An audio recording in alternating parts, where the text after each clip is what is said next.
All right, guys, welcome back to the stream. Welcome back to the channel. Welcome if you are new. Thank you guys so much for joining me today. And thank you for waiting patiently, as always, for the intro to finish up there. Happy 4th of July to everybody in the United States, anyway. Pretty big holiday here. Sure, a lot of people are barbecuing today. But yeah, I hope everybody's doing well today. We don't have a lot of topics. Don't have too many topics, but we do have some very interesting topics, I would say. The few topics that we are going to be discussing over the course of this stream are definitely, I would say they're topics you're going to want to pay attention to, especially the first one. Sony's returning to TGS. Pretty big deal. Pretty big deal. It's raining where you are? That sucks. Yeah, I've been seeing some rain clouds going by. So I'm starting to wonder if it's going to rain sometime today here. But yeah, Robert, it is a pretty big deal. It is a pretty big deal. Not going to lie. The fact that Sony's returning to TGS after like 5 years, kind of a big deal. 110 degrees where you are? Holy crap. Yeah, I mean, I think it's like 92 where I am now, which is, to me, that's very hot. I can't even imagine 110 degrees. That sounds nuts. Try to stay cool, man. That's brutal. JMR77 says, I just need a showcase. I'm going crazy. I'm about to start Stellar Blade. Do you like it? Yeah, I enjoyed Stellar Blade. It's a good game. Bender of Strings says it's 4th of July. Dude, take a day off. I mean, yeah, I guess, but I don't know, man. I'm trying to stay consistent with my schedule, you know? And I don't know how many people maybe are also off on the 4th of July, but maybe they're a little bit bored or maybe it's too hot. They don't want to go outside. Maybe they can join the stream, hang out.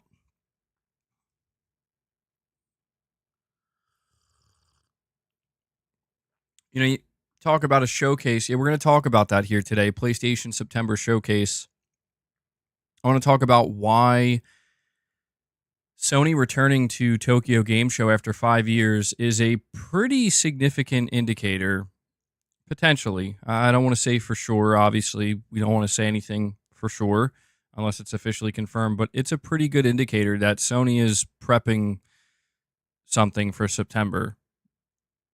And we're gonna go over that. We're gonna talk all about that. B Flesher says, I need MBG on my 4th of July. Well, thank you. I'm glad I could be here. Glad I could be here.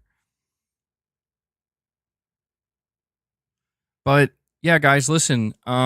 We're going to talk about Sony returning to Tokyo Game Show after 5 years, what we can expect, what this means, why it's significant. We're also going to be talking about the potential of a PlayStation showcase happening in September. That topic is obviously going to go hand in hand with Sony returning to Tokyo Game Show.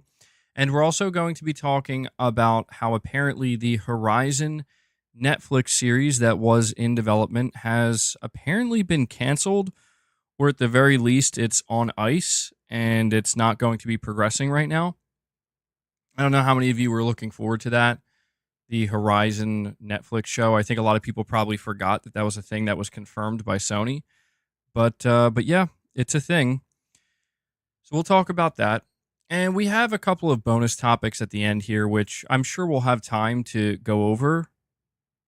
I have about 2 bonus topics, nothing major, but. So guys, listen, before we dive into this topic, do me a favor, hit the like button. If you enjoy the streams, or if you just enjoy the content, or you just enjoy the community, hitting that like button lets me know you enjoy it, and it helps the streams. There are a couple of ways you can support the content directly. I do rely on you guys to be able to do this. I do consider you guys, those of you who donate directly, whether, whether it be through YouTube or direct donation. I do consider you guys the sponsors of the channel. So a couple of ways you can do that. Become a channel member. You gain access to some exclusive perks, such as the Members Lounge. We will likely be doing a Members Lounge after the stream today. And you gain access to exclusive gameplay streams that I do, which a lot of you guys seem to very much enjoy that. So yeah, consider becoming a channel member.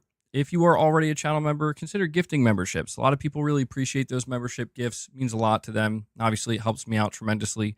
And last but certainly not least, consider donating a super chat, ask a question, give an opinion, make a statement, anything in between. It all helps tremendously. So thank you guys so much for all of your continued support. There is a direct donation link at the top of the chat here, where if you want to donate that way, you can still leave a message.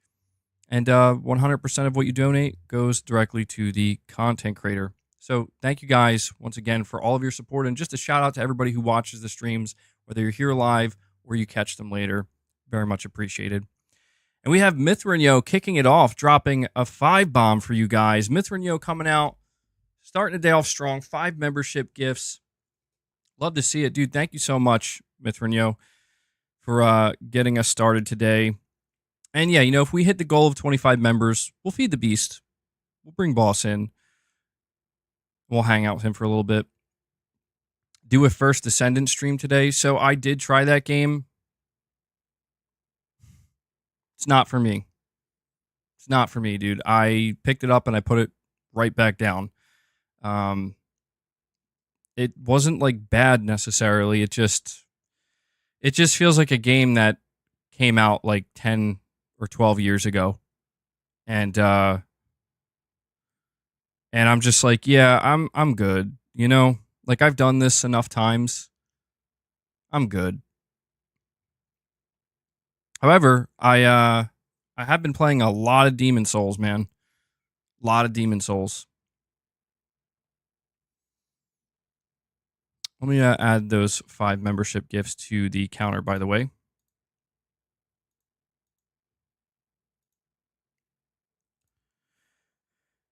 Feels like an MMO. I mean, yeah, like I don't have anything against it.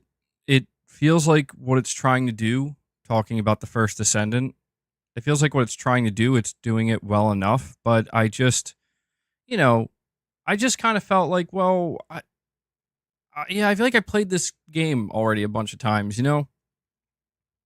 We have Matt Fu coming in out of nowhere, dropping a 20 bomb on you guys. Matt Fu. Holy shit. 20 membership gifts. Just like that. Crushes the goal. Matt said he wants to do some heavy lifting for the channel and for the community today. Love to see it. Thank you so much for that, Matt. That's awesome. So just like that, between Mithranyo gifting 5 and Matt dropping a 20 bomb, they bring us up to 25 members already. Apparently, Matt heard me mention feeding the beast, and he's like, yo, we got to do this now. We got to do it now. Leo's ready. That's awesome, dude. Thank you so much. Matt Fu says, happy 4th of July. Well, happy 4th of July to you as well, bud. Good stuff. Good stuff.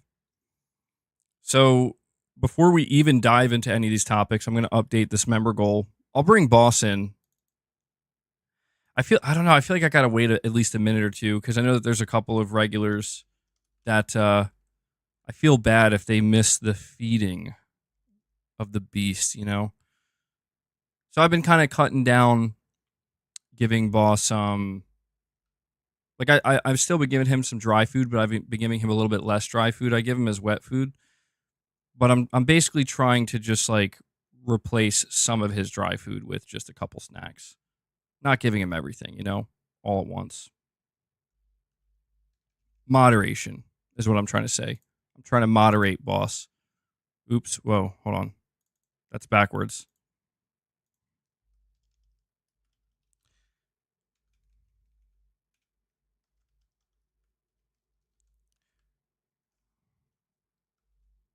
I don't know why this has been giving me so much trouble lately. It's kind of annoying. All right. Now it's fixed. So yeah, thank you so much for getting us to 25 members already. That's huge. Have I played the first Descendant yet? Yeah, I was just talking about that a moment ago. I did play it for a couple of hours, and I couldn't get into it.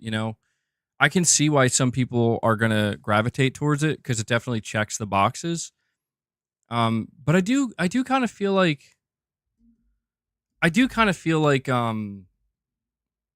I am growing tired of looter shooters. Schlooters. I know. Don't you guys love that name, Schluter? Looter shooters. Is boss ready for Metal Gear Solid Snake Eater? He should be. Yeah, he should be. Jay Shaco's like, by yourself, bro. Mostly, yeah. Well, see, here's the thing. I do like looter shooters. Okay, I do like them. For example, the Division 2. I played the crap out of that game. I got the platinum for the Division 2. I really enjoyed it. I think I just feel like I don't know. I think I've just kind of it's been so rinse and repeat, I guess you could say, that I think it's going to take something really different in a way. Because that's the thing when I was playing the first Descendant, I was just like, this does feel like an amalgamation of like a bunch of games just kind of pushed together that I've already played. Which again, it's fine. Like it's doing what it's supposed to do pretty well. And it is free to play, so that's basically what made me try it. But I just kind of felt like it's just not doing it for me. Like I just don't have the itch, I guess you could say. I think that's really what it comes down to. I notice with looter shooters, I have to have the itch to want to play a game like that. And right now, I'm just not feeling that itch. You're still playing The Division? Yeah, I think Ubisoft did confirm they're making a Division 3, which I'll definitely play that. And didn't they cancel that free-to-play Division game, which was really strange to me because I thought that game was in development for like years. But all right, so here's what we'll do. We'll dive into the first topic and talk about Sony returning to TGS. And then after that first topic is finished, I'll bring Boss in. Obviously, I feel bad keeping you guys waiting. I know you always look forward to that, but it's just because if I bring him in now, I think he's going to get, even if I give him snacks, he's going to get overly rambunctious. And I just want to make sure we can discuss this thoroughly. If only we could get factions too. Yeah, if only, man. If only. All right. So, what's going on with PlayStation and Tokyo Game Show? Well, I have a report here from Push Square, and the title reads: PlayStation returns as a TGS exhibitor. Now, that's important to understand. As an exhibitor, for the first time since 2019, PlayStation will officially return to the Tokyo Game Show after being announced as part of the 731 company strong list of exhibitors for the event. This is said to be the most exhibitors the Japanese Expo has ever had, with a total of 3,190 booths showcasing the latest games and accessories within Japan and overseas. So it's an absolutely huge show. For those wondering, TGS is massive. So yeah, it's pretty good that Sony's going to be present here in a big way. It says the last time Sony had a presence at Tokyo Game Show, it signed up for 3 days of live streaming, focusing on various PS4 titles releasing around the time. The biggest game was Death Stranding's demo, which was complemented by an in-depth look at other games such as Final Fantasy VII Remake, Neo 2, Call of Duty Modern Warfare, and Yakuza Like a Dragon. It hasn't announced any plans for 2024 yet, besides the fact that it will be there at the show. With strong and persistent rumors claiming Sony still has a PS5 Pro model set to launch later this year, an unveiling around TGS might be on the cards, When the PS4 Pro was revealed, it was part of a separate standalone event designed to show off the upgraded console and what it can do for upcoming games. The show takes place from September 26th until September 29th. So, it's a given that games like Astrobot and Horizon Lego Adventures will probably be there. Although it's interesting to think that Astrobot does launch before Tokyo Game Show, but I think it'll still be there. It's also worth noting that in 2019, Ghost of Tsushima was also present at Tokyo Game Show. They didn't have a demo necessarily, but they did have a trailer. So, yeah, this is a big deal, I think, for a couple of reasons. Number one, the fact that Sony's returning after 5 years. I don't think it's a coincidence that the same year that Jim Ryan takes over as PlayStation CEO is also the same year that Sony is done with TGS and doesn't return as an exhibitor for 5 years. And then the year where he retires and there's new leadership, immediately, boom, they're right back to, being at Tokyo Game Show. But something else that I think is very significant about this is Tokyo Game Show is a in-person event. I'm not saying Sony's going to have like a big show or something like that at Tokyo Game Show, but the fact that Sony is showing a willingness now to get re-involved with these in-person events that are significant, like TGS, this is a great sign.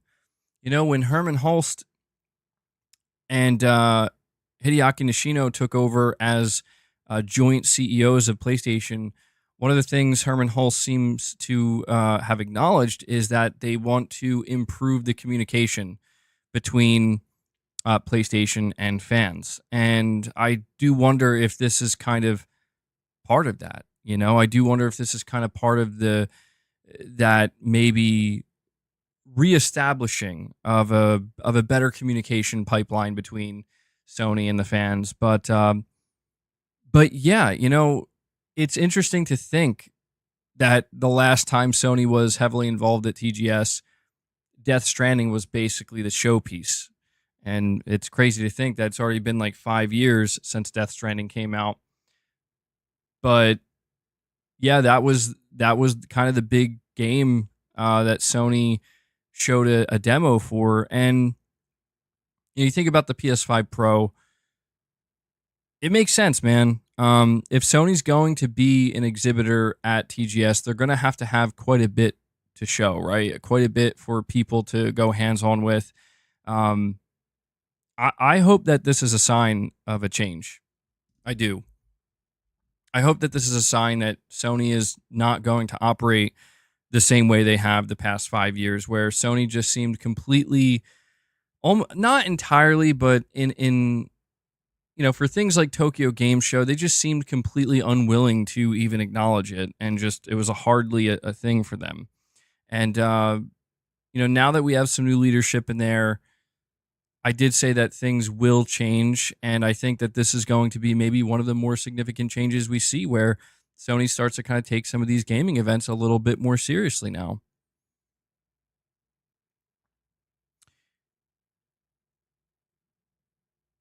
You would thought that TGS isn't the biggest event anymore, and so it's shit to invest in the event. Well, I don't know that we would call TGS the biggest gaming event, right? I don't think it would be viewed that way. I don't think it is the biggest gaming event, but it's one of those more significant gaming events that happens yearly. But there's also the fact that Sony is a Japanese company, right? Like PlayStation is a Japanese brand, and it's just like it was always kind of weird when it seemed like Sony just kind of acted like they didn't care about this big gaming event, that happens in their homeland.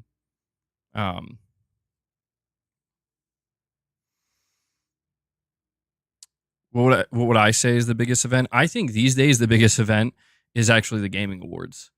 I think Gamescom, even though Gamescom doesn't have the most hype around it, I think that is still a massive event, one of the biggest. But I would say probably the Game Awards. If you're talking about just general gaming events that happen throughout the year, obviously the Game Awards is different than something like TGS and something like Gamescom? It's too big to invest even. Okay. Okay, subtext. I got you.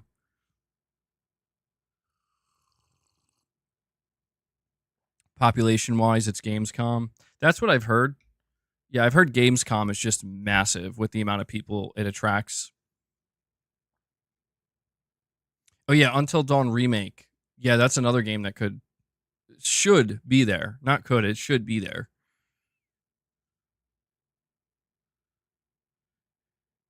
Either way, the same news will spread regardless. Sony this new stuff. Yeah.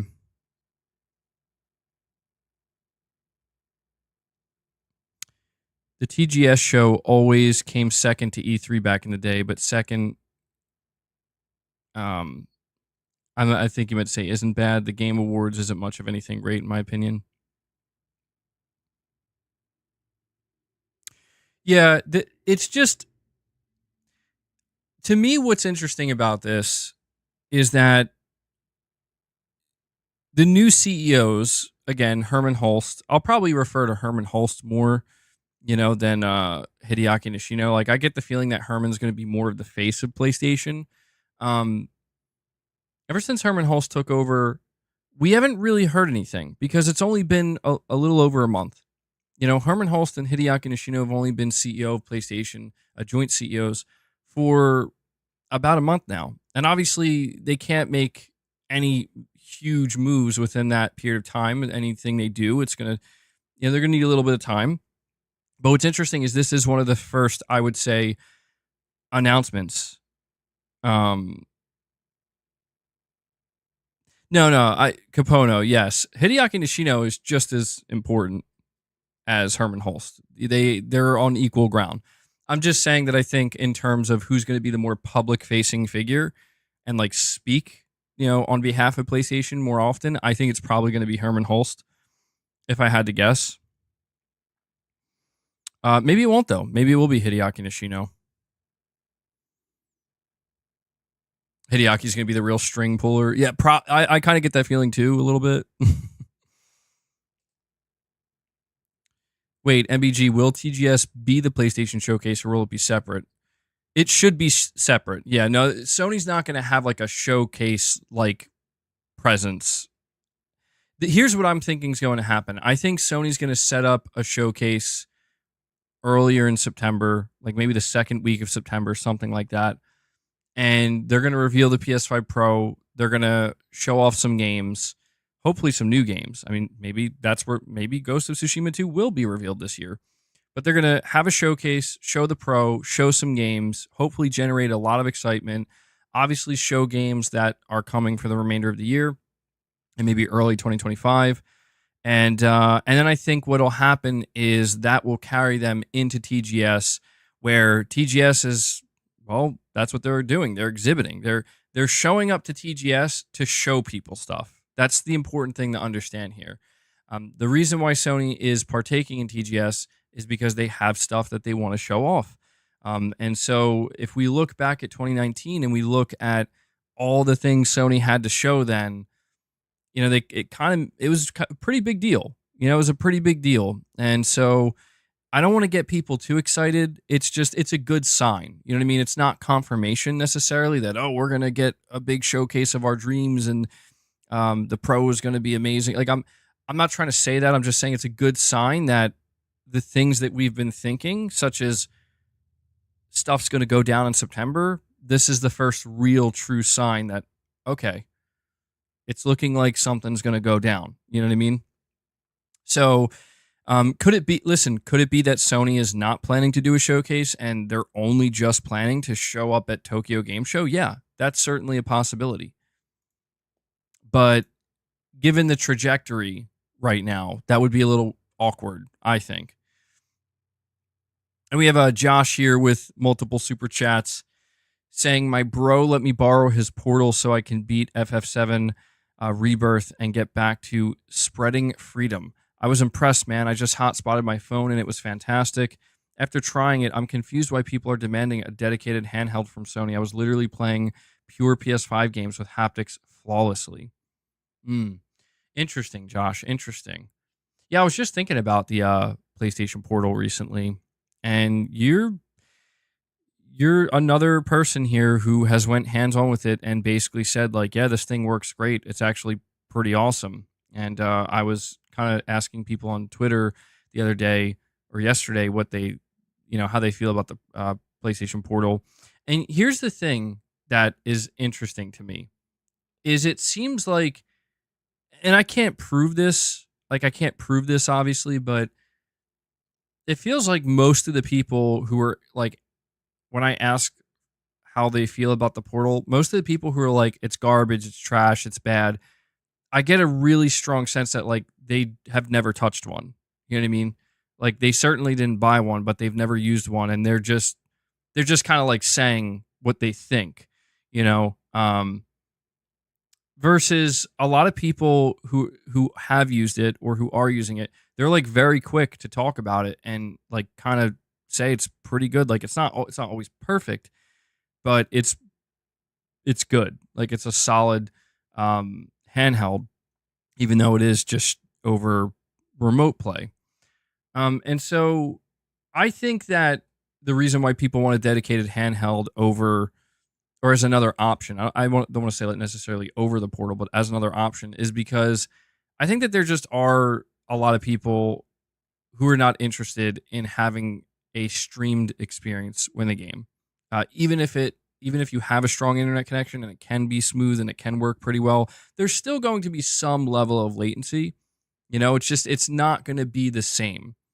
It's not going to be exactly the same, but there is that massive trade-off that you're talking about, Josh, where it's like, but you're not going to be able to get a dedicated PS5 handheld. Like that's not going to be possible right now. The best you could probably hope for is PS4 games and maybe a couple of PS5 games, like cross-gen games. So this is where I think the best approach for Sony would be offer options. The PlayStation Portal already exists. If you want a portable PS5, where you stream it from your PS5 to this device, that exists. If you don't want that and you want just a portable PlayStation, Sony should work on, I think they are working on that, where you buy it and you have access to the PlayStation Store. And you can't play every game, but there will be a lot of games you can play, a lot of PS4 games, and you'll be able to play them natively. Let people choose. You know what I mean? And Josh, you're saying why make handheld games when you can play PS5 in a handheld? I guess you're saying like in a handheld form factor. I was hot spotting my phone with one bar. LOL. That's really funny, actually. Josh, you would think that your experience would be like absolutely terrible if that was, you know, hot spotting with your phone with one bar. Yeah, I get it, man. Well, I mean, I kind of get it. I can't say that I get it as in I played the Portal myself. I haven't played the PlayStation Portal yet myself. I do still want to get one. Eventually, I'm going to get one. I just can't say when. And I'll see how it is myself. But I think that the Portal has proven that it's justified. It's selling better than Sony expected. The demand for it is higher than they expected. And a lot of people, again, I've encountered a lot of people that are like, dude, this thing's actually pretty sweet. A lot of people say they use it around their house. A lot of people have said that they actually have used it outside their house and it's worked well. A lot of people say they use it when they're like tired at night and they want a game and they just kind of like want to chill in bed and I guess kind of lull themselves to sleep playing like whatever. And so I think it's just kind of proven that it's a pretty good device for what it does, and I think it justifies itself. But I do absolutely think that Sony still has to. They do need to get involved with the dedicated handheld space, and I say that. Yeah, people use it at work, right? I say that because I think it's clear that you know Xbox is going to have a dedicated handheld. Steam already offers the Steam Deck, and you can play PlayStation games on the Steam Deck. It just feels silly for Sony not to have their own dedicated handheld. I'm gonna let Boss in. Hold on.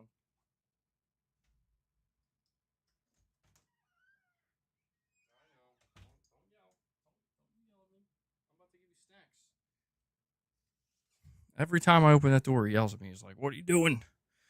But we're going to give Boss a couple snacks here as we continue our conversation. Saying, look at what happened with the Vita. Yeah, the difference here, though, is Sony's not going to develop dedicated exclusives for it. Like,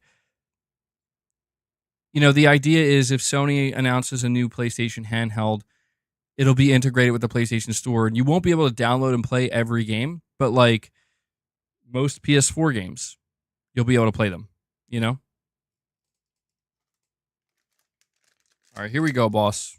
We already hit 25 members, so we're going to feed the beast.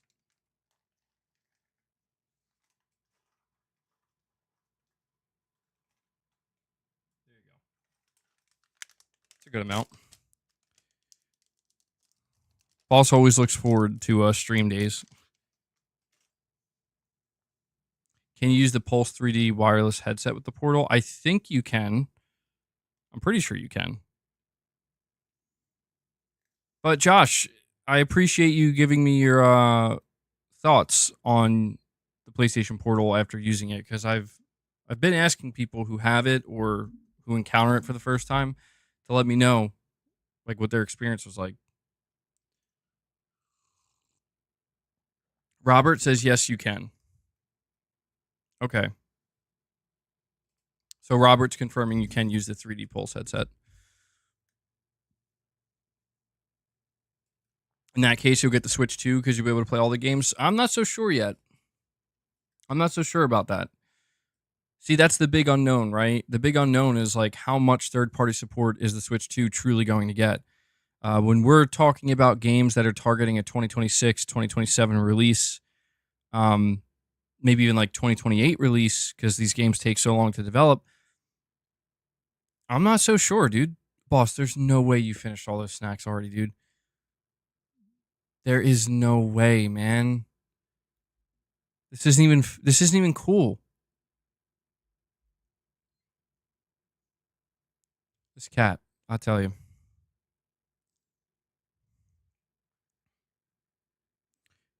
That wasn't enough for him, dude. He's sitting here staring at me like, that's it? That's all you got for me? Like, am I just going to have to, on some of these days when I stream, just not feed you anything except just some snacks? Because, like, damn, dude. Sony said beyond the console, expect anything. I agree with that. I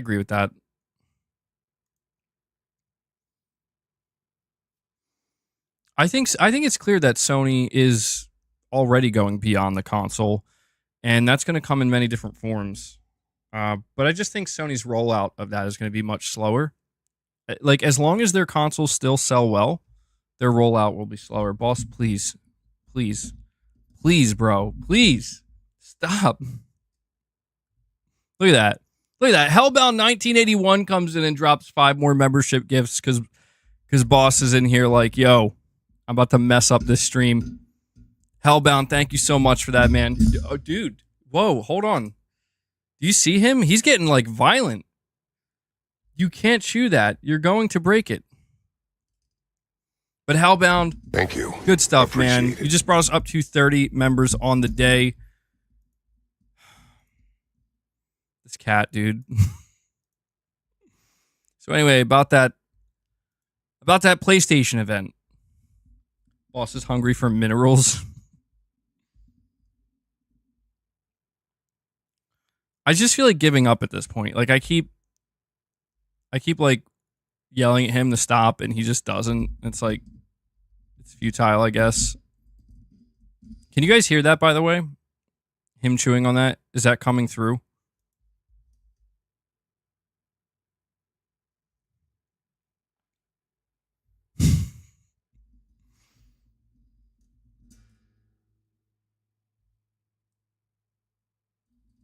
I think he's just showing off at this point.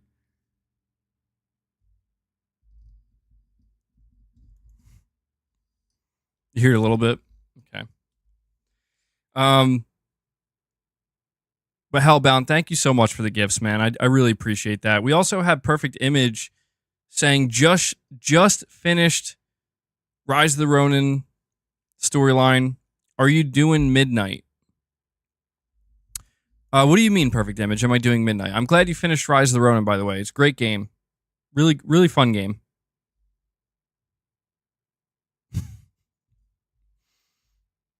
Yeah, boss is look at him, dude. He's showing off for the camera.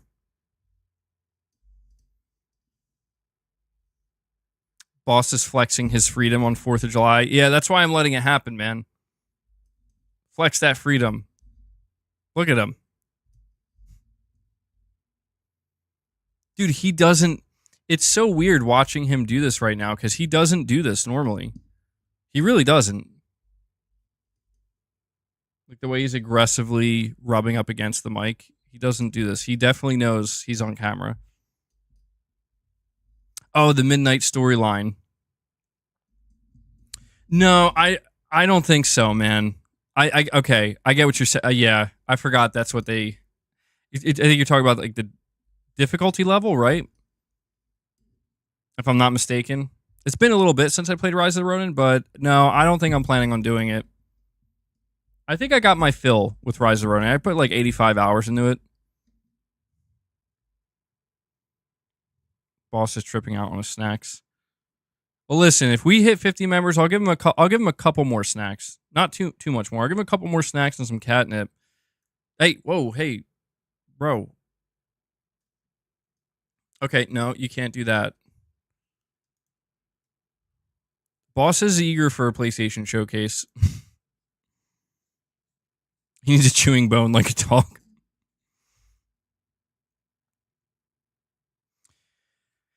But yeah, man, you're saying Midnight has better loot? Yeah. I don't know. If I ever go back to Rise of the Ronin, maybe I'll consider it. And I do wonder if we're going to get a sequel to it just because it sold so well. Rise of the Ronin did really well for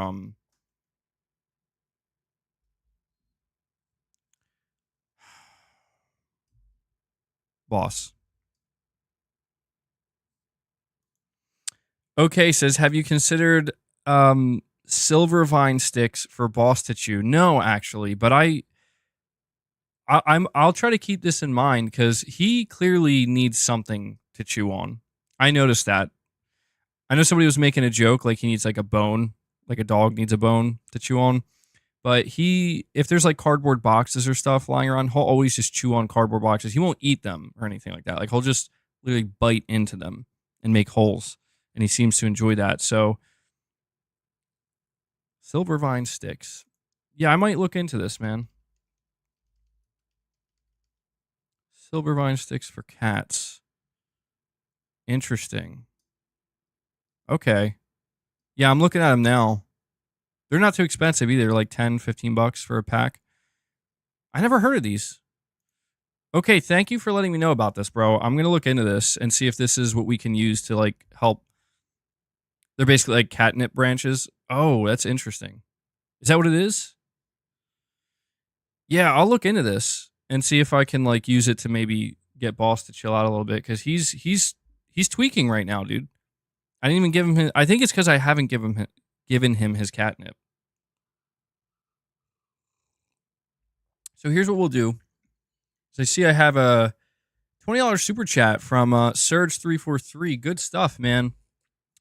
We'll read that in just a moment. I'm going to give Boss a little bit of his catnip so he can chill out. Ready?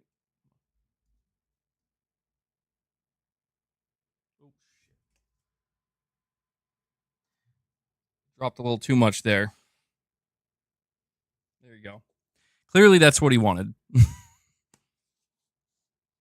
he's just going to eat that catnip and chill out. Surge343, thank you for the $20 super chat, buddy. You're saying, from the rumors and what we think we know, what is your most anticipated new IP from a major first-party studio? Mine is the Santa Monica sci-fi game. By the way, I will continue to be your troll protector when needed. Thank you for that, Surge. I got to give a small shout out to Surge343 because over on Twitter, I had responded to Tom Henderson, who was reporting that there were more layoffs in the Xbox division at Microsoft. And I basically was just saying that, like, man, that's unfortunate. Microsoft has had a lot of layoffs already. I thought it was basically over. So, sucks to see. And of course, there were people underneath busting my balls, which is expected, but there was this one individual who was basically calling me a fanboy and saying that, like, I didn't acknowledge when Sony had layoffs, and I wasn't talking about the layoffs that Sony announced earlier this year. And I saw Serge, you, and it was another individual basically calling this dude out, being like, do you listen to his streams? Like, do you actually follow MBG and what he says? Because if you did, you would know that he talked extensively about that. And I appreciate it, man, because it is annoying at times to see people just make stuff up or just run with assumptions that are false regarding me and what I said, what I didn't say, what I covered, what I didn't cover. And it's just nice to know that those who are here, who do listen, it's good to see that you're letting some of these people know, like, yeah, no, you don't know what you're talking about. And what made it even funnier is the person replied by being like, yeah, I'm not going to watch his streams. Like, okay, that's fine. But, like, then why are you going to talk about stuff like you know? It's so stupid. It would be like me not tuning in to, like, a PlayStation showcase and then afterwards talking about what was shown and what wasn't. Like, doesn't make any sense. Like, how would I know? I didn't watch it. Anyway, Serge, to get back to your question here, from all the rumors and what we think we know, what is my most anticipated new IP from a major first-party studio? It's a great question, and that's a tough one. That is a tough one. So the new IPs that we know, or that we think we know of, some are confirmed, others are a little bit more floaty. Ones we know for sure: Sony Bend, new IP with multiplayer. So whatever Sony Bend is cooking up will have multiplayer and be some kind of... They're not listing it as like a full-blown live service game, but it will have live service elements. It almost seems like it's going to be maybe a kind of hybrid game. I don't know. But Sony Bend's working on a new IP. Confirmed. Santa Monica Studios working on a new IP. Confirmed. Naughty Dog is working on a new IP. Confirmed. Hey.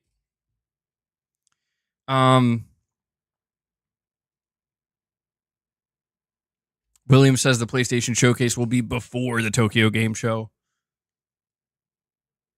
I hope so, William. I hope so. Hold on one sec, guys.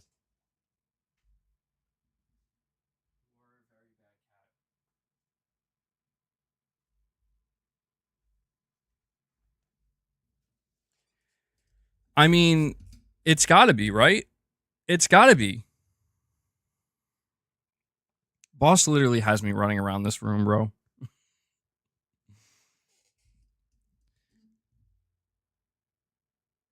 But yeah, we have Sony Bend, Santa Monica Studio, Naughty Dog, Housemarque confirmed working on a new IP. So that's 4 new IPs. The only studio, so Media Molecule, new IP. That's 5 new IPs in development. Trying to think what... Blue Point, maybe. Blue Point says they're working on an original title, but they refuse to use the term new IP. So with these 5, yeah, I don't consider Wolverine a new IP. I consider new IP something like completely original, Yeah, that's... So Fire Sprite, I don't think they're working on a new IP. Apparently Fire Sprite is working on an established property from Sony. So, yeah, Housemarque is working on a new IP. So, once more, we got Sony Bend, Santa Monica, Naughty Dog, Housemarque, Media Molecule. Those are 5 PlayStation studios that we know are working on new IP. And, you know, I see somebody mentioning Fizzant, like Kojima's PlayStation 6 game. Man, this is a tough one because, like, Kojima is not a first-party Sony-owned studio. So I feel like it would be a little bit unfair to put that in the same category. I will say, if we were counting Kojima Productions, that would be my number one. So I'm not going to count it. Oh yeah, true. Fair Games. Well, yeah, Fair Games is a new IP as well. That's true. So that's 6. That's 6 new IP from 6 PlayStation studios that are in development right now, which is kind of, see, that's what's kind of nuts to me, dude, is like people talk about PlayStation like they have no games. And it's like, listen, we got to wait for the announcements, of course, and I understand like not everybody's going to know this, but when you like think about it, when you actually like go down all the studios, you're like, God damn, like that's a lot of new games, not sequels that are in development. It's probably also why everything's taken so long.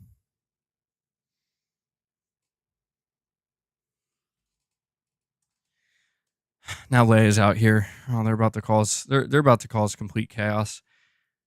It's so hard to decide, Serge. It is. It's so freaking hard to decide.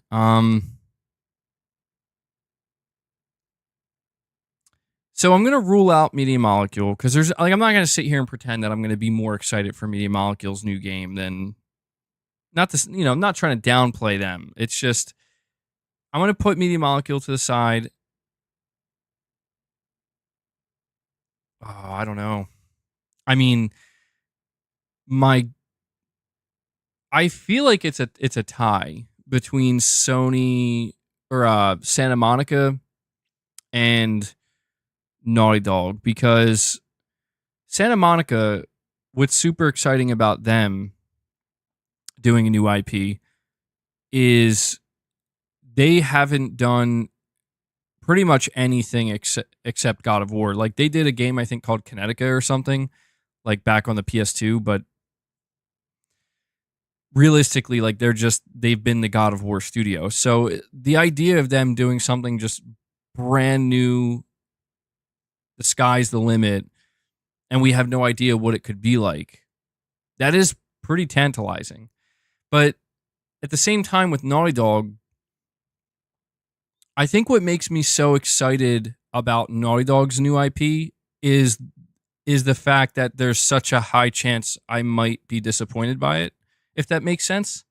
Like it feels like I'm like pulling the slot machine, and I'm just waiting to see, are they going to line up? You know what I mean? Like I'm waiting for those results to see if I'm going to win the jackpot. And that kind of adds this layer of anticipation for Naughty Dog's new IP, because I feel like I know what I want from them. Dude, I'm going to have to get Boss out of here. Hold on. Boss. Damn it.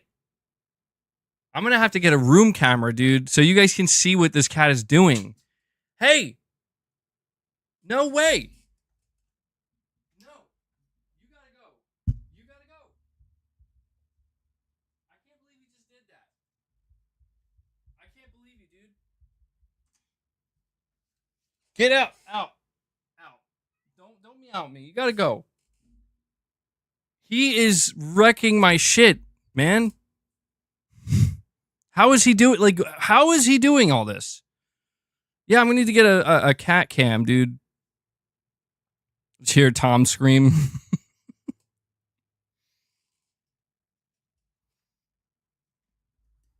Come on.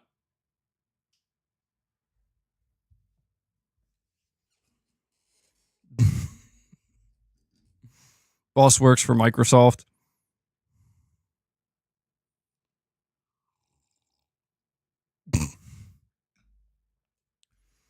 He went over to my entertainment center and started trying to knock over my DualSense, bro, from the charger.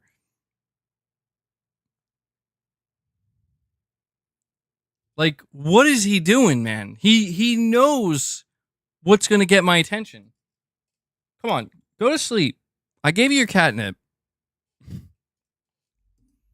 All right. So, Serge, just to answer your question, man, because I'm really been going on here with this.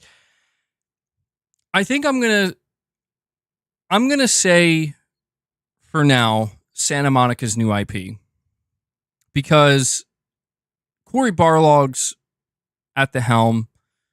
We saw what Cory Barlog did with God of War 2018, and you know I'm just super fascinated to know what somebody like that, what they're cooking. That's uniquely theirs, their original idea. I'm very interested.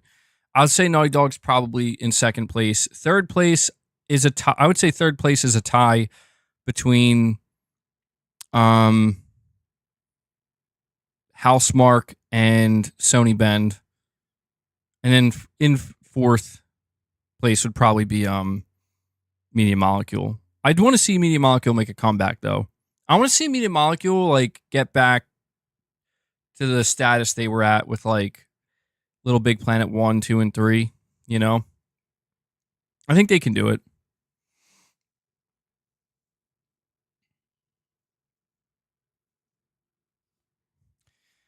All right, we have Josh with so Serge, thank you for that. We have Josh with another super chat. And he says here, you can already play both PS4 and PS5 games on the portal, so I don't see the point in making a handheld to play PS4 games natively. The connection isn't that bad. Yeah, I mean, I see where you're coming from, Josh. I do. Like if you're somebody who's like using the portal and you're like having no problems, yeah, then the idea of needing a dedicated handheld doesn't apply to you, you know? And it would seem kind of like, well, why? I already have it here. However, I do think that as technology progresses and as, you know, I just think Sony has too many potential threats in this space to just not, like, to just simply say we're good with just the portal. I say this because it's like, dude, you're going to have the Switch 2 and you don't know what that's going to do. I've said it before, I'll say it again. If the Switch 2 gets full third-party support, Sony will have to worry about that. Sony would be unwise to bank on the Switch 2 getting staggered third-party support. But then you have Microsoft, specifically Phil Spencer, basically confirming they're doing a handheld. Okay, Sony's going to want to pay attention to that. Microsoft may not be able to compete with Sony in the home console space, but now suddenly Microsoft is going to get involved in the portable handheld console. Okay. And then on top of that, again, you had the Steam Deck and you have all of these other, you know, handhelds that run Steam. I just think that I think it's one of these things where even if Sony doesn't want to, I think they have to. I think they have to because I do think that the portal and being able to kind of like just stream your games and use remote play, I think for a certain portion of people, that will be more than enough. And those people are probably not going to want to go that far beyond that. But I know for a fact that there are a lot of people who, you know, they would buy a dedicated PlayStation handheld, even if it just played PS4 games. They would absolutely buy the shit out of it. And I think some people would buy it just, I don't know, man. Like, think about it. If you're Sony, it's like, it's another way to maybe sell more hardware that is maybe more reliant on games that have came out previously. Maybe you're not interested in a PlayStation 6, but maybe you will be interested in this handheld that plays PS4 games. You know, that's another, like, that's a way of getting people in the door, I guess. William is saying the PlayStation 6 Portable will play PS5 games natively, but only stream PS6 games.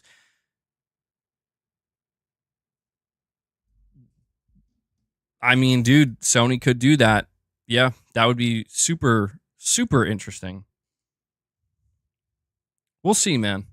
I think, Josh, I think the Portal is just the beginning.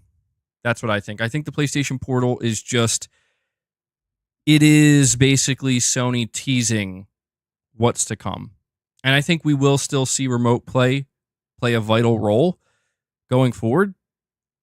But yeah, man, I think it's just Sony's like kind of not so subtle way of being like, we're getting back into space slowly but surely. And I think you'll like it, Josh. I do. I think, like, Josh, I'm pretty sure you'll pick up a PlayStation Portable, right? Even if it just plays PS4 games at first, I'm gonna pick one up. It just feels like something that I would want to have, you know, similar to the Portal in that sense. We have Jake Skew28 saying, "Have a good July 4th, starting work now." Well, thank you for that, Jake. I hope you have a good day at work. Hope it goes well for you, bud.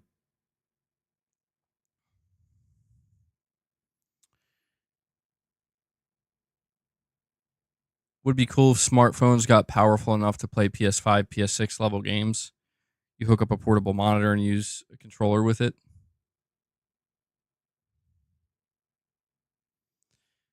I mean, yeah, phones are kind of becoming powerful enough to run games, as we see with like Resident Evil 4 Remake, Resident Evil Village, Resident Evil 7, Death Stranding.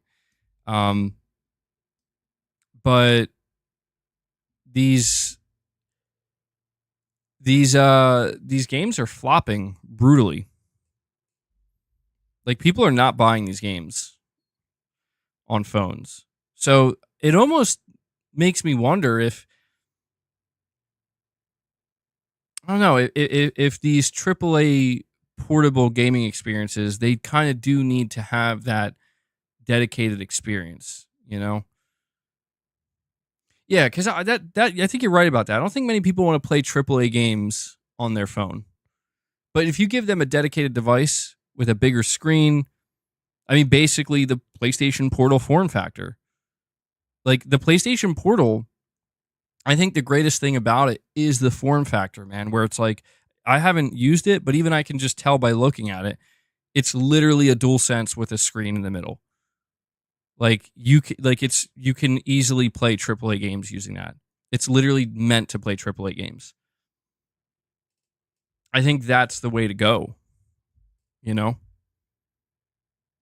Because I think, like, imagine if Sony were to start releasing some of their games on mobile. We're releasing God of War 2018 on mobile. I mean, who's gonna buy that and play that on their phone? I mean, really, who's actually gonna do that? I don't think many people would.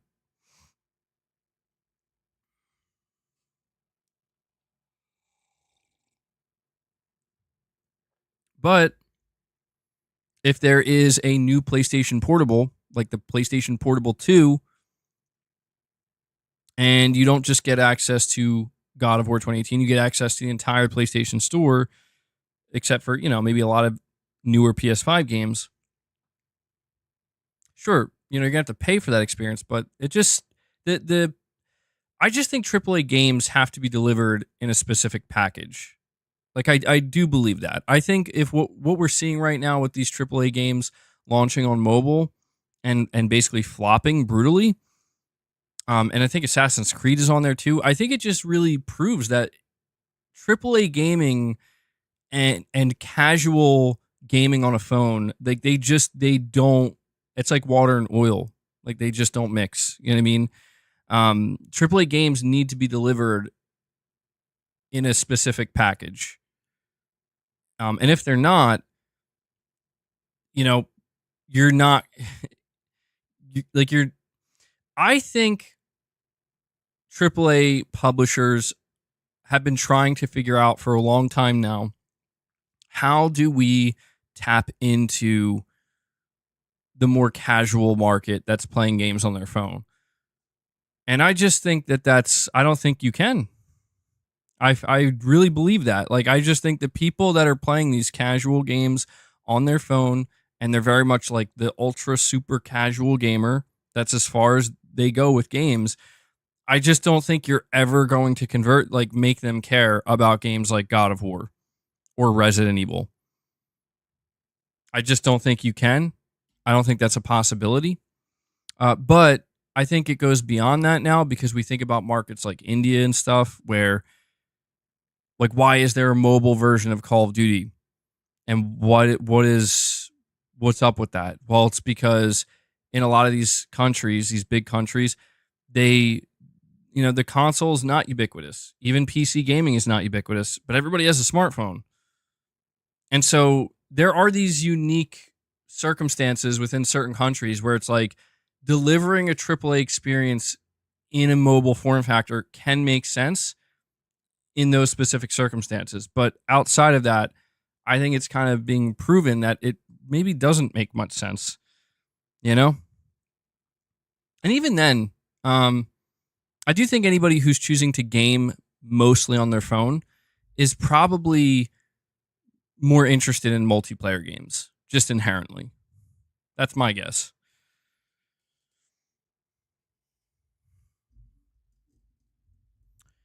We have GC84, a member for 13 months. Thank you for that, buddy. Saying Sony's going to show off the Pro with the first Spider-Man 2 DLC releasing on November 24th. Also, I hope Naughty Dog is going to put their canceled multiplayer efforts into The Last of Us Part 3.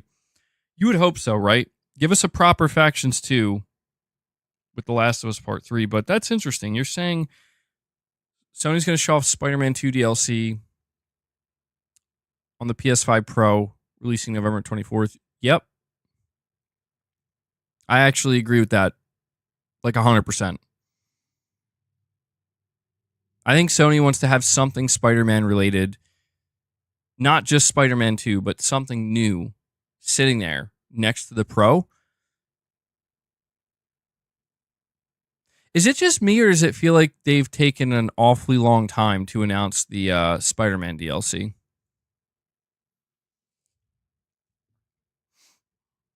Like, I feel with Spider-Man 2018, I could be misremembering, and somebody please correct me if I'm wrong. I feel like they announced the DLC like really, really, really soon after the game came out. Like, couldn't you buy like a almost like a season pass or a DLC pass where they're like, we're gonna have 3 distinct DLCs, and if you buy the pass, you gain access to all of them. Didn't they do something like that? And I feel like this time around, like, I'm almost wondering, are they gonna like? Is there going to be like another like $40 game, like standalone game, ready to go? There was a pass? Okay. I thought I remember that. Yeah, I wonder if they're just going to take all the DLC that they were planning and maybe just do like... Because we know they're making a Venom standalone experience, but I just don't think that's going to be ready in time for the Pro to launch.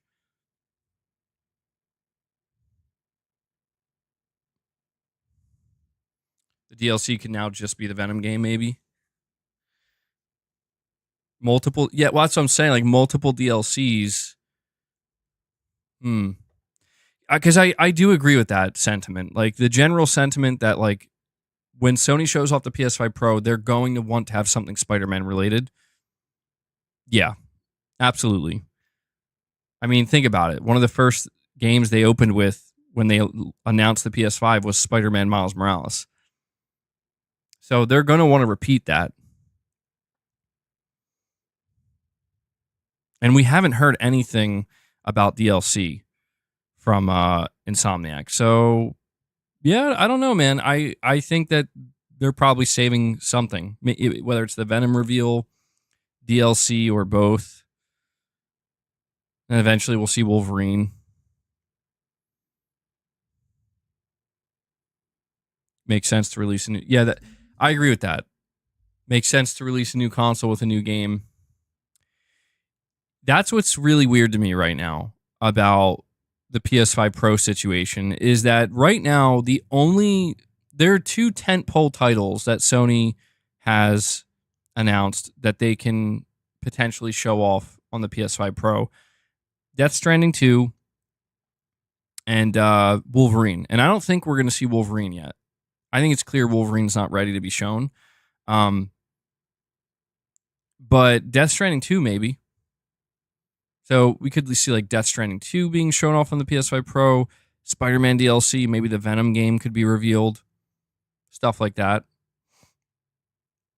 I just think Sony, if they're planning on selling a lot of PS5 Pros, you're going to need a bigger pop. You're going to need something. Oh, wow. Yeah, you're going to need something bigger. Yeah, dude, boss is,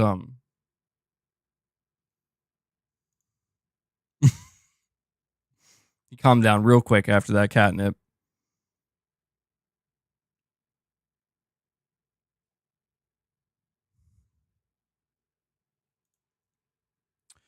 We have a subtext member for 22 months. Always appreciate that, buddy. Saying, thinking about Ghost of Tsushima 2, do you have any big wishes for what they could do with gameplay, world exploration, maybe even story? Oh, yes. I mean, just thinking about, as in I'm just thinking about Ghost of Tsushima 2. My dream reveal alongside the PS5 Pro is Ghost of Tsushima 2. That would be incredible, man.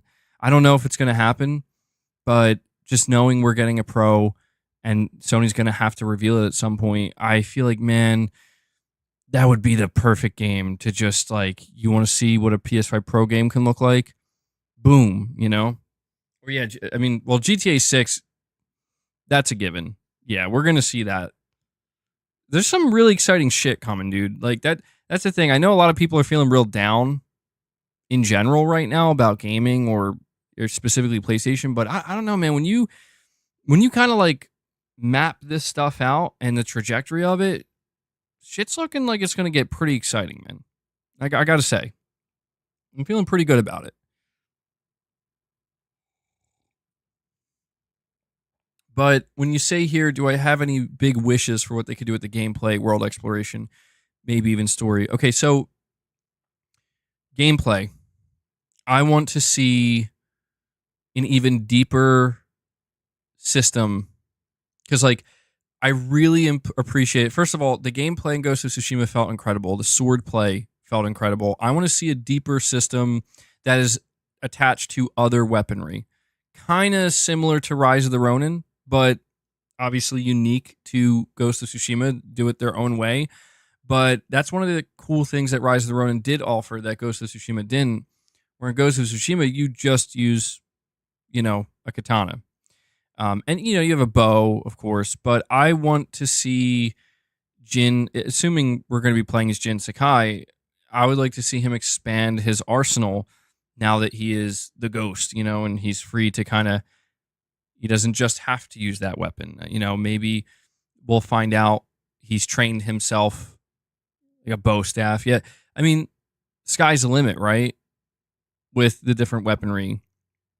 But that would be really cool. Different weaponry with unique stances for the different weapons that you can use. I think that's just a natural progression here. If they just want to stick with the katana, I'm not saying that would be a bad thing. I just think that they would have to really think hard about how they're going to, how they're going to really expand upon that or go more, go deeper. RPG elements.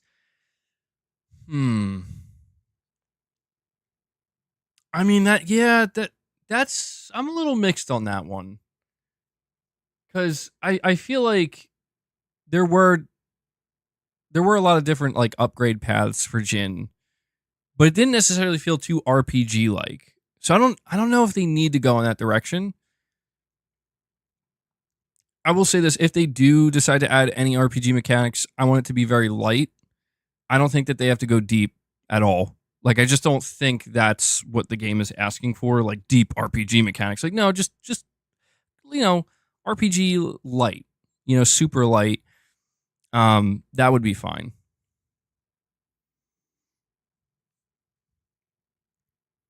Double down on the story and action. RPG is not needed. Yeah, I mean that's the thing too. Is I feel like I'm very kind of open to whatever they want to do, you know? Like whatever Ninja almost said Ninja Theory. Whatever why would I say Ninja Theory? Whatever Sucker Punch wants to do with Ghost of Tsushima 2, it's like, okay, like you guys have been working on this game for years. Whatever you want to add to the game that you think is going to make it better, I'm all for it. You know? Yeah, why would I say Ninja Theory?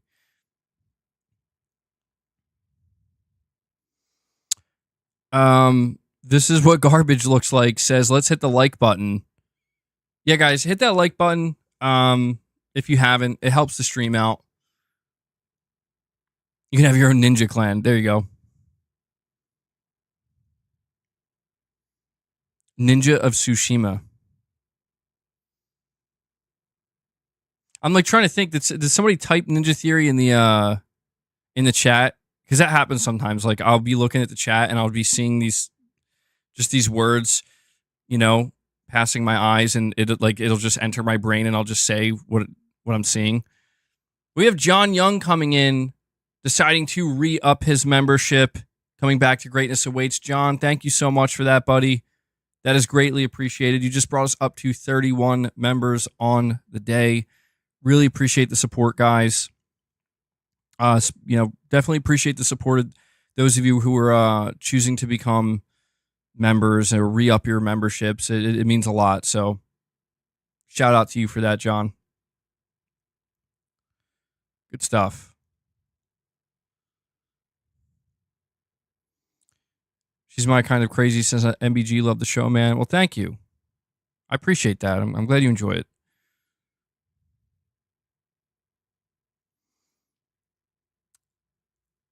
I'm going to talk about that in a minute. Vince Virtua is saying, did you see Colin Moriarty berating people for complaining about lack of PlayStation games? Yeah, I actually quote tweeted what because he put out like a clip, I guess, from one of his shows he does, and he kind of went on a little bit of a rant about all the people who are saying PlayStation has no games or no exclusives. I want to talk about that in a minute. But yeah, when it comes to what they could do for Ghost of Tsushima, man, I'm open to anything, almost anything. You know, I'm just excited to see it. Story wise, I'm open to anything. We have a fake Man Bear Pig, member for 9 months, says so hyped for NCAA football, then Madden, then TDU Scholar Crown. As for me, I'm gonna be in heaven starting July 15th. All right, guys, have a fantastic day. Yeah, I saw, dude. NCAA football, man. Never got into college football myself. Never really cared about it. Never really played the games either, but holy crap, dude. EA is about to make a lot of money. Lot of money. It's like the number one most pre-order game on PlayStation right now. So, fake Man Bear Pig, I hope you have a good time. We have a Juan Star, member for 7 months, says Zenless Zone Zero released today. Y'all may not care, but if successful, it's going to be another PlayStation cash cow like Genshin and Star Rail. Yeah, you're not the only one talking about this. The last stream we did, multiple people brought up Zenless Zone Zero and basically saying that this game is probably going to be huge and it's going to rake in a lot of money for Sony. And I did look into the game a little bit, and yeah, it's definitely not my kind of game. There's no chance I'm going to play it. But there are people who are very excited for it, and yeah, it's just, again, it's one of those things where people, and it's going to, it's a good segue into the conversation we're about to have, where it's like people try to make it, they are like desperate to convince themselves and to convince others that there's nothing to play on PlayStation, or that Sony doesn't have games coming to PlayStation 5, or that like there's just some kind of drought when it comes to games. And that's actually not true. Like, objectively speaking, that's not true. But people are very much desperate to just kind of run with whatever they can. And so, yeah, I'll talk about what. So here's what I'm going to do. I actually want to bring up Colin Moriarty's clip. Although it might take me a minute here because I'm gonna have to get a new keyboard or something. Why is it not working? Hold on. I think I have like a wireless keyboard. I think I might need new batteries. Let me see.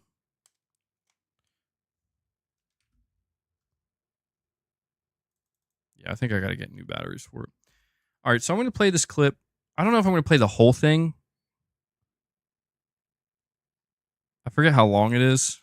I think it's only a couple minutes.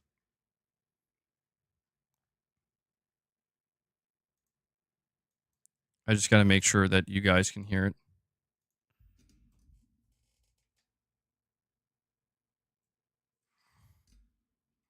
So this was from, again, Colin Moriarty from Sacred Symbols. Colin, let's start with you. Who needs sorting out this week from you? PlayStation, I know there's a long list, PlayStation probably. fans need sorting out this week. Oh, shit. Let's hear it. Hey, babies. I want you to listen carefully, okay? Yes. Because I can't take it anymore. Where are the games? Did it? Where are the games? Oh. I'm drowning in games, guys. Do you like video games? Have you paid any attention to the games that have come to PlayStation 5 this year? Listen, I don't want to be disingenuous. I understand what a lot of people are saying when they say we want more first-party games. We all would like more first-party games. I want them to be of a high quality. I'd rather have fewer of them and much more high quality consistently, which I think Sony has achieved since maybe the middle of the PS4 era. But a mono focus on first-party content is really ignoring the forest for the trees.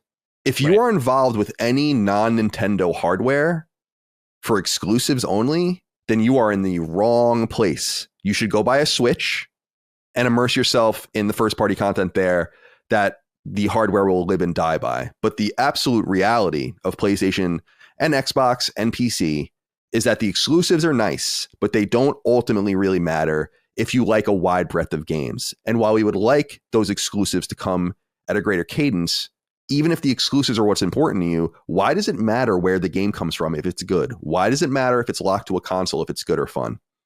Here are the games I've played this year on PlayStation 5. Prince of Persia: The Lost... That have come out this year. Prince of Persia: The Lost Crown, which I beat and platinumed. Grand Blue Fantasy Relink, which I beat. Lords of Exile, which I haven't beat, but that's not really a relevant game. Banishers: Ghost of New Eden, that came out this year, and I didn't beat it, but it was really good. I liked it. Just was getting a little long in the tooth. Helldivers 2 came to PS5 and PC. Final Fantasy VII Rebirth, beat that. Stellar Blade, beat that. Animal Well, platinumed and beat that.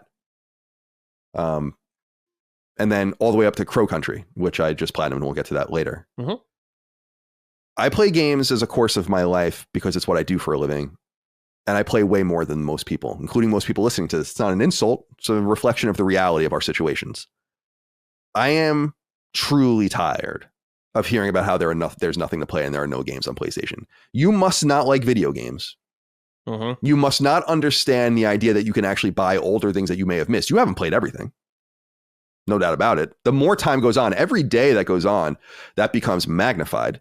And by the time we get 50 years into the future, there's going to be so much shit that you have never played. I'm not saying we're there now, but it's so interesting to think that we're piling and piling and piling these things up. Imagine where we are now in the timeline. This hand-wringing over PlayStation 5's lack of games is completely divorced from reality. And it needs to be called out. If all you care about are exclusives, then here's what you have gotten so far this year. Grand Blue Fantasy Relink, Helldivers 2, Final Fantasy VII Rebirth, Stellar Blade, and Rise of the Ronin, which I played briefly. It's not on my trophy list. Mm-hmm. Can you name an era where more and better games came out on in PlayStation? I'd like to hear about that 6-month run in PlayStation's history where those kinds of games all came to the console exclusively, if that's what's important to you, which apparently it is. Name the era. I've been with PlayStation since the beginning, so you can name it and I can recall it very quickly. This is amongst the strongest runs of games in the history of the console, actually. And the only reason people don't give a shit in some of the parts of the core is because it doesn't come from Sony Studios. Right. And I just think that I've said for many years now, and people know, it's like, I like my PlayStation first party games a lot. Some of them are my favorite games of all time. But I'm not here just for PlayStation games. That can't possibly be true. There aren't enough of them. There weren't enough of them in the most voluminous era of, well, PS1, Sony was publishing everything, but they weren't really making very much of it. PS2, they weren't making very much of it, publishing a little bit. By the time you got to PS3, where there was parity and there were studios starting to make things, let's say 2011, 2012, 2013, pretty busy time for PlayStation first party games, pretty comparable to where we are now. It's just completely divorced from reality. Helldivers 2 has probably sold something like 15 million copies at this point. Grand Blue Fantasy Relink was very, very well liked when it went by people. Final Fantasy VII Rebirth is masterful. Stellar Blade is excellent. People love Rise of the Ronin. What is wrong with you guys? It's almost like you nothing pleases you and you just want to complain, and then you get mad at people like me when we don't complain because it doesn't reflect the honest feeling inside of us. I've been very busy. Yeah. And quite satisfied. So it's not in running defense for Sony, because obviously they've greenlit games they shouldn't have, and things are behind, and they've probably followed some cues that they maybe shouldn't have gone too deep into games as a service. Obviously, The Last of Us Online was nixed. Twisted Metal was nixed. They're turning a very big ship, and those mistakes should be criticized and could be a part of why there's new leadership at the top of PlayStation now. But to pretend that there's nothing to play on PlayStation 5 is idiotic. And I read about it every day, and I just don't know what the fuck you're talking about. So, you know what? Sort it out. Sort it out. Yeah. Yeah, I agree with you, Colin, 100%. And it's like, you're getting Concord in like in a month or two, whether you're excited for that game or not. And then Astrobot. Then you're going to get Silent Hill. Awesome.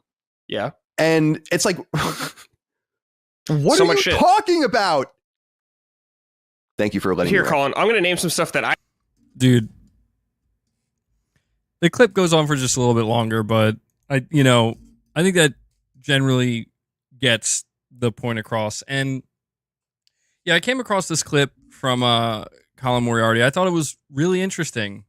I really did, because I'm like, yeah, I know exactly what he's talking about. But I will say there's something I want to add to this that I don't think Colin is missing this, but I don't know, maybe there's some confusion going around where, because this is what I've seen, right? Like, I've seen everything he's talking about. I see that, God, man, yes, it gets very annoying. It gets very annoying to see, comments of people saying like, oh yeah, PS5 has no games, or Sony hasn't really released anything, or just comments that seem like they're coming from people who haven't been paying attention. However, Colin does acknowledge in this clip the first party stuff, right? But I think it goes a little bit deeper in that I wouldn't be surprised. In fact, listen, I know this for a fact, more than half of the criticism that I see coming from people on my channel or on Twitter or wherever, where I'm seeing people leave comments, more than half of it, like, it's not really PlayStation fans. It's not really people who give a shit in the way that they want to convince you they give a shit. It's people trolling. It's not all people trolling, but a lot of it is. And it's because it's all about following the trends. And right now, the trend, whether anybody wants to agree with it or not, the trend and the cool thing to do is to like kind of not be on board with PlayStation. PlayStation's uncool now. PlayStation sucks now. PlayStation doesn't have games now. PlayStation fans suck now. They're all just ponies. That's the trend. That's the absolute truth. You don't have to look far, I think, to see that. Yeah, a lot of concern trolling as well. Exactly. And so what I think happens is there are genuine, real complaints that I think are valid. For example, like a PlayStation fan like myself, or like many of you, where it's like, yeah, man, PS5 has been pretty fun so far, and I've played a lot of great games, but it would be great to get like a really big, exciting show from Sony like we used to get in the past. We haven't gotten one of those in a long time. That would be cool. Or to get a bit of a roadmap to see some of these projects that we've been hearing about for many years. That would be really cool. And yeah, we hope Sony can do that, while simultaneously acknowledging that Sony has released a shit ton of games, even just this year. Sony has an entire roadmap for the rest of this year. We have multiple games coming for the remainder of this year, literally in just a couple months. And I think what happens is, again, there's too much nonsense, too much hyperbole that just proliferates across the internet, you know, where everybody, like, it's either PlayStation sucks or I'm a fanboy and PlayStation will always be the best. There's no middle ground. And if you try to carve out that rational, reasonable middle ground, you get gaslit. And I think that's why Colin basically went on that rant, because he like, the dude clearly feels like he's being gaslit. Like, he's being told by people, like, there are no games, there are no exclusives, there's nothing to play. The PS5, you know, it's so boring out here. And it's like, I totally understand where Colin's coming from, because I'm in the same boat where I've been playing shit all year. I tried to explain to people at the beginning of 2024 in January, like, dude, Sony has a game, like 1 to 2 games lined up for every month for the first half of the year. The competition doesn't. Sure, I may not know what Naughty Dog's next game is right now. I may not know what Sucker Punch's next game is right now. I may not know what Sony Ben's new IP is, but what I do know is for the next 6 months, I got games coming. And then people pull out the arguments, and sorry, Illegal Monkey, I'm going to get to your super chat, bud. I see it. Let me just finish my rant here. People try to bring out the arguments where it's like, well, I'm not interested in any of those games. I don't like any of those games. It's like, dude, all of these games are as different as can be. I saw somebody try to make the argument, all those games are super niche. Yeah, you're right, man. Helldivers 2, super niche game. Goes on to sell over 12 million units. Yep, I guess that's niche. Like, like, I'm not, this is where I'm saying, people are trying to twist reasonable, rational logic. That's what they're trying to do. They're trying to twist it into something that suits their agenda. If a person like myself, or like many of you, or many other people out there, comes out and says, you know what? I am satisfied. I've been playing good video games that Sony is releasing, as well as third-party games. I've been enjoying my PlayStation 5, and I've been pretty happy. If you say that, that's not reasonable. That's not rational. That's not logical. That's fanboyism, according to them, according to the internet. So if you go the other way and you say, well, yeah, PlayStation does suck. PlayStation hasn't done anything this generation. They haven't had hardly any good games. The output has been weak. You know, they're having a weak year, and there's no roadmap. It sucks. If you say that, you'll actually find that there are people that are going to cheer you on and be like, yeah, absolutely. And, you know, it's ironic because it's like, I mean, look, man, people make fun of me all the time because I'm always out here being like, we needed a showcase from Sony. It's like a meme for me at this point, where it's like, I'm basically a meme. I'm the guy that's always asking for the Sony showcase, the mythical, you know, unicorn PlayStation showcase. But the reason why I specifically focus on that is because I firmly believe that that is all that is missing right now, dude. That is, yeah, I'm the showcase guy. That's all that's missing. That's it. That's the only piece of the puzzle that is missing. And the moment that happens, this conversation ends immediately. Now, I got to go on a little rant of my own here. But Illegal Monkey says, worried about the future of physical media? Fear not. China has developed a CD that can hold 200 terabytes of data. Oh my God, terabytes? Are you terabytes? You put that in all caps. So clearly it's not a mistake. Cost prohibitive currently. Okay, $40,000 per disc and $50,000 per optical laser. But just imagine, that's insane. That's actually insane. 200 terabytes. Yeah, well, you know what? In the future, the price eventually the price will go down. And it'll go so low that every company will be able to easily afford 200 terabyte CDs. Are they CDs or like I'm assuming like Blu-ray discs, right? That's super interesting though, Illegal Monkey. I didn't know that. That does give me some reassurance. Seeing so they are CDs, okay. Interesting. Steven Leon says, if you want to showcase, you need to get some snacks for boss. Steven, bro, I gave, like, you see how chill he is right now? I gave him some snacks and I gave him some catnip. You guys can't see it. Look, I'm gonna try to pull it down so you can see his arms.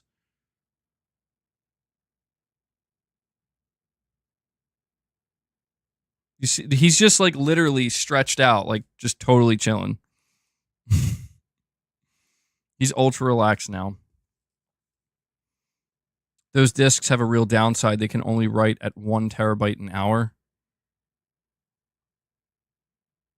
Interesting. Okay.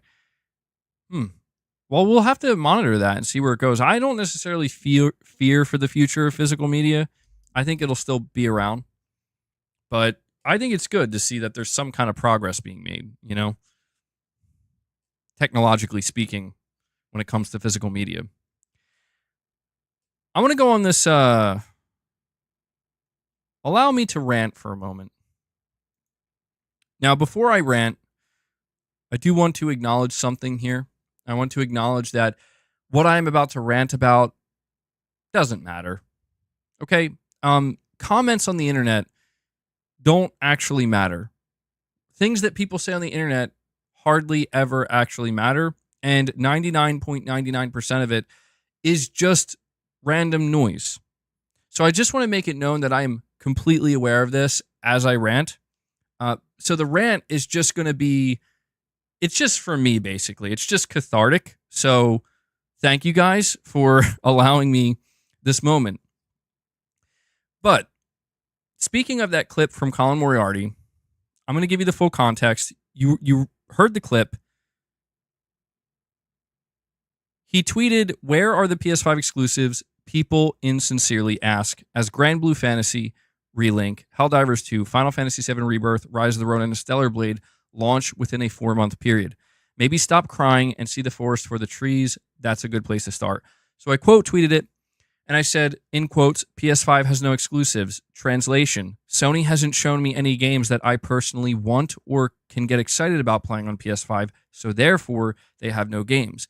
It is ridiculous, but a showcase with a bunch of big reveals would silence it immediately." So basically what I was trying to say there, I mean, I think most of you understand. I think most people understood. But essentially what I'm saying is when people say PS5 has no games, they're really just simply speaking for themselves, saying there's no games that interest me. And therefore, games that do interest those who are playing them are going to look at them and be like, what are you talking about? And then I think that's ridiculous. Like, I think saying PS5 has no games is ridiculous. But the showcase part, again, listen, people are out here trying to equate what I have to say about Sony should do a showcase at some point in the not too distant future. Sony should have a big showcase.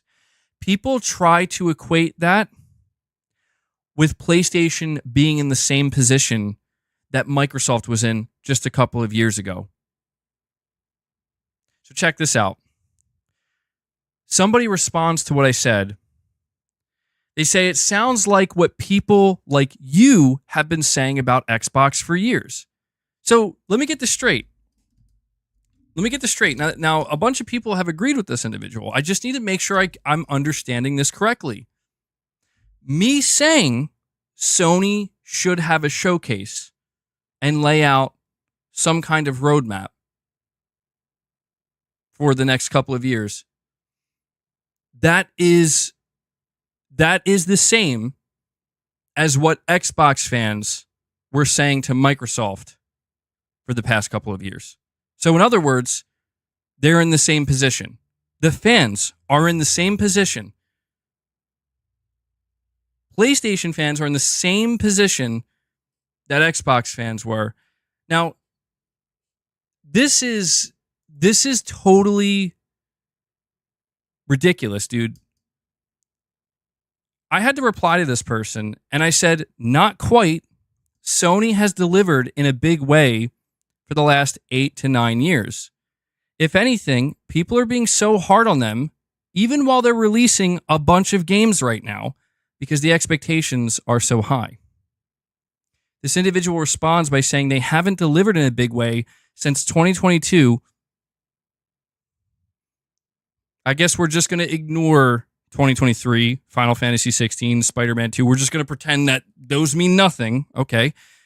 They haven't delivered in a big way since 2022. Clinging on to what they did in the past sounds like what another fan base has been doing. Dude, this person literally replied to both of my responses with, you're doing the same thing the other fan base has done. You're doing the same thing. Dude, no, I'm not. The fucking difference between what I'm doing and what the other fan base was doing is I'm playing games. I'm literally playing games the entire time that I'm also turning and saying, hey, Sony, you should do a showcase. I'm going to go play my game. I'm going to go play the game that you just released, but I still think you should do a showcase. That's the fucking difference. And this is what pisses me off. You want to talk about gaslighting? That is the epitome of fucking gaslighting. These people, these Xbox fans, dude, they are the fucking worst of the worst. They are. Like, I've never seen a more delusional group of fans. Don't get me wrong. There are some extremely delusional PlayStation fans. PC players can be a certain way sometimes. And even some Nintendo fans. But this is just like, dude, there's no fucking way. There's no way you're going to actually sit here and try to convince yourself, as well as everybody around you, that PlayStation is anywhere near being in the same position that Xbox was in 2 years ago, 3 years ago, 4 years ago, 5, 6, 7, 8, 9, 10, and it fucking goes on. If you believe that, you've had too much Kool-Aid. You drank the Kool-Aid, bro. And it's over for you. It's because this is what I mean. Something tells me that the individual who said that and the individuals who agreed with that statement, something tells me they watched this Xbox showcase and they just immediately decided, you know what? The past 9 years doesn't mean anything. It's all fixed. It's all fine. And actually, I think PlayStation sucks now. That's right. PlayStation sucks now. PlayStation doesn't have games now. Yeah, PlayStation's having the game drought. Meanwhile, PlayStation had literally 5 fucking games release the first 6 months of this year. Microsoft had 1, maybe 2 if you count Palworld. We'll say 2. 2's good. 5 is better. But even then, I get it. I know what they're going to do. I'll be like, well, that doesn't matter. Look at the end of this year. Look at how many games Xbox has. And that's great. Nobody's taking that away from you. But to sit here, that's exactly what a delusional Xbox fanboy would say. That's exactly what they would say, dude. You can't cling on to the past. Like, dude, nobody's fucking clinging on to the past. I'm literally saying, listen, Sony, you need to have a showcase. It's been too long. How is that clinging on to the past? If anything, that's what Xbox players have been doing for the past decade, fucking begging Microsoft on their hands and knees to please go back to the 360 days, just to get ignored and say, no, Game Pass is the future. And eventually they said, okay. This is what bothers me, man, is this gaslighting bullshit that just constantly persists, where it's like, listen, you're either going to fucking talk the truth of what's going on with PlayStation or you're not. And if you're not willing to do that, then you shouldn't be talking about it. Or at the very least, people shouldn't be paying attention to what the hell you're saying. It's insanity, dude. It's fucking, people are trying, it's revisionist history at its finest, where people are out here right now trying to convince you. And this isn't a matter of defending, because there's nothing to defend. This is a matter of what has happened versus what people want to imagine in their head what has happened. Okay? There's a difference. What has happened is Sony has provided a consistent, steady stream of games to play on your PS5 from the time this console launched. Period. End of fucking discussion.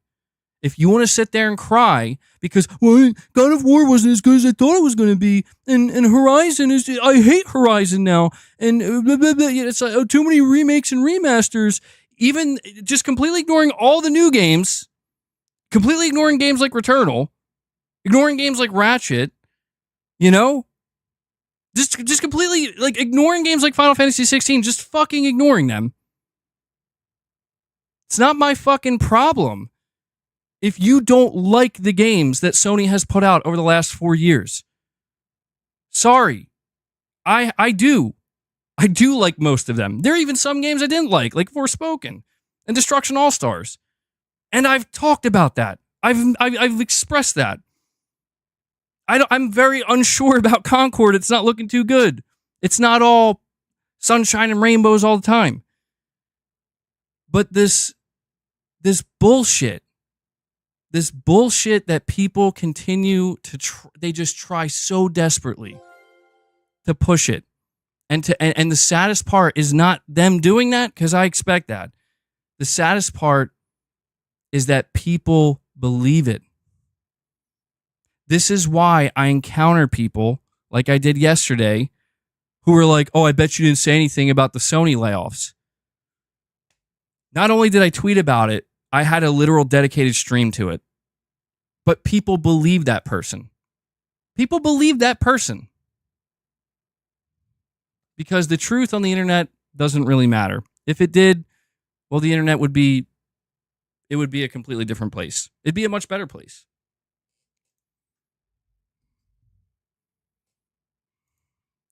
So, yeah. There we go.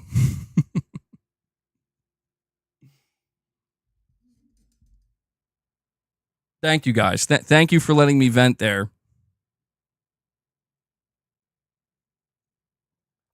X is not real life. Oh, I know, dude. I know. I rarely ever get roped into anything people say. And what I've learned, the most fascinating thing that I've witnessed on the internet these days is that if you can, like, state facts, but somebody can just completely override that fact with their feelings, and their feelings will ultimately hold more weight than the facts themselves. And I get it. That's human nature. I get it. Like, when you appeal to people's feelings more than the actual, like, just cold hard facts, I get it. You know, we are human beings after all. But it's insane, dude. Like, at some point, it's like, come on, guys. Like, you got to realize, like, you got to pop the delusion bubble here. We got to look at shit for what it really is. But speaking of facts, here's what I'll say. For all the people out there who really think PlayStation's fucking up, listen, let's just pay attention. Let's put what I have to say aside. Let's put what you have to say aside. And let's wait for the numbers to roll in, okay? Let's wait to see what's going on with console sales, what's going on with game sales, what's going on in general. Because, listen, if people really are, like, generally, not you, not me, not the small groups that are talking online, I'm talking the general population. If we as a whole are truly unhappy and dissatisfied with what PlayStation's doing, we're going to see that reflected in the numbers. And I'm okay with that. Okay, I'm okay with that because all that will result in is Sony saying we got to do even more and we got to try even harder. I'm not going to be opposed to that. Absolutely not. But I'm not going to be shocked if it turns out that they're still doing pretty well because I see what they're doing. They're releasing video games at a consistent cadence, more so than pretty much anybody else, or certainly more so than Microsoft at the very least. You know, they're embracing PC in a bigger way. They got the rest of 2024 filled in. They got multiple studios working on projects behind the scenes. Some of the biggest studios in the world. It's like they got a pro console coming. I just don't know. I guess I'm just wondering, like, what exactly else are people like? What is it exactly? Because I know what I want from PlayStation. Like, if I could have one request from Sony, what would it be? I know what I want. But I just wonder, these people who act like they really are that dissatisfied, like they are that upset with PlayStation, what is it exactly that you want that they haven't in some way put out there? The only thing I can think of that actually I think is fair is if you're like a fan of PlayStation classic games like Resistance and Killzone and Jak and Daxter and like these older IPs. If you're somebody who's like, man, I really wish Sony would bring some of these back and like make newer versions, that I agree with. Like that I think is a fair criticism where it's like, yeah, Sony does seem to have moved on from a lot of this stuff. And there's kind of that yearning for like, you know, those classic IPs like SOCOM and stuff. That I get and that I agree with. But outside of that, I'm just really not too sure.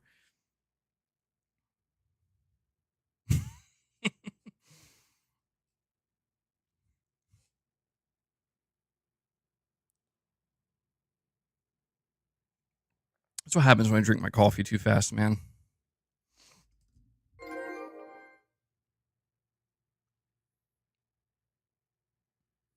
We have all right, I'm a little bit behind on the super chats here. We have Perfect Image says, referring to Sony leaving the CD market, the Switch being like more of how they deliver games. This is why Nintendo never did CDs to market. Game ownership is important. Yeah, I almost get the feeling that like Sony would be like more willing to stick with Blu-rays for as long as they possibly can before switching over to any like a different physical format, at least for gaming.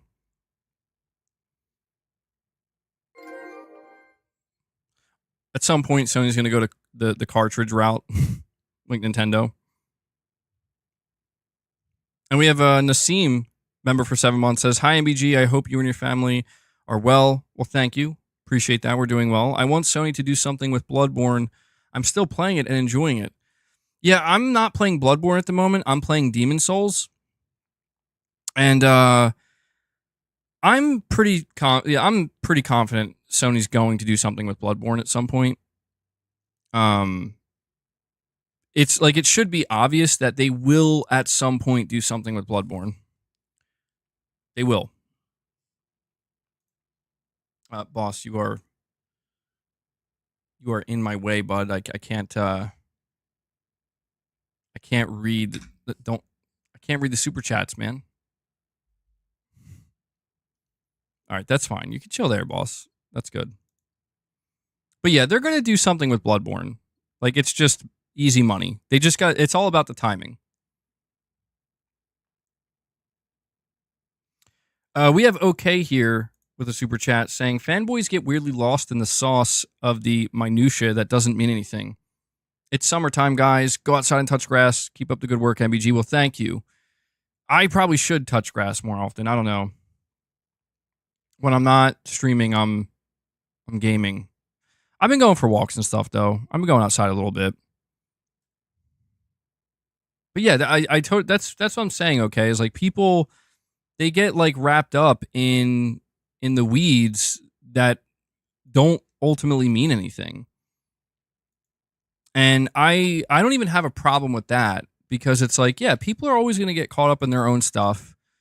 And that's fine. But it's when it seems like something that is disingenuous or just frankly untrue starts to it starts to kind of make its way out there further, and more people who are not paying as much attention start to kind of believe that, oh, I guess that, yeah, that's true. Again, it's as simple as some random dude on Twitter says that I didn't acknowledge the Sony layoffs. Some random dude says that, and people are like, yeah, he didn't do that. And it's like, you're factually wrong. Like, that person is a literal liar who made up something and you believed it. You know? That's what I mean, where it's like people are so quick to just assume these days rather than like take a moment to think, well, hold on now. Let's look into it first. Let's think about this for a little bit. Sorry if my camera starts going out of focus because boss is in front of it.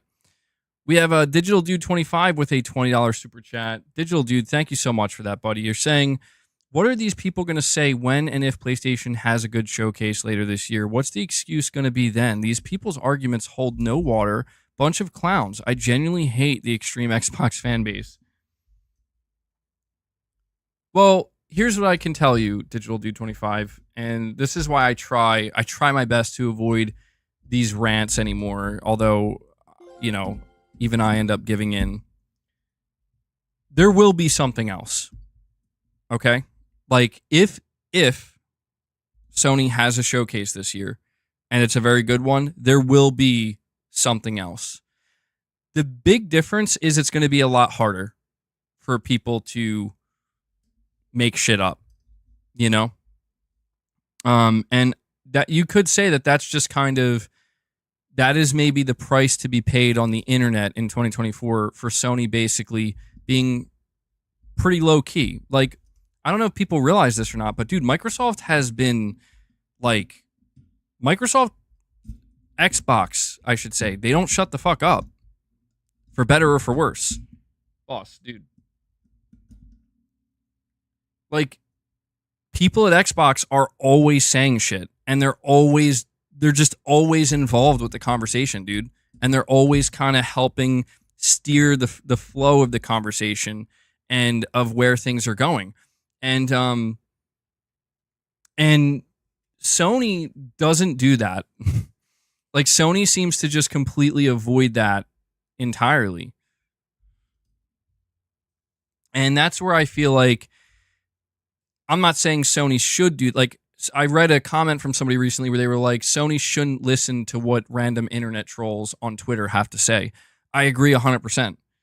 I agree 100%. But I just think that it's kind of the price to be paid for not trying to steer the conversation across the internet. Boss, bro, come on. I think this is it. I think you're letting Microsoft do it, and you're letting people just it's, you know, Sony is essentially letting people run with this stuff because Sony knows that it's not going to hurt them. That's the point. That is the point of all of this is it's like, does Sony give a shit about the 200 random Twitter accounts that engage on a post saying PlayStation has no games, PlayStation sucks? You know, does Sony care about the post of somebody saying, man, PS5 is a joke or something, like just whatever it might be, or, you know, like Sony's output this gen has been trash and it has like, you know, 1 million plus views and thousands of likes. Does Sony give a shit about that? Probably not, because what they are looking at is, it's like if they were to see that, they're like, oh, that doesn't look good, man. Are we doing bad? Are we really fucking up out here? And it's like, sir, here's how well the PS5 is selling, and it's like, oh, here's how many copies Helldivers 2 sold. Here's how many copies Horizon sold. That's the thing, is like, Horizon's a perfect example. And I say this as somebody, I'm not a huge Horizon fan, dude. I'm not a Horizon defender. But people try to convince themselves and others that Horizon is like, nobody cares about it. It's like not a relevant series or a franchise. And Sony's like, Sony's too obsessed with it and no one cares. And it's like that, literally the numbers are the opposite of that, dude. Like the numbers, the data, again, the factual data tells you, no, you're wrong. Like, I know that's painful to hear when you're somebody who isn't a fan of Aloy or not a fan of Horizon, and you don't like the series. I know it's probably painful to hear that it's doing very well and a big success. But that's the truth, dude. Like, you expect Sony to be like, well, this one dude on the internet said he doesn't like it, so who cares what the sales say? You know, who cares what the numbers say? I just feel like that's happening all around anymore. And that's why I try to tell people, like, why is that painful? Well, the way some people act, you would think it was. Some people act like, you know, Sony straight up pissed in their Cheerios or some shit because they're like, yeah, we're making another Horizon. Hold on, I gotta. Go ahead, you just chill with those snacks, dude. Look, I'm not the biggest fan of Horizon. Like, if Guerrilla came out and said, we're going to make something brand new, I'd be like, awesome. I'm totally cool if we don't get another Horizon. Like, I am okay with that. But if they're like, no, we want to make a third Horizon game, I'd be like, okay, I'm cool with that too. Horizon's a fun game. You know? But more importantly, even if I were to say I don't want another Horizon, and they're like, yeah, but the last one sold really well and did really well. Like, I get it. Like, I feel like I would have to be dumb to turn to them and be like, no, don't make it anyway. Especially if they want to make it. So I'm justifying Call of Duty with this argument? Absolutely. Yes. Yes, Activision would be brain dead. Microsoft would be brain dead to not keep pumping out Call of Duty. From a business perspective, they would be brain dead to do that. Does that mean that, like, I wouldn't want to see them do something different for a couple of years, maybe?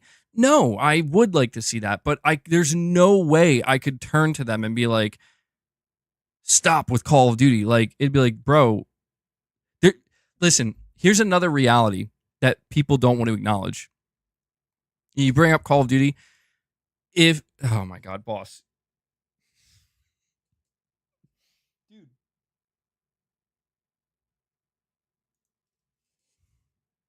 I'm trying to rant here, and boss is just like, hey, those snacks ain't open.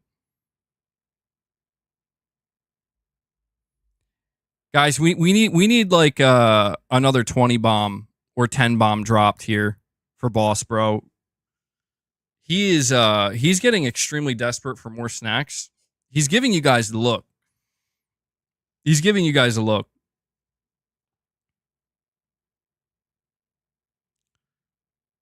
But yeah, dude, like the truth, I think a truth that a lot of people don't want to accept is that if Microsoft announced that in 2025 you're not going to get a new Call of Duty, right? You're not going to get a new Call of Duty. We're taking a break. Or maybe we're taking a 2-year break. The next new Call of Duty is going to be 2027. A truth that a lot of people don't want to hear is that there are millions of players who would be upset about that and actually be frustrated. There are millions of people who were absolutely expecting and ready to buy Call of Duty 2025, and they're going to be like, no Call of Duty this year? Are you kidding me?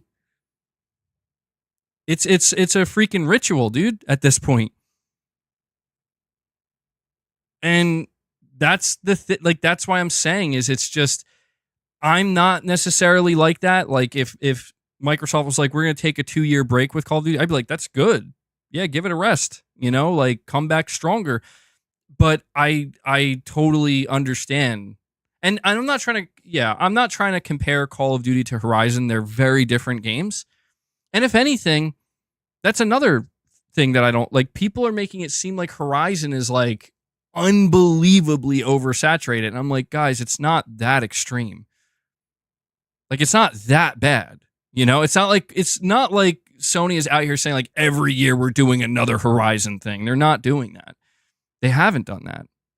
And again, I'm not trying to defend Horizon because I really don't care either way. I'm just pointing out that you really got to be very careful what you choose to believe when you hear or read what people are saying on the internet about these games and these companies, because there are just some objective truths that a lot of people are too disingenuous about, and a lot of people are too much in denial with, where it's like,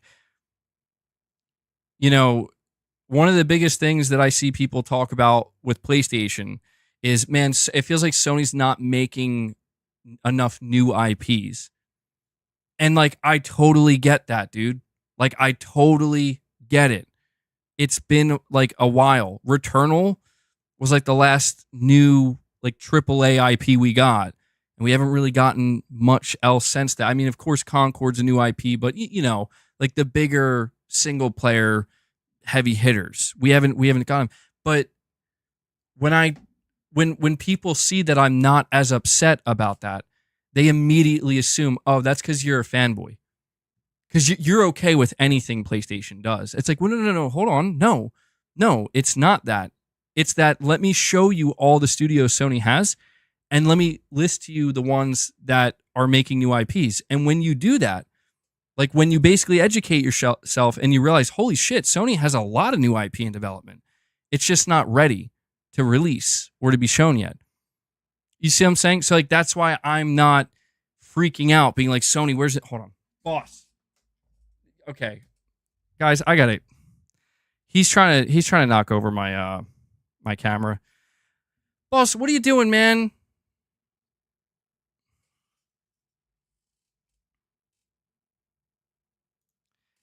I'll be right back.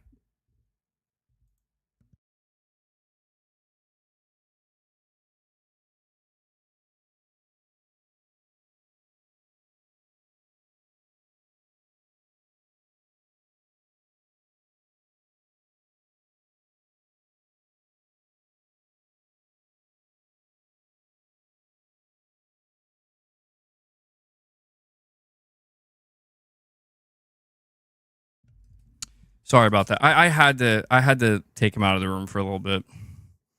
He's been getting crazy these days, man. Like he knocked my light over a bit, and he was chewing the wire to my camera again. And I gave him snacks. I gave him catnip. Like, bro, I can't do much else for you right now. Does he want me to like just literally let him take over the stream? No pants again? I'm not telling. Anyway, look, I don't mean to be so ranty and complainy. I don't know. I guess some of you guys do enjoy these conversations. I'm not trying to come off as like overly complaining right now. It's just that I know a lot of you guys see this too, and I know that there are just too many people where it's like they don't care to hear it because they just don't care. They don't care about the facts. They don't care about the truth. It's just like, no, dude, Sony sucks. I'm sorry. Like, there's nothing you can say or do to convince. And it's like, I'm not necessarily trying to convince anybody. Like, if you think PlayStation isn't good and you have your reasons, that's fine. My only hope is that you also acknowledge that there's more to it. Like, just don't look at it through a single lens, because I don't think PlayStation is perfect. I don't think PlayStation is flawless. I think that there are things they absolutely need to work on and improve. And one of the biggest things right now for me is they are not, and this may sound a bit selfish, but one of the biggest flaws for PlayStation right now, and why I decided, like, man, we got to focus on the fact that they're returning to TGS, the idea of a PlayStation showcase in September, is because one of the biggest fumbles from PlayStation, in my opinion, right now, is they are not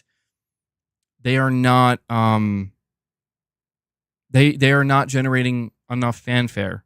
They're not communicating directly enough with the core fan base, and they are not communicating a clear message, or clear enough message that, like, yeah, we still are like trying to like hoorah with the fans here. You know what I mean? It feels like they've gotten kind of too far away from that. And I would really like to see them get back to it, because I do think that's an integral part of what makes PlayStation so good. You know, I do. I think that a big part of, like, of course, it's the games, it's the products, it's what they're delivering, of course. Absolutely. Without that, it would be nothing.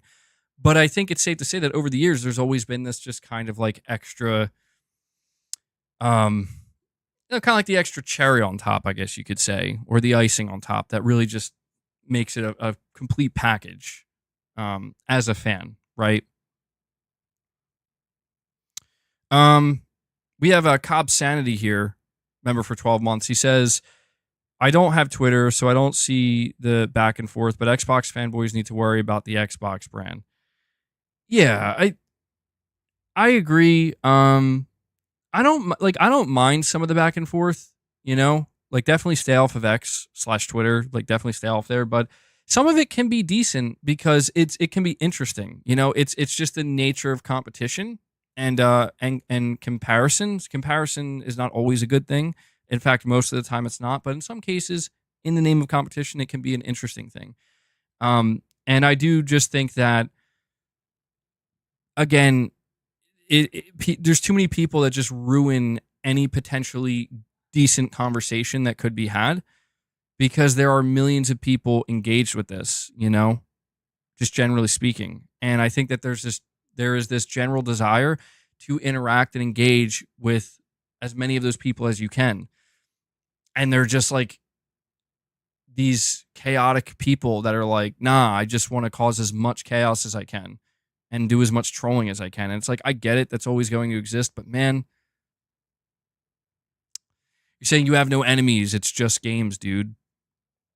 I would hope I don't have enemies. That would be concerning. Certainly.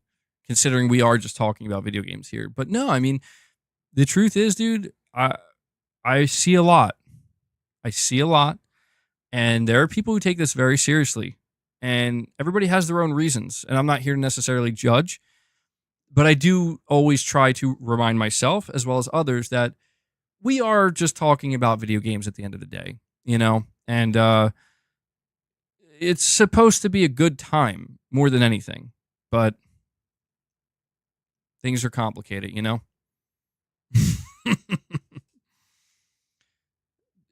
Yeah. We have Digital Dude 25 saying Sony doesn't need to do that. Like Jim Ryan said, we're going to have the games do the talking. I agree. I still agree with that Jim Ryan. I still agree with that Jim Ryan quote. The only thing I think that maybe there's an inherent weakness though with that. I think there's this great idea of strength behind if we just let the games do the talking. But it turns out that that's an amazing. That quote I feel like serves the business side more than it. Like, it's interesting to think about that Jim Ryan quote because I've always gotten this feeling when Jim Ryan was a CEO of PlayStation that he just didn't.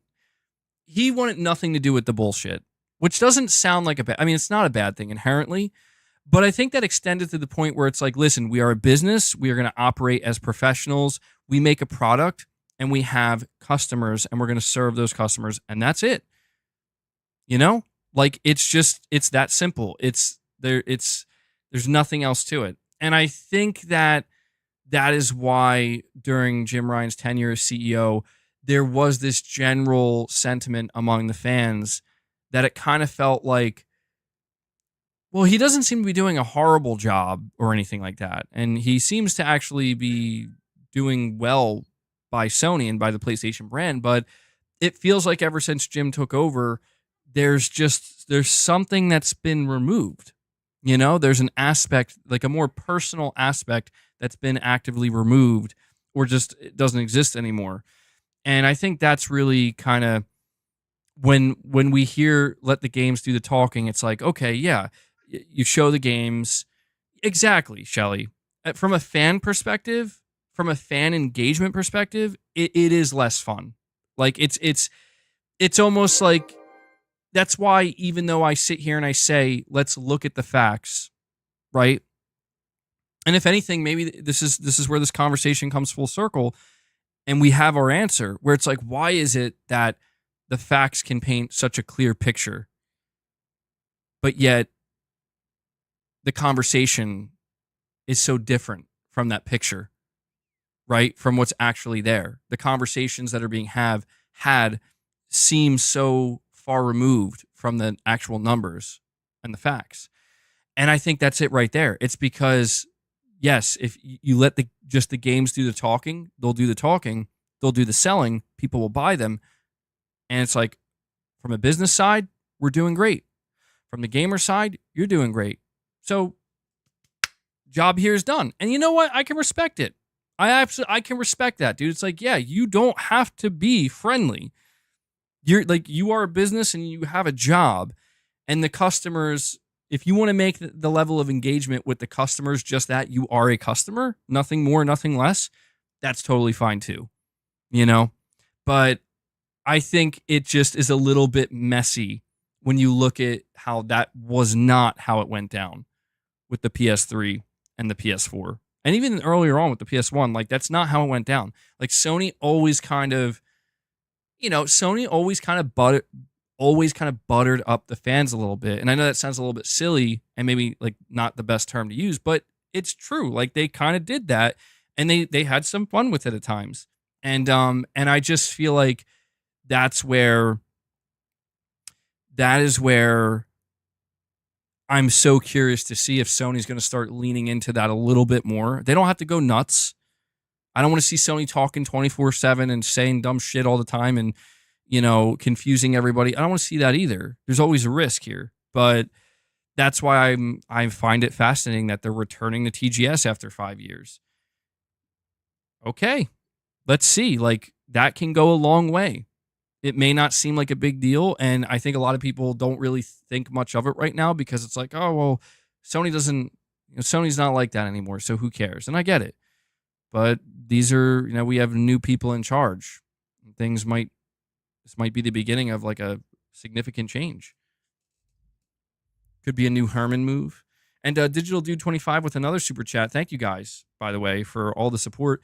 You're saying, I feel like Astrobot is going to be a fun platinum. I can't wait for it. I agree. I'm super excited for Astrobot. And yes, I agree with that as well. I think it is going to be a fun platinum. I actually wouldn't be surprised if Astrobot is one of the funnest platinums ever to get. I'm assuming they're not making it difficult. They're just going to make it. I think it's going to be a bit of a collectathon, and those can be really fun.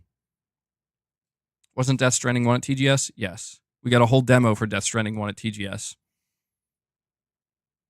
2019.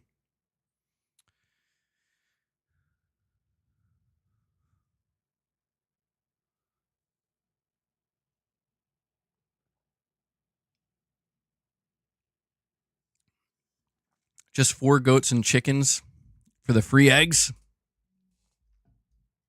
Steven Leon's out here bragging about his free eggs again. That's smart, though. That's smart. All right. That just caught my eye. I don't know why. I was just like randomly reading the chat as I was getting a drink.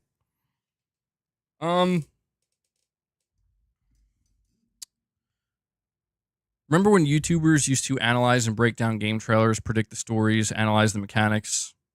The thought of YouTubers back then opening a Forbes article, they'd never LOL.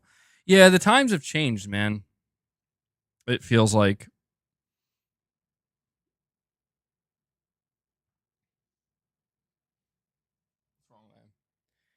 I don't necessarily know that it's all bad, right? Like, I try not to be as doomer about it. Oh, here we go. IP Gaming and Hanzo. You guys just can't help yourselves. See, you guys in a way are just as chaotic, just in the opposite direction, which I appreciate that more. You can be that. You can be chaotic like that.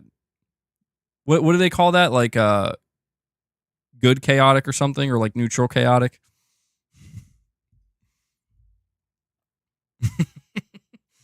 Dan, I don't know that that's what I'm supposed to do. I think like that might be the opposite.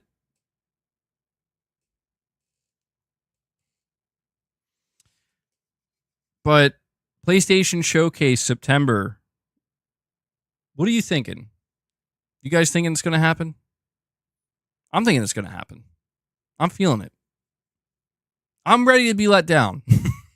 Again, if need be.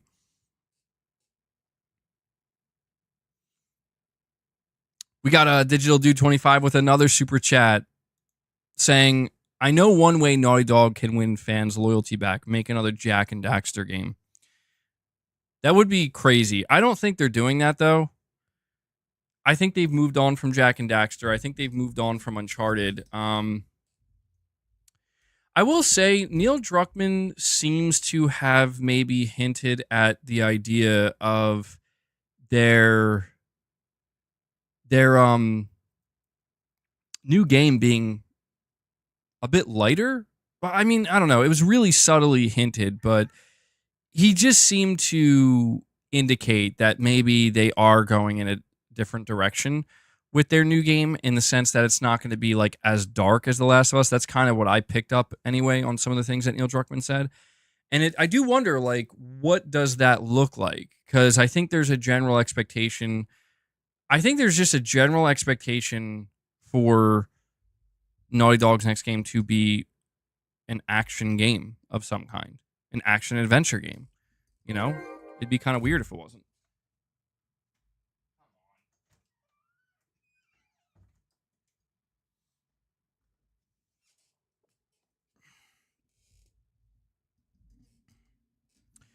Saying with that job listing, it'll be dark as hell. Wait, what? Oh, okay. Yeah. What do I think The Last of Us Part 3 story will be? Oh, I don't know, dude. I mean, I would have to imagine it would have to be some kind of continuation of Ellie's life and her journey. Right? It would have to be. I don't know if Joel would play. I'm sure Joel would play some kind of role in it, but I don't know, man. I still ultimately feel that The Last of Us 1 should have been it. After The Last of Us 1, Naughty Dog should have moved on to something new. But I think they are going to do one more game. I think Neil Druckmann even kind of confirmed that. Bring it full circle. Maybe Ellie will end up kind of finding herself in a similar role that Joel did. That could be interesting, you know? Like, she's older.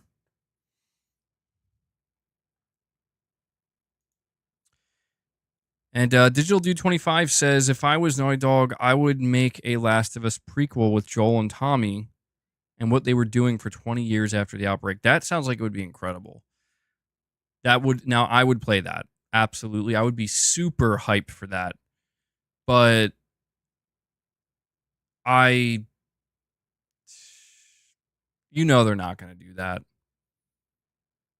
They would never do that. And that's what I think is kind of, at least I don't think they would. I just don't get the feeling that Naughty Dog would ever like do a prequel in that way for Joel. But that would be so cool.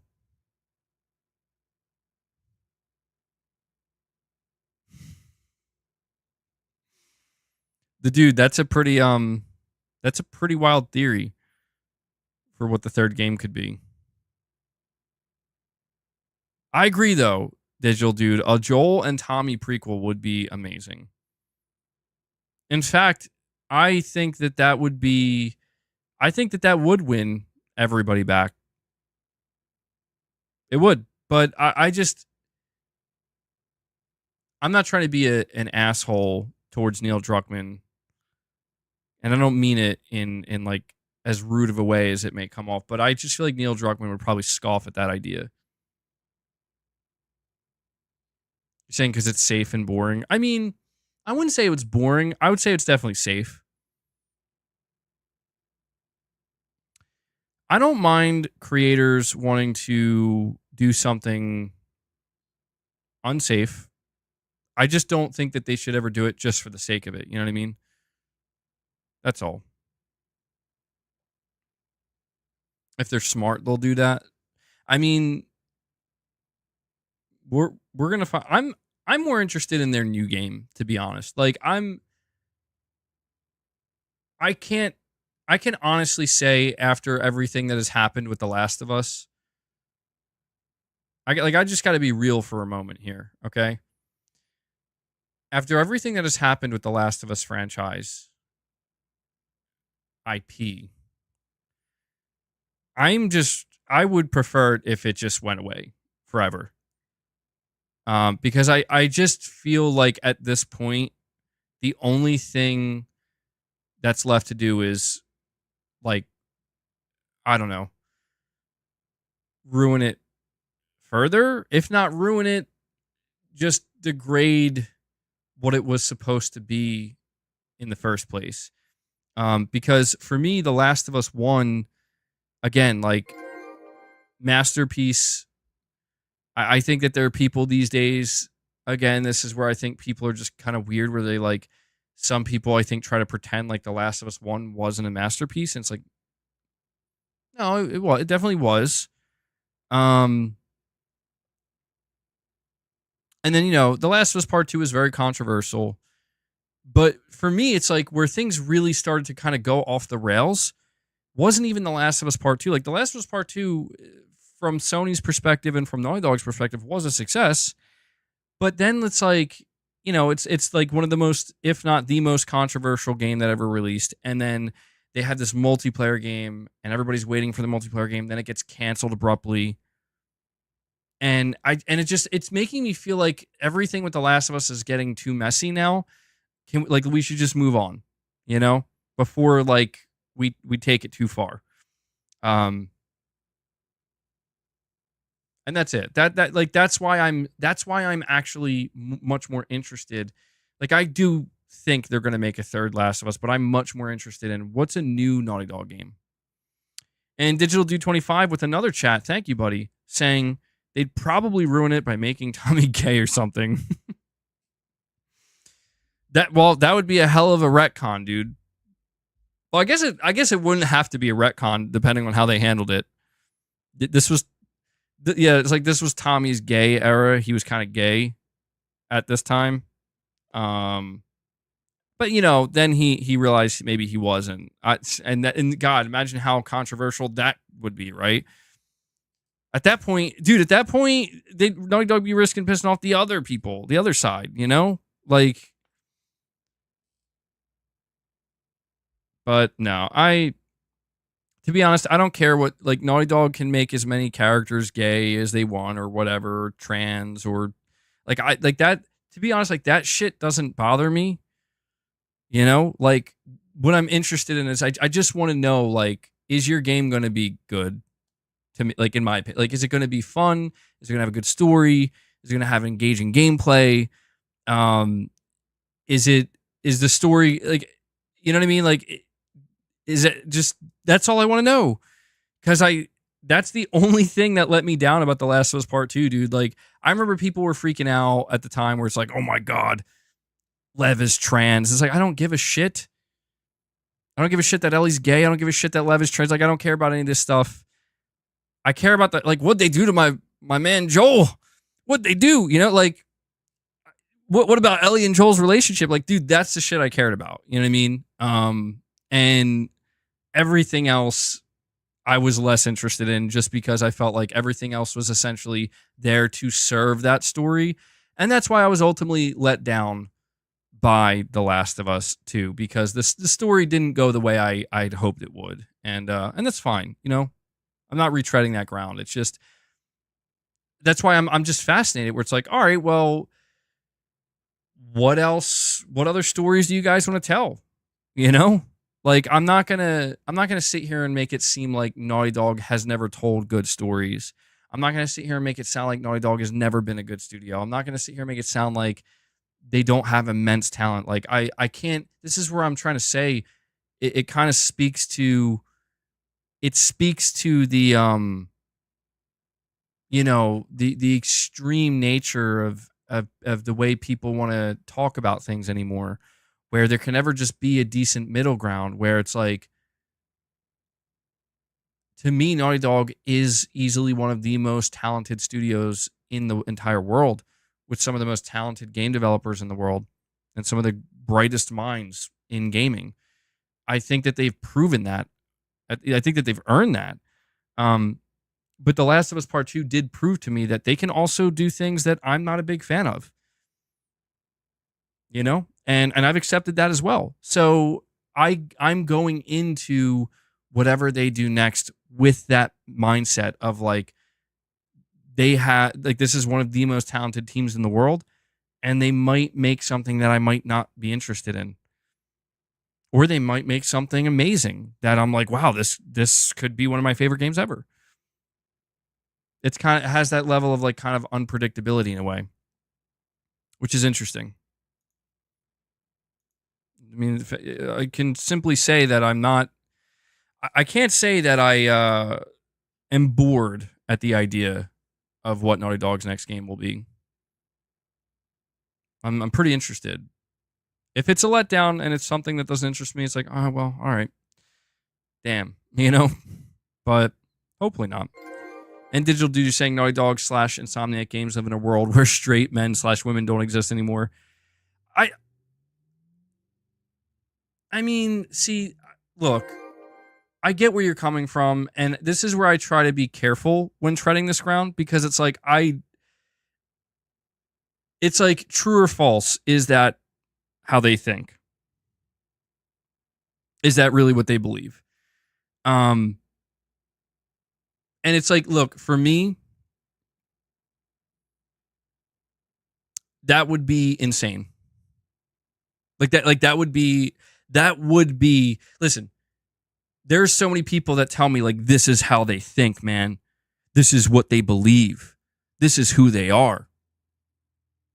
And, like, for me, that's like, are you sure? Like, that sounds insane. Like, that sounds like totally insane. Like, I'm pretty sure there are many straight people working at Naughty Dog. You know? Like, straight men and women. Like, there's no way that they actually think like that and convey that, right? Because if they did, how could it, like, that's just not right. In the same way that it's not right to be that way towards gay people. It's not right. So it's like, I listen to what people say and I hear what they have to say, and I try to just, you know, okay, let me see what's actually going on here, though. Like, let me see what is on display. What are they showing me? I mean, look, man, I see people talk about that sometimes, but then there's a whole scene in The Last of Us Part 2 where there's a straight sex scene, bro, between a male and a female. And it's like in your face. So I like, that's why I'm saying, like, I don't know what that, what message is being sent here. I don't understand. Like, I'm reading what people are telling me and I'm seeing what's on screen, and I'm like, I don't know anymore. I don't know anymore, dude.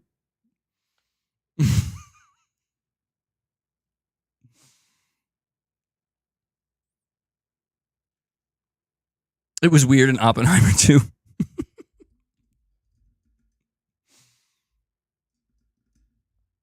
You're saying the chats online are toxic about it.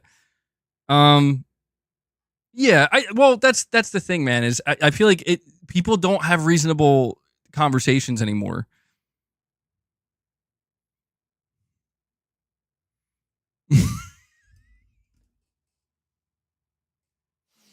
Dude, Hanzo.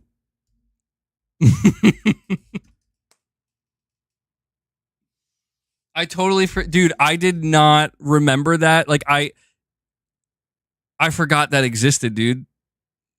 Until you said that. Like, until I read that. I forgot that existed. That's so funny.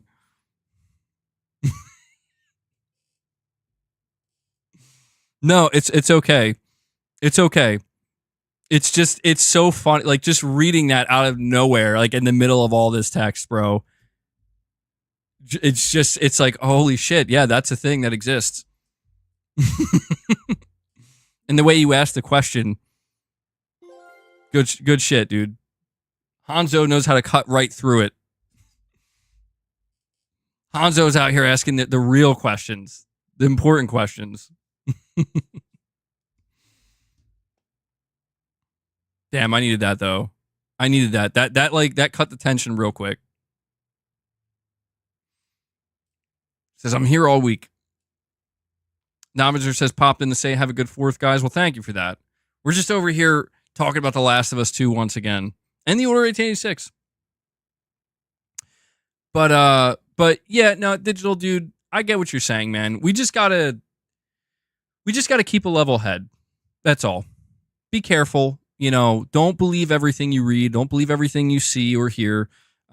Just, you know, see it for yourself, find out for yourself, and then judge it for yourself. You know, that's how I feel about it. And that's universal. You know, that doesn't just apply to The Last of Us or Naughty Dog or video games. It's universal. I think you know that. And we have a Shogun Blade Z with a super chat saying Sony hasn't been hoorah since they shit the bed in that E3 with the flute guy.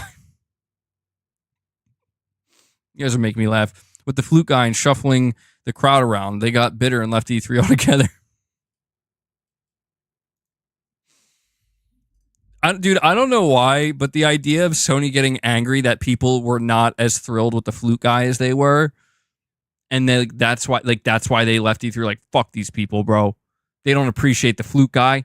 They don't deserve this. They don't deserve our presence here no more. I don't know. I don't know that that's exactly what you were getting across, but I just am like imagining somebody in Sony getting really mad about that. Flute guy is legendary, absolutely. I forgot about that, man. That was so funny. Flute guy at the Game Awards.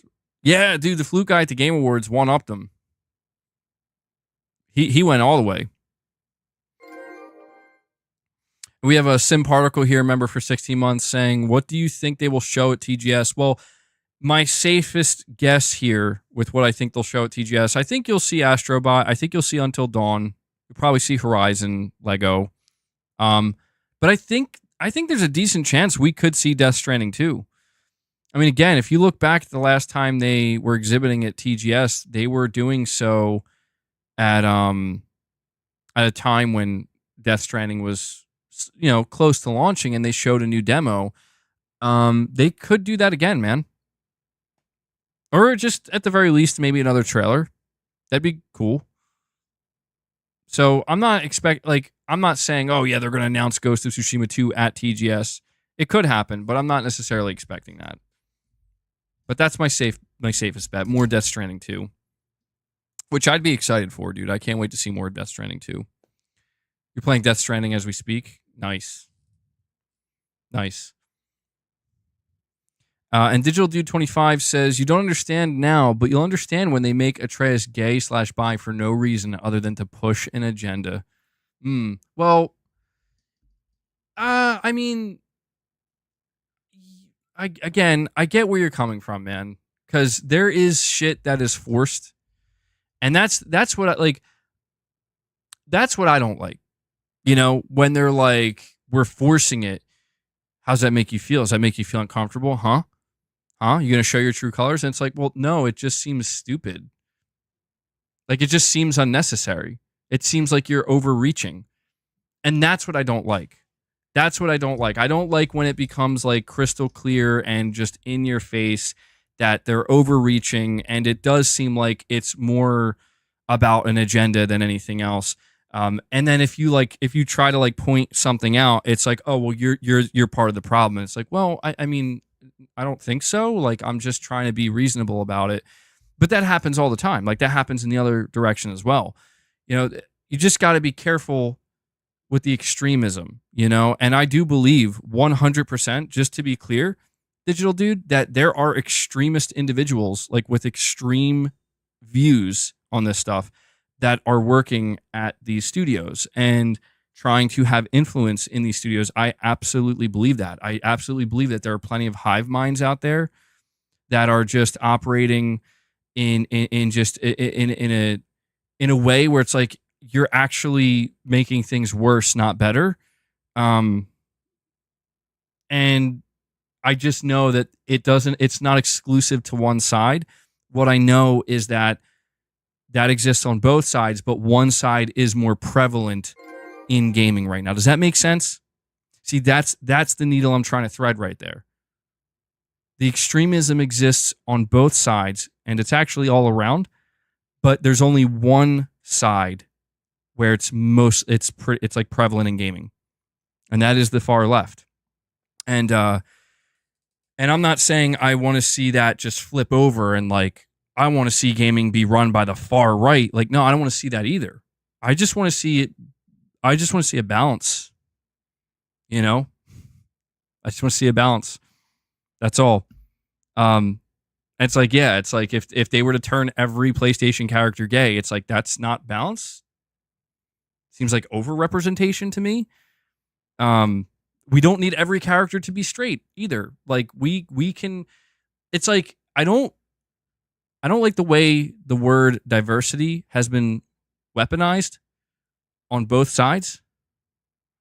You know, diversity to me means just a balanced level of inclusiveness.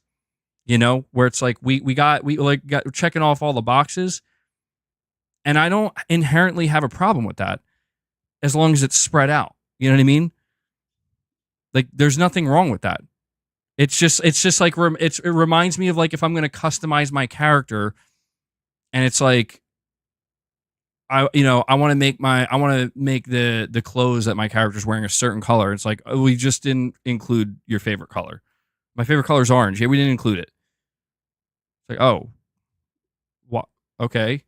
Like, no, you just like expect it to be there because it's like take your pick, right? Like that's what I'm kind of saying. Variety, inclusiveness, all this is fine, but the problem is we have two groups of people who are very angry at each other, and they're just, it's a tug of war. And if either of them get their way, one's going to get stomped out.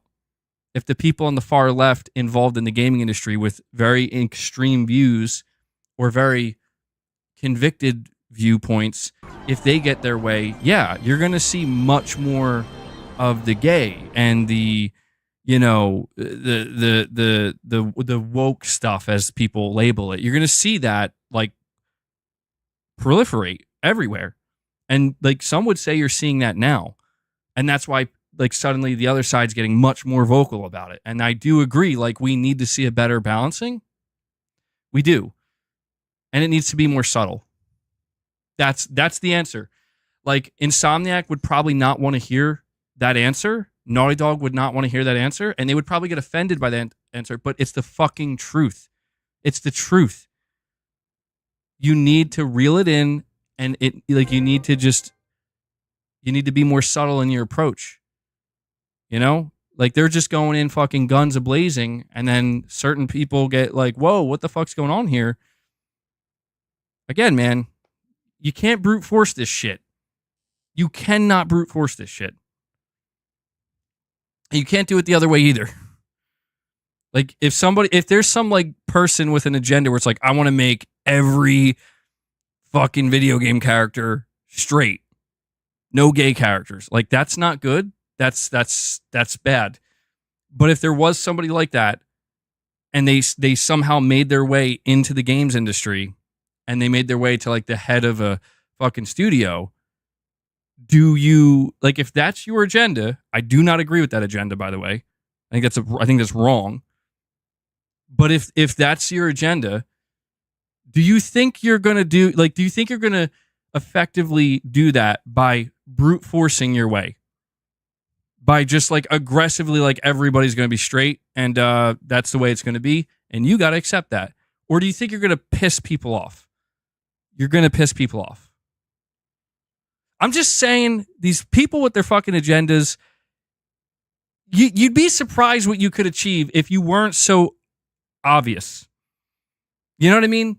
I'm not saying I want you guys to be shitty, but I just know that some people are going to be shitty no matter what. But it's like, you'd be shocked. Maybe some of these people would probably be shocked what you can achieve if you're just not like blatantly obvious with it. That's every character like Duke Nukem. That sounds comically bad, dude. But I would want to see that just to see what it would look like.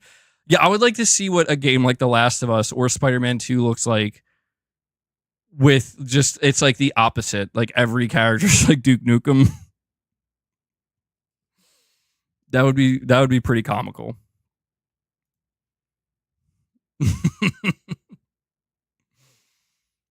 And we have New Soul 9 here with a super chat. Thank you, buddy. Saying, MBG, have you ever considered expanding your stream to Spotify, SoundCloud, etc.? I have thought about it. I don't know how advertising works though on these platforms. That's the only thing. Like I could be wrong about this, and maybe this is speaking from. I mean, it is speaking from a point of ignorance, I guess. But I was always under the belief that in order to be monetized on that front, you have to have sponsorships. If I could be wrong about that. Maybe that's changed, or maybe it was never like that. But I have to look into it because I do stream a lot. I stream like multiple times a week, and I know that for some people it's extremely inconvenient to listen to this as like a listenable podcast or stream, because you can only do that if you pay for YouTube Premium, and a lot of people don't pay for YouTube Premium. So I'll have to consider this, New Soul 9, and it's something I might have to look into. But now that you've mentioned it, it'll kind of be at the forefront of my mind. And we have a Digital Dude 25 with 2 super chats saying, MBG, are you ready for Ratchet to come out of the closet in the next game? I'd rather live in a world where every gaming character is straight than every character being gay/trans. Arrest me. Well, I mean, I will say this, Digital Dude, just some pushback here. I disagree. I don't think. Here's what I think. Digital Dude, I think you don't really feel that way. And what I mean is, I think you feel that way right now because you're starting to feel like every character is becoming gay and trans, and it's making you feel like this is like this is overwhelming and too much. And I think I say this because I think a lot of people feel that way right now. I think we're actually seeing like it's the pendulum swinging the other way, where I firmly believe, maybe I'm wrong here, but maybe I'm just saying this because it's what I believe, that if it was more balanced, where there wasn't this push to make even more characters gay and trans, right? And there were still new characters coming out that were, not that, and they were kind of propped up in the same way. I think people would be fine with that. I do. I think people would be fine with that. I could be wrong. I'm not trying to speak for you, Digital Dude. You're clearly speaking for yourself. And I get that. It's the natural retraction. And I feel that too sometimes. I do. I feel that too sometimes, where it's like, this just feels like a bit much for me. And it feels like it's getting a little bit annoying, where it's like, why is it always this? Why is it always like, no matter what I engage with, I already know what to expect. You know what I mean? Like, I know what to expect. And New Soul 9 here says, MBG, I see nothing wrong with having an agenda. Just another version of saying, pushing a message. It's really how you go about the message in a movie games. I agree with that, New Soul 9. I agree with that. Like, I do believe everybody inherently has an agenda because we all have our own beliefs. We all, even on a subconscious level, we might not realize it, but if we're in a position where we can convey a message, we're likely going to convey a message, even if we're not trying, just from a subconscious level. Just that some people are very much conscious of it and they do want to push a message. And I don't think there's necessarily anything inherently wrong with that, but it's how you do it. And this, I'm telling you, this is why people are getting extreme in the opposite direction. This is why people are starting to get fucking angry and pushing back, and like it's becoming like a true like bad culture war, dude, because the people who are put in place to deliver the messages are doing so in a way that is overtly trying to antagonize those who are not going to be immediately receptive to that message. And that is the fucking problem. And I wish more people could like see that. Like people, like I wish the people who were doing this shit could see that. And Digital Dude 25, you're saying I absolutely feel that way. I'm not afraid to stand against these weirdos. Well, hey man, to each their own. I'm not saying I agree, but everybody's entitled to feel how they want to feel. And that's the thing. Whether I agree with how you feel or not, Digital Dude, that doesn't change how you feel. You know what I mean? So what I try to do is again, this is where I know people don't like it, but I try to understand where people are coming from. And maybe I'm too forgiving in a way, or too understanding, too tolerant. But it's like when I see shit I don't consider myself left leaning, obviously. But there are many things I encounter where it's very clear that what this person is saying, like they are very much left leaning, like they are very much all about that. And I'm not always immediately like, I don't want to hear it. You know, I don't want to listen. I don't want to hear it. Like, in fact, a lot of times it's the opposite. And I also got to consider where it's coming from. Is it coming directly from the source? Is it coming from somebody who is trying to paint? And I have fallen victim to that many times. It's like, are people trying to twist things and make it look a certain way? You got to be very careful with that. And Digital Do, you're saying, and that's all I'm gonna say about that. Well, I don't consider myself far anything. I don't consider myself far left. I don't consider myself far right. I just consider myself, and I don't mean this in some kind of arrogant way. Like I'm just trying to be, like I'm just trying to like be sensical about it. You know, where it's like, yes, people are going to be gay. I'm not gay, but people are gay. I'm not bisexual. People are bisexual. I'm not transgender, but there are going to be people who are transgender. You know, that's like, and looking at culture, skin color, it's like this, it's the whole thing. All this is like, what I'm trying to say is all this is going to exist regardless of how I feel about it. And so the only thing that really matters to me, and I just wish, I don't know, I'm not saying it doesn't matter to a lot of people. The only thing that really matters to me is trying to figure out, like, surely this stuff, like all of it, can coexist just fine. Right? Like, surely it can. Like, surely it's okay for a man to be what we would consider manly without it fucking being toxic, right? Like, a man can fucking turn to another man and be like, you fucking pussy. And that man's like, whatever, bro. You know, like, the man shit. Like, that's fine. Just like there can be people that, you know, where it's like, I would get really offended if you called me that. You know, like, okay,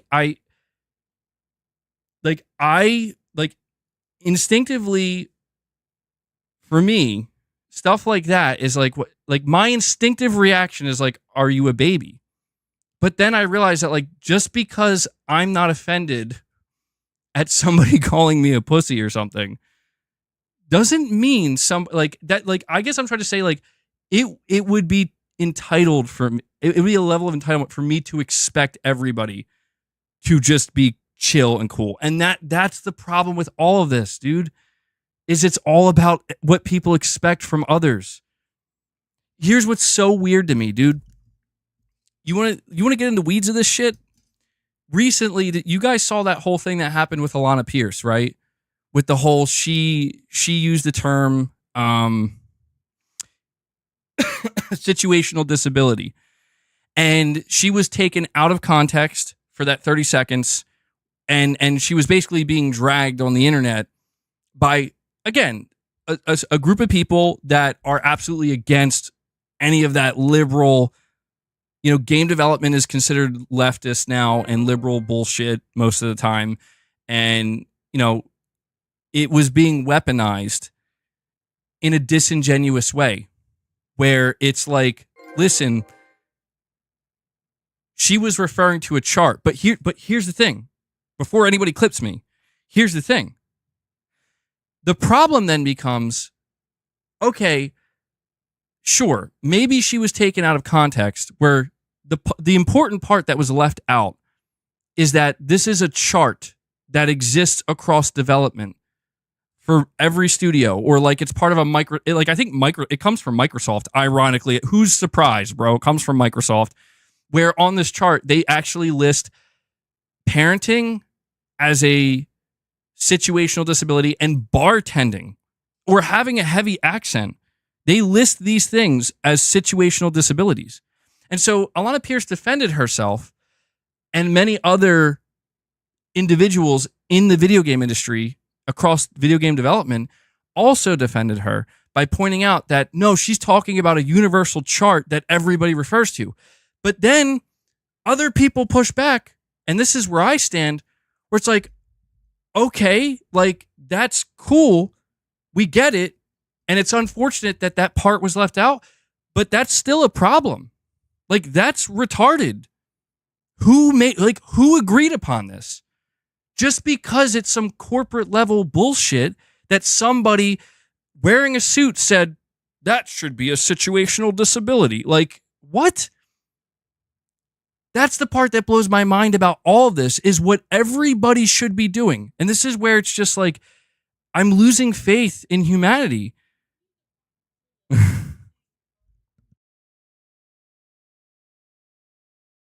I'm losing faith in humanity at this point, where it's like, shouldn't everybody be able to just rationally, logically come to the conclusion that, you know what? Maybe we shouldn't put parenting or bartending or having a heavy accent in the same category as like people who are physically disabled and like can't use their arms. Or like people who've been in accidents or were born with birth defects. Maybe we shouldn't do that because it sounds fucking stupid and makes no sense. And here's the kicker. Here's the kicker. You're saying, chill, bro. I'm just letting my energy levels get up. It's the caffeine, bro. I'm getting my second win for my coffee. Here's the greatest irony of all. This is, and you ready for this? Because once I realized this, I was like, I'm done. I'm done. I'm out. I'm gone. It's safe to say that the people who A, came up with this chart, B, are complicit and okay with this chart, or C, use this chart in game development, it's safe to say that they probably lean to the left. They are probably liberal. They are probably on that side of the fence here. I think it's safe to say that, is it not? However, a lot of these people are out here defending, it's just the word, bro. It's just words. Don't get mad at me for just, this was the terminology they use. Aren't you the same people that lose your fucking minds over words, over specific words and what they mean and what they represent and what they don't represent? Aren't you the ones that get so fucking worked up about that? Last time I checked, these are the people where you know what I'm saying? My fucking mind was blown. I'm like, this can't be real. This can't be real. Like the hypocrisy. Listen, everybody's hypocritical at times. Everybody's hypocritical. I get it. But the hypocrisy in this instance is like, you cannot be real right now. And this is why. This is why you see so many people out there acting like how I am right now, but even 10 times worse. Where it's like, oh, these motherfuckers are my enemies. These motherfuckers are now my enemies Because I cannot believe the hypocrisy I'm seeing. That's where, ultimately I'm going to calm down here. It's not going to be all that at the end of the day. But it's just like, I hope people wake up and realize that you are offending people. Just so you know, as a group of people, as a group that have a certain set of beliefs and political opinions, and part of that is constantly being offended by the words people use and the way people group others, group yourselves. You get so perpetually offended by that.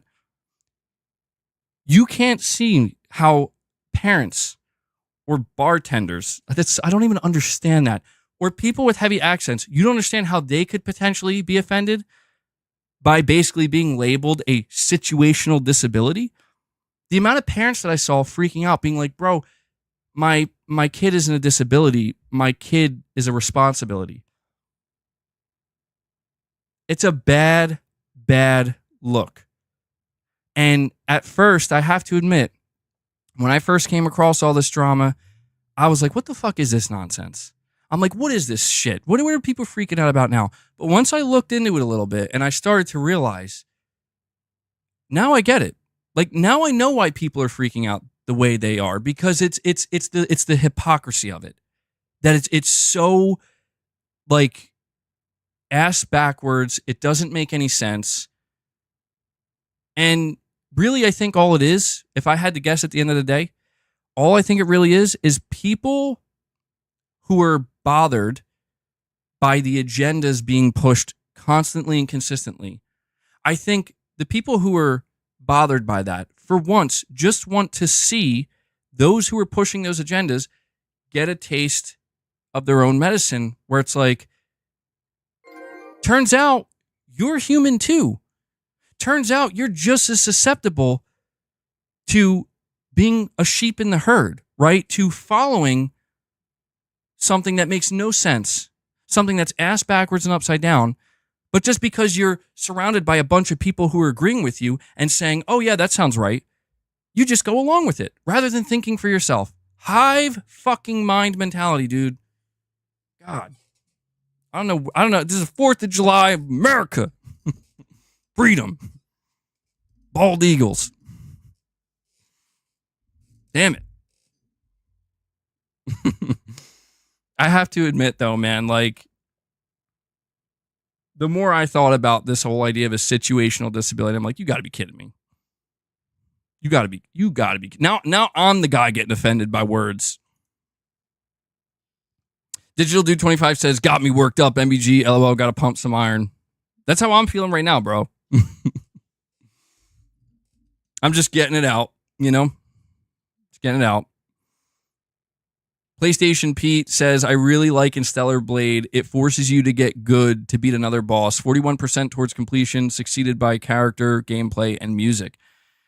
I do wonder, PlayStation Pete, if you played any of the Souls games or Bloodborne or Elden Ring, because I'm not saying that Stellar Blade is the same. It's definitely not. But the part you're describing, like how it forces you to overcome the challenge of the boss, that is taken from the Souls games. And I agree. That's one of the best feelings in the world. Like, I'm playing Demon Souls right now. And God, man, so, like, I forgot how difficult some of the boss battles are in Demon Souls. And I just platinumed Elden Ring. So I feel you there, PlayStation Pete. There's no better feeling than overcoming an extremely challenging boss. Like, it's like the only way you're getting through this is you got to get better. It's very rewarding. We have a Digital Dude 25 with a $20 super chat. Thank you, buddy. You're saying to go in the opposite direction. You notice how not one single person got upset about the main character being black in Assassin's Creed Origins, because it made sense for the character to be that skin color. Oh, man. Digital Dude's trying to take it into a whole nother direction here. You know what it is, man? It feels like the more I think about it, right? The more I think about it, the more I think this is just an exercise. I could be wrong about that, and maybe that is a low key way of just giving up, and I'm just like trying to convince myself of something that's not true. But what I'm speaking to, like, I'm very in a broad sense here, where I just have to believe this is all an exercise in eventually, like, in just how far, like, how ridiculous can this really get before everybody collectively kind of just takes a step back. It's like, wait, hold on. You know? Hold on now. I have to believe that. Like, there has to be some kind of limit. And look, that's when it comes to, I guess, the whole Assassin's Creed thing for me, like, I'll be honest with you, like, I have hardly paid any attention to this because I'm not interested in the game. So I feel like my opinion on it, like, I want to allow people to put me in the category that they want to put me in because I've already established I'm not buying or playing that game. So if you're like somebody who's against it and you want to say, oh, good, you're not supporting them, good. Okay.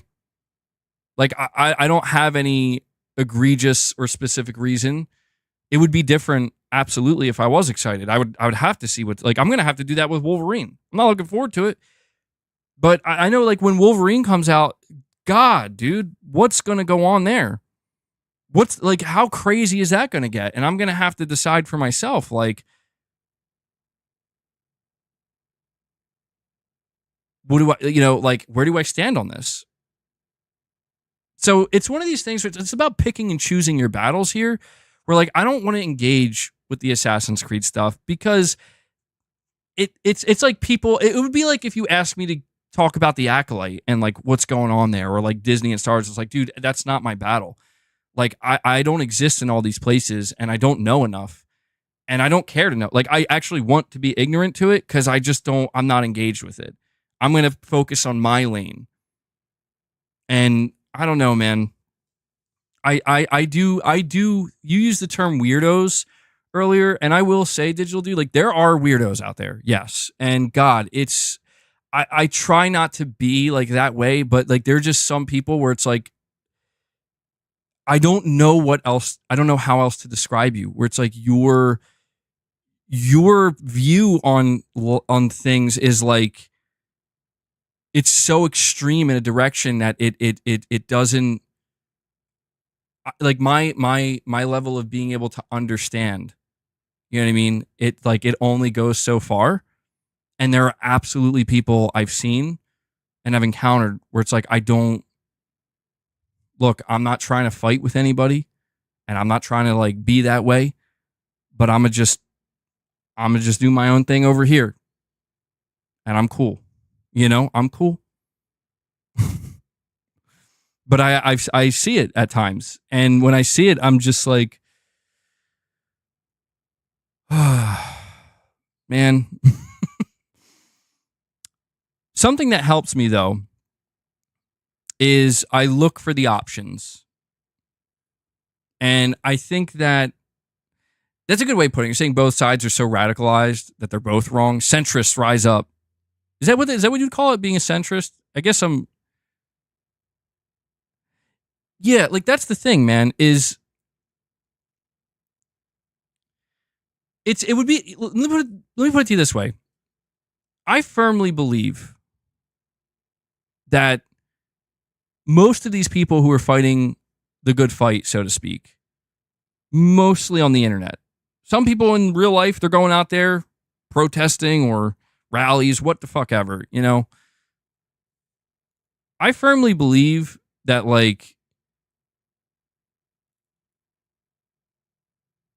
there are conversations, there are topics that extremists on both sides could sit in a room and have a conversation in depth about and make each other laugh and smile. I'm telling you, absolutely, that's a thing.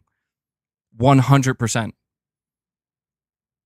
But that will never happen because the moment they identify something within somebody, whether it's the way they look, the way they talk,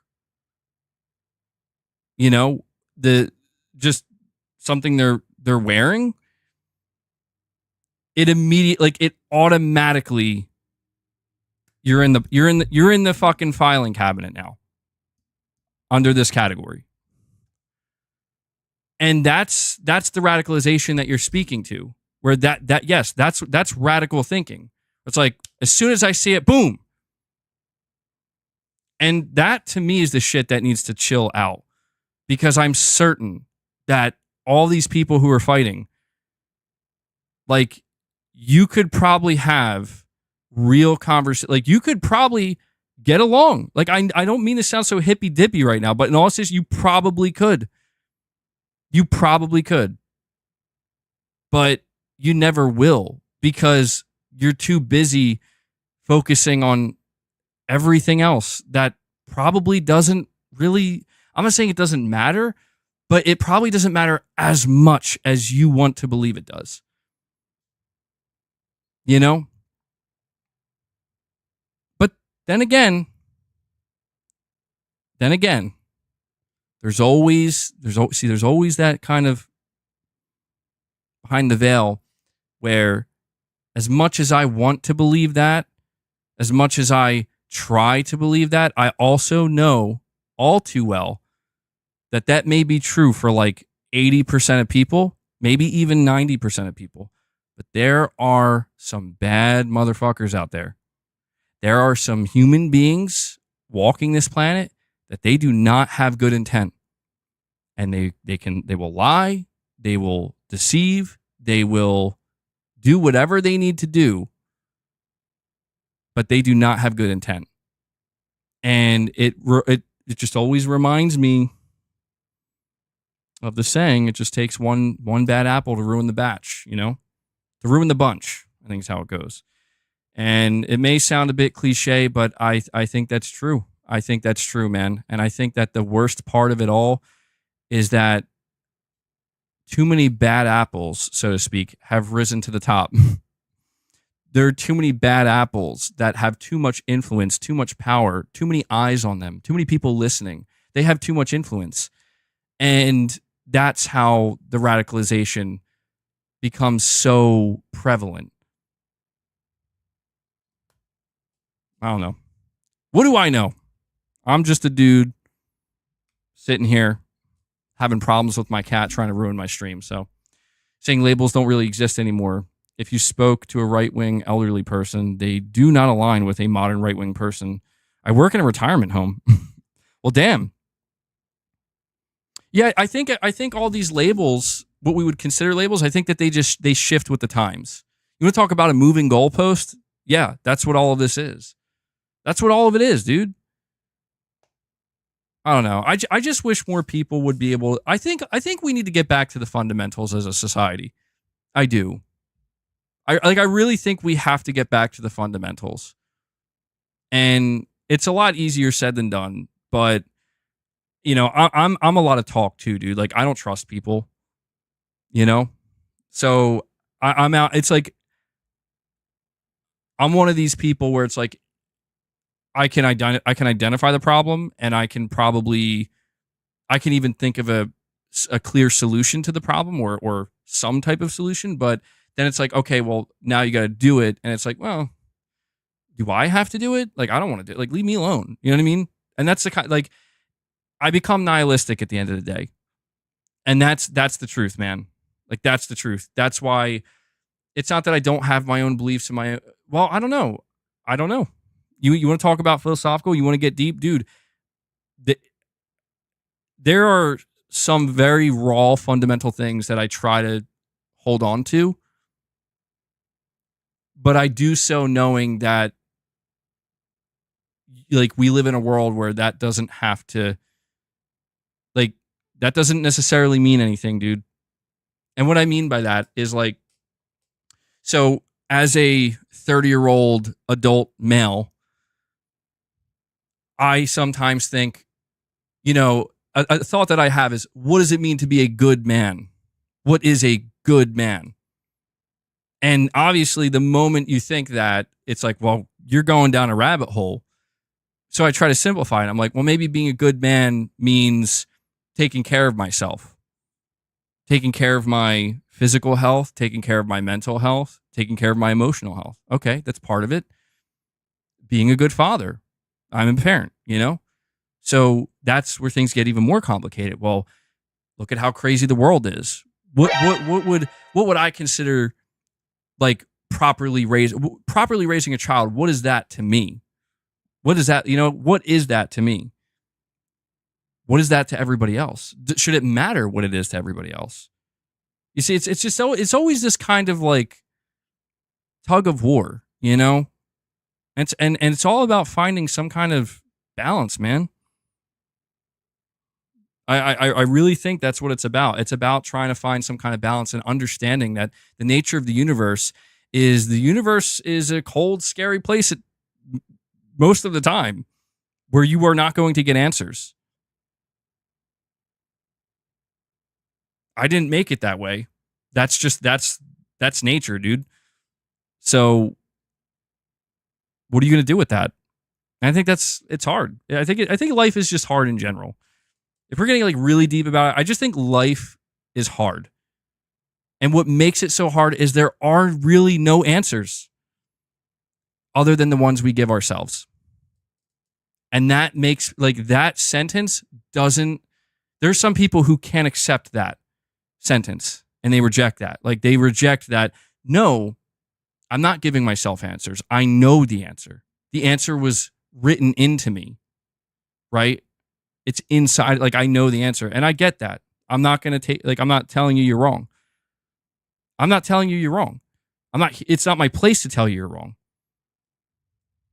But for me, that's what I've settled on for now anyway, is that the only answers we have are the ones we give ourselves. And because of that, I just constantly think about the answers I'm giving myself. That's it. That's what like I'm just always perpetually thinking about what is my answer to this? And how did I come to that conclusion? And I'm just going over it over and over and over again. And frankly, a lot of times it's like running on a hamster wheel where it's like I'm not getting anywhere here. So maybe I'll just let that one go. I'll just let go of that thought, let go of that question and just let it go. Maybe one day I'll get back to it. I think that happens for a lot of people. I think that's also why a lot of people turn to figures. How do people become influential? How do people become leaders? People become leaders because people look for answers. And when you see somebody that seems to have an answer, well, sometimes it's just easier to listen. Sometimes it's just easier to listen to what somebody has to say and be like, okay, that sounds pretty good to me. Yeah, I can get behind that. You just have to treat others how you would unto yourself. Yeah, dude, I just used that this morning. It's saying treat others how you want to be treated. I'm too young to teach you about life.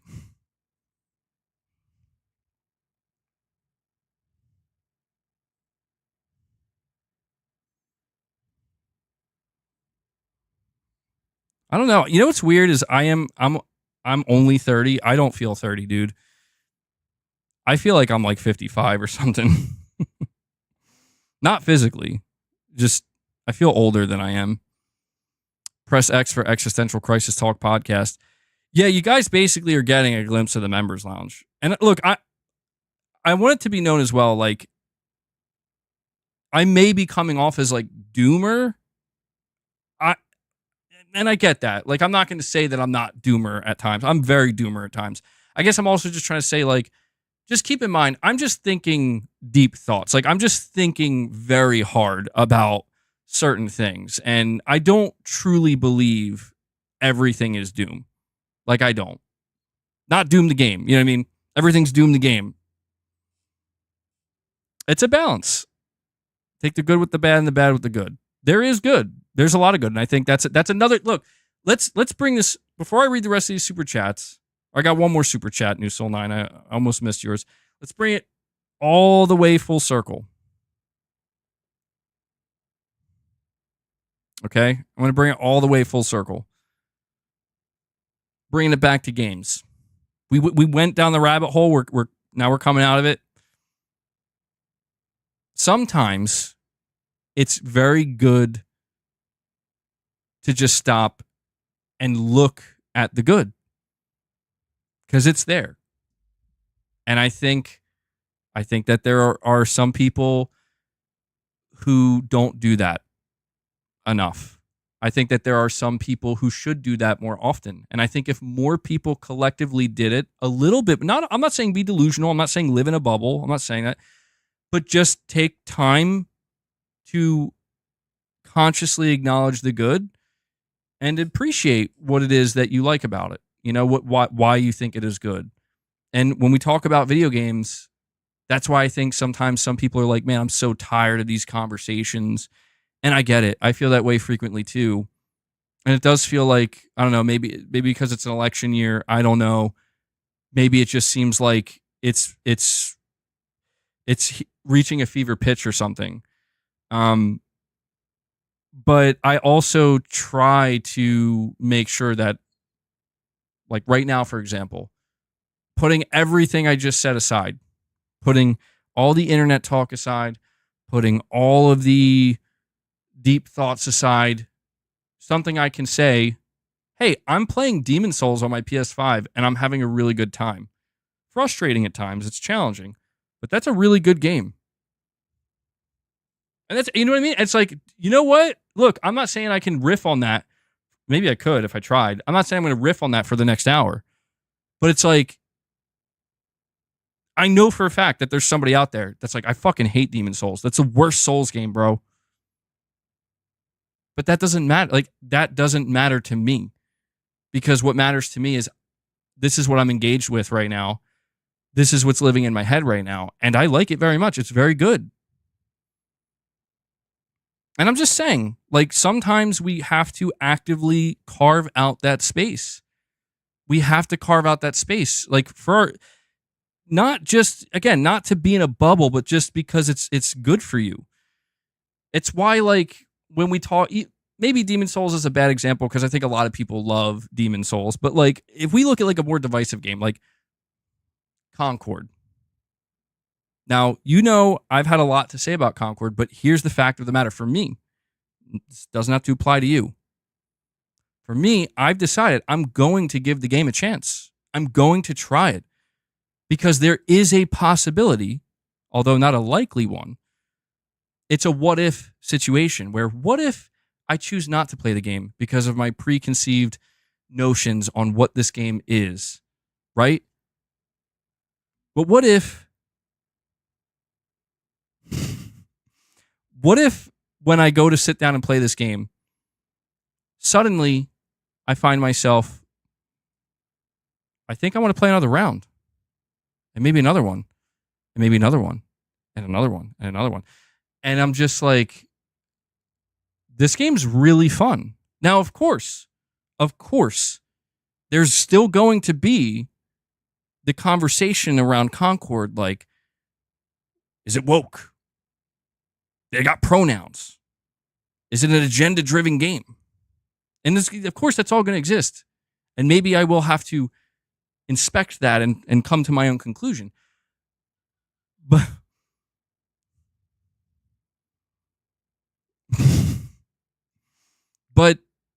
I'm just simply trying to say that I try to keep in mind when I am engaged with something, why am I, like, what is my reason for being here and being engaged with this? And if I lose that, like that core reasoning, this is just my own personal philosophy. If I lose that core reasoning, then there's a really good chance I probably shouldn't be there at all. And I guess what I'm just trying to say here, man, is that I never can seemingly thread the needle that I would like to when talking about video games anytime things turn political, because a lot of people consider me like a fence sitter, right? Like, you're just sitting on the fence. And I know a lot of people don't like that, but I just wish that more people would understand that it's not necessarily I'm trying to sit on the fence. It's just I am. Like, I can see the good and the bad. And Corey, the legend Landiga, comes in after my hour and a half long, I don't know if you want to call it a meltdown or deep philosophical existential crisis. I don't know, whatever you want to label it. But he comes in and he drops another 10 bomb on you guys. Corey doing some heavy lifting, bro. Apparently, this community was saying I gotta take you out to dinner sometime, Corey. Not in that way. I guess I don't know. People can perceive that how they will, but either way, they're like, bro, you got to take this guy out sometime, treat him. I mean, I don't know if that's a possibility. That's probably not a possibility, but either way, man, I appreciate what you do for me in the community. You just brought us up to 41 members, bro. So we're 9 away. We're 9 away from hitting a second goal. I really do appreciate that, guys. MBG, you're clearly right wing, so just admit it. Well, no, I can admit that I lean, like if you looked at me as like a fence sitter, I definitely lean more towards the right. Absolutely. That I think is obvious. But I just don't want to get fully engrossed in either side, you know? Because I feel like if I do that, you're saying your views plummet when you talk politics. I guess they do because I know the weight behind it. You know what I mean? Like, I feel like it's a lot easier for me to just be like, yeah, this one mechanic in this game, I fucking hate it and it sucks. Because it's a random video game mechanic that somebody might love, but what's it like? What weight does that really hold? Does it really hold any weight? Versus like, you know, somebody's like, yo, they're trying to push fucking, you know, they're trying to push that fucking political weirdo shit. And I'm like, all right, well, now we're talking about like some heavy shit that people are like ready to die for, you know, and go to war for. And it's like, I feel like I feel like I have to handle it with a little bit more care, if that makes sense. But we have New Soul 9. Sorry to keep you waiting, buddy. Yeah, that's true too, Paul. I got to be aware of that. MBG, would you feel okay to still play the skate game you're looking forward to play if EA decided to push an agenda on the game with characters, etc.? Well, I guess the first question I would ask, right? The first question I would ask New Soul 9. And this is where I'm just trying to be real here, man. I am. Like, I'm just trying to be real. Before I would I wouldn't go into Skate 4 with my agenda vision. I think a lot of people do that, by the way. I just want to say, I think a lot of people, as soon as they see, like, every time they see something, they're like, I'm waiting for it. I'm looking for it. And I'm like, that sounds horrible. That, like, to me, that doesn't sound fun. Like, that sounds like you're waiting to ruin your own time. You know what I mean? Do you get what I'm saying? It's like you're just waiting for the bomb to go off. It's like, okay, I'm not saying there couldn't be a bomb, but it's like, do we, like, maybe don't go into it assuming there's going to be a bomb.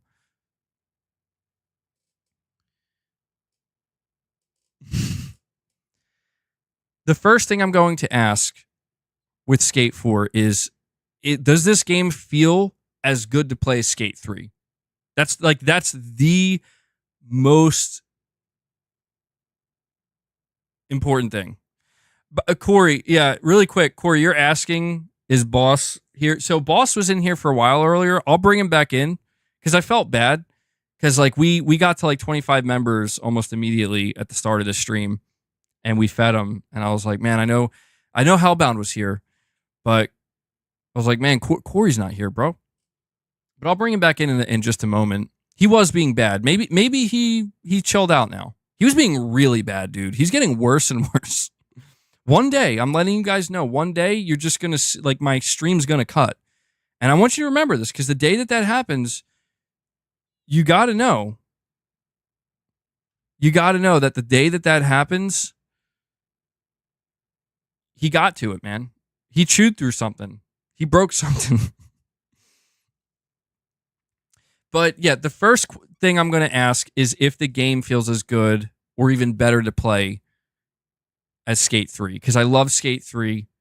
And then if there's like a conversation happening around it where like suddenly people are like pointing out like they did this to the game, it's woke, whatever, I will have to identify what they're talking about at that point. You know? Like, because that's the thing. It's like this is a very fun skateboarding game. This is a game you've been waiting years to play. I'm not going to sit there and let pronouns stop me from fucking playing a game I've been waiting years to play. I'm not going to do that. I'm sorry. Like, if somebody thinks listen, I'm just being honest. Like, if somebody views that as you are encouraging them, it's like, no, I just want to play a skateboarding game, man. That's what it is. I want to play a skateboarding game. I really want to play the skateboarding game, and that's it. That's what if it's something like I don't know. I guess if there's like another agenda, like here's a funny one for you. The game is pro gun. I don't know. I'm just trying to think of some kind of like really right wing, like overtly right wing thing they could put in the game. That feels that would get the other group of people upset. I wouldn't care about that either. Concord is very pro gun. That's true. that's true. Pro white. See, like that's where shit gets weird, right? Where it's like, yeah, you can customize your character, and you can make them white. You can make them black. You can make them like freaking blue if you want, or whatever. Yeah, okay. But if if they did something extreme, and by the way, they're definitely not going to do this. But if they went something like extreme, where it's like there's no option to play as just like a white male, like you could like customize your character, play as every other like race, But that I'd be like, well, that feels like what considering what's going on today, it would like that would be like a bra moment. Like what's going on here, And yeah, that's where, again, to me, that would be weird, because that I would have to question, like, okay, who am I, like, who's making these decisions? Because this is fucking weird. Like, in a game where you can customize characters and shit. But I don't know, maybe you're being more subtle though, right? Like, because that's pretty extreme. Maybe you're talking about in this skate game, they have cosmetics and shit you can unlock and customize. And one of the things is you can unlock like a whole collection of like rainbow, LGB, whatever. Like they have a whole collection. I mean, stuff like that. Like, here's my only stance on that is it's like, listen, if you're going to include flags and shit, then you got to include them. Like, not literally all of them, right? Not like there's certainly some flags you do not include, but like it just can't lean in one direction. That's all I'm trying to say. And to be clear, I'm not saying Confederate flag. This is where things always get misconstrued.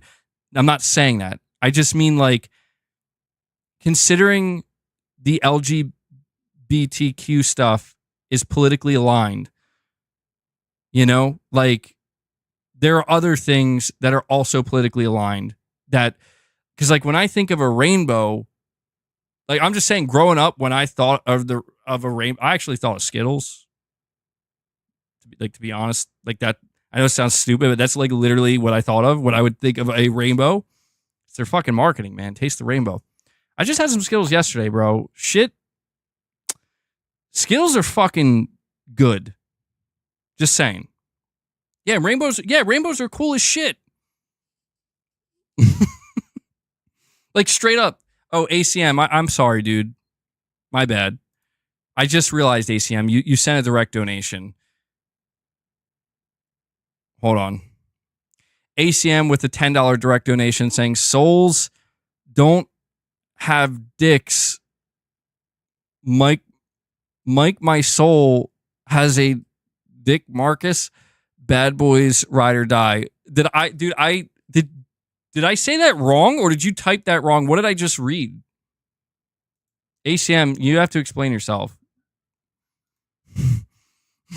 I feel like I just had a stroke, dude. You're saying it's from Bad Boys Ride or Die. I didn't see that. Either way, ACM, I appreciate it. I swear, sometimes You guys are just chaotic, man. You're like, look, I want to donate, but I want to make sure you say something really crazy or ridiculous or stupid.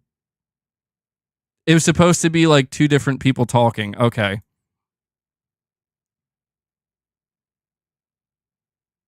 Oh, okay. Souls don't have dicks, Mike.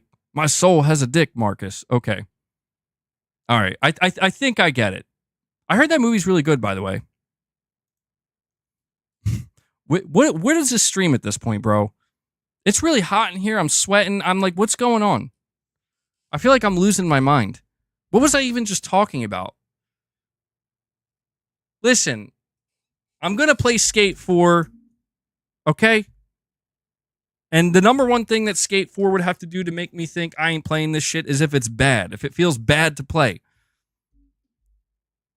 Or if they just go extreme whatever, extreme bra moment, sure. Yeah, we're totally off the rails, dude. This isn't a PlayStation stream anymore. I don't know what this stream is.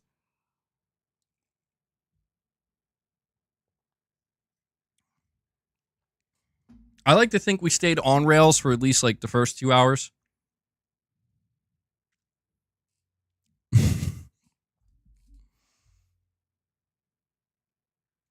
Did you see that YouTube is going to use AI to allow content creators to not allow copywritten music to be edited, but keep your voice?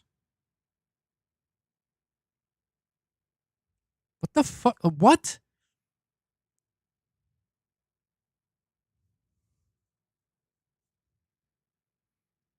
Hold on, maybe I misunderstood. Oh, you know what? I misunderstood what you said, Shelly. Okay, see, that's my doomer. I read that completely wrong.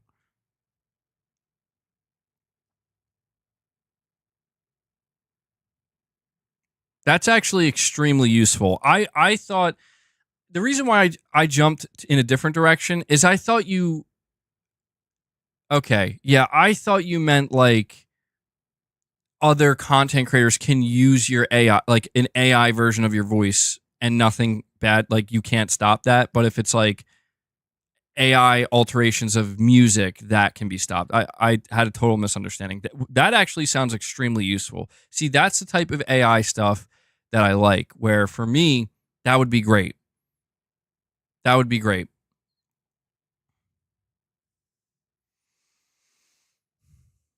Because there are too many times where, like, if I'm streaming events, and events are the biggest culprit where there's music being used and I have to mute like 10 different sections, and it takes forever too.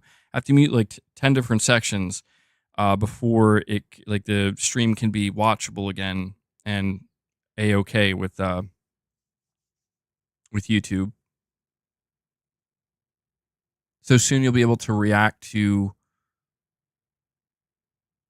stuff while like to react to like music and talk over it and not get muted. Interesting. That would be pretty cool. That'd be pretty cool. Yeah, I'm pretty worried about AI. I'm not going to go on a conversation about AI because then I go total doomer mode, and I'm not trying to do that. John Wilson comes in and says MGS Delta is going to be awesome. I agree. Can we get a release date for MGS Delta? I've been thinking about playing that game, man, a lot. Like, I can't wait for it. I don't know that there's been a game I've been more excited to play than MGS Delta. I'm just trying not to think about it too much because for all I know, it could be coming out sometime next year, and I got to get through the rest of this year. But yeah, Metal Gear Delta, I absolutely am going to play the shit out of that game. Saying you're still blown away by AI, but a little scared by it. One of the scariest videos I saw, not to scare you guys, but was this video where we basically asked AI to calculate the probability of AI actually leading to humanity's extinction. And all I'm going to say is didn't have a very good outlook. AI did not, it didn't give me any reassurance. So I'm like, okay, well, all right. I'm just going to ignore what's going on over here and hope for the best. Just got to worry about your corner of the world, right? Right? I'm trying to live that way, and it's really hard. The internet makes it hard. Here's what I would like. You ready, chat? Here's what I would like. I don't know. It's not going to happen. I'm not saying it's impossible. I'm not saying it won't happen ever, but I just don't think it's happening anytime soon.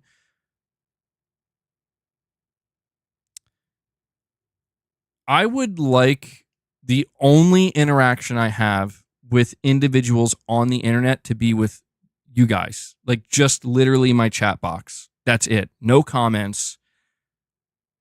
No forums. No Twitter. Nothing. Just this chat box a few times a week. Right? If I could do that, I think I would be just a different person. A better person. But that's really hard, man. That's on me.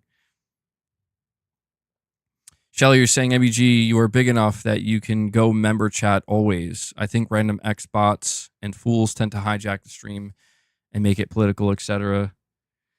Yeah.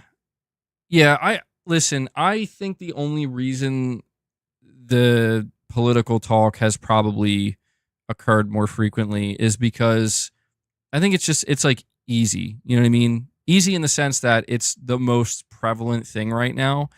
And I noticed that, like, once I get through the topics I want to discuss or the news, you know, it just seems like at some point that's going to pop up. Yeah, there's the whole Sweet Baby Inc. thing, and I don't know. It's tough because it's like I'm aware of it all. Like, I'm aware that this is how a lot of people operate and view things now. But I always try. This is why, man. I would hope that rather than people be mad at me, that I'm going to give Concord a chance. Like, I'm going to at least try it in the free open beta, rather than people being mad and being like, "Well, you're just saying you're totally okay with this." I wish that people could recognize that, like, no, dude, I'm a gamer. Like, not every decision I make is going to be based on the politics of it all. You know what I mean?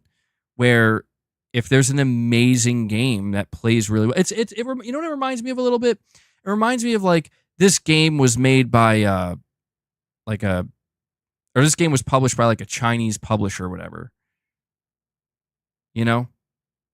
And I get it. Like, yeah, there's like, it's all like, you got to be, like, people try to tell you, you got to be mindful of, like, who are you giving your money to? Who are you really supporting here?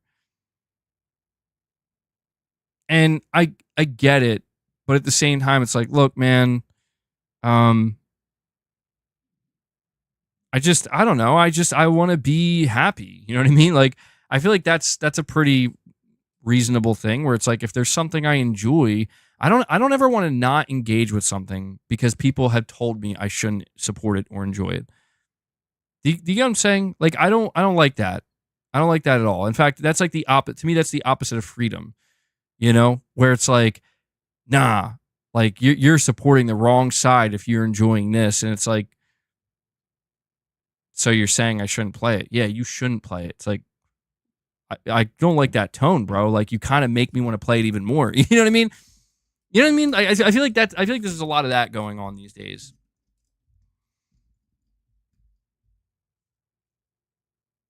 Concord is cursed, like that book in The Mummy. Don't touch it.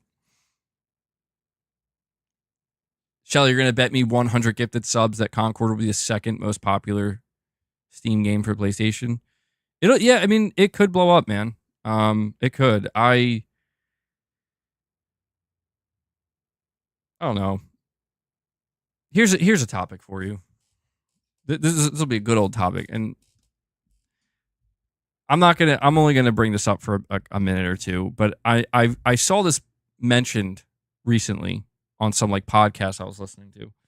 This idea that you stop talking to family members because of their political views. Where do you guys stand on that? Because I do feel like it's kind of not as relevant, but, like, there's a bit of a through line here. Gamer KDOA says, throw in the towel.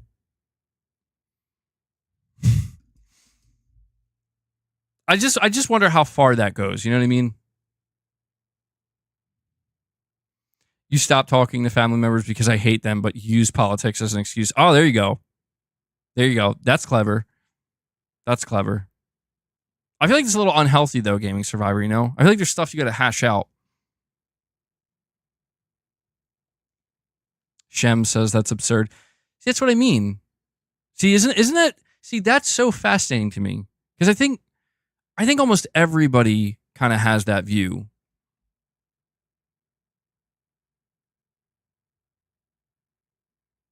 We're like, yeah, you're not going to stop talking to your family. You're just going to agree to disagree.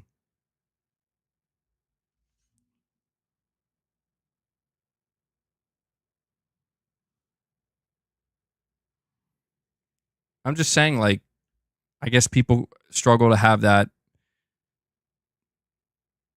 thought process with their fellow human. You know, they're saying then they never really liked each other then. Yeah. Family is more important than politics. There you go.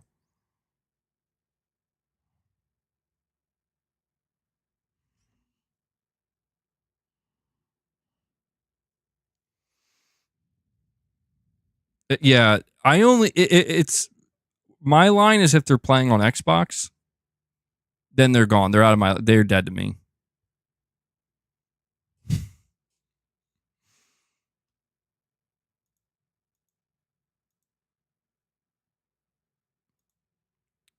Let me see here.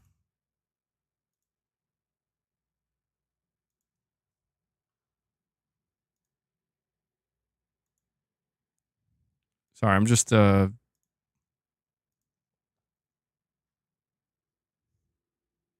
something real quick.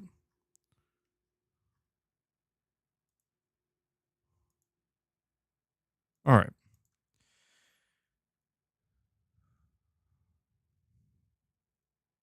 Never talk politics or religion. Yeah.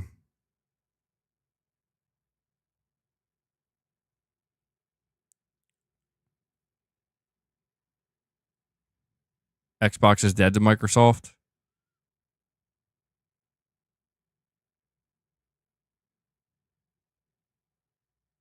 I mean, dude.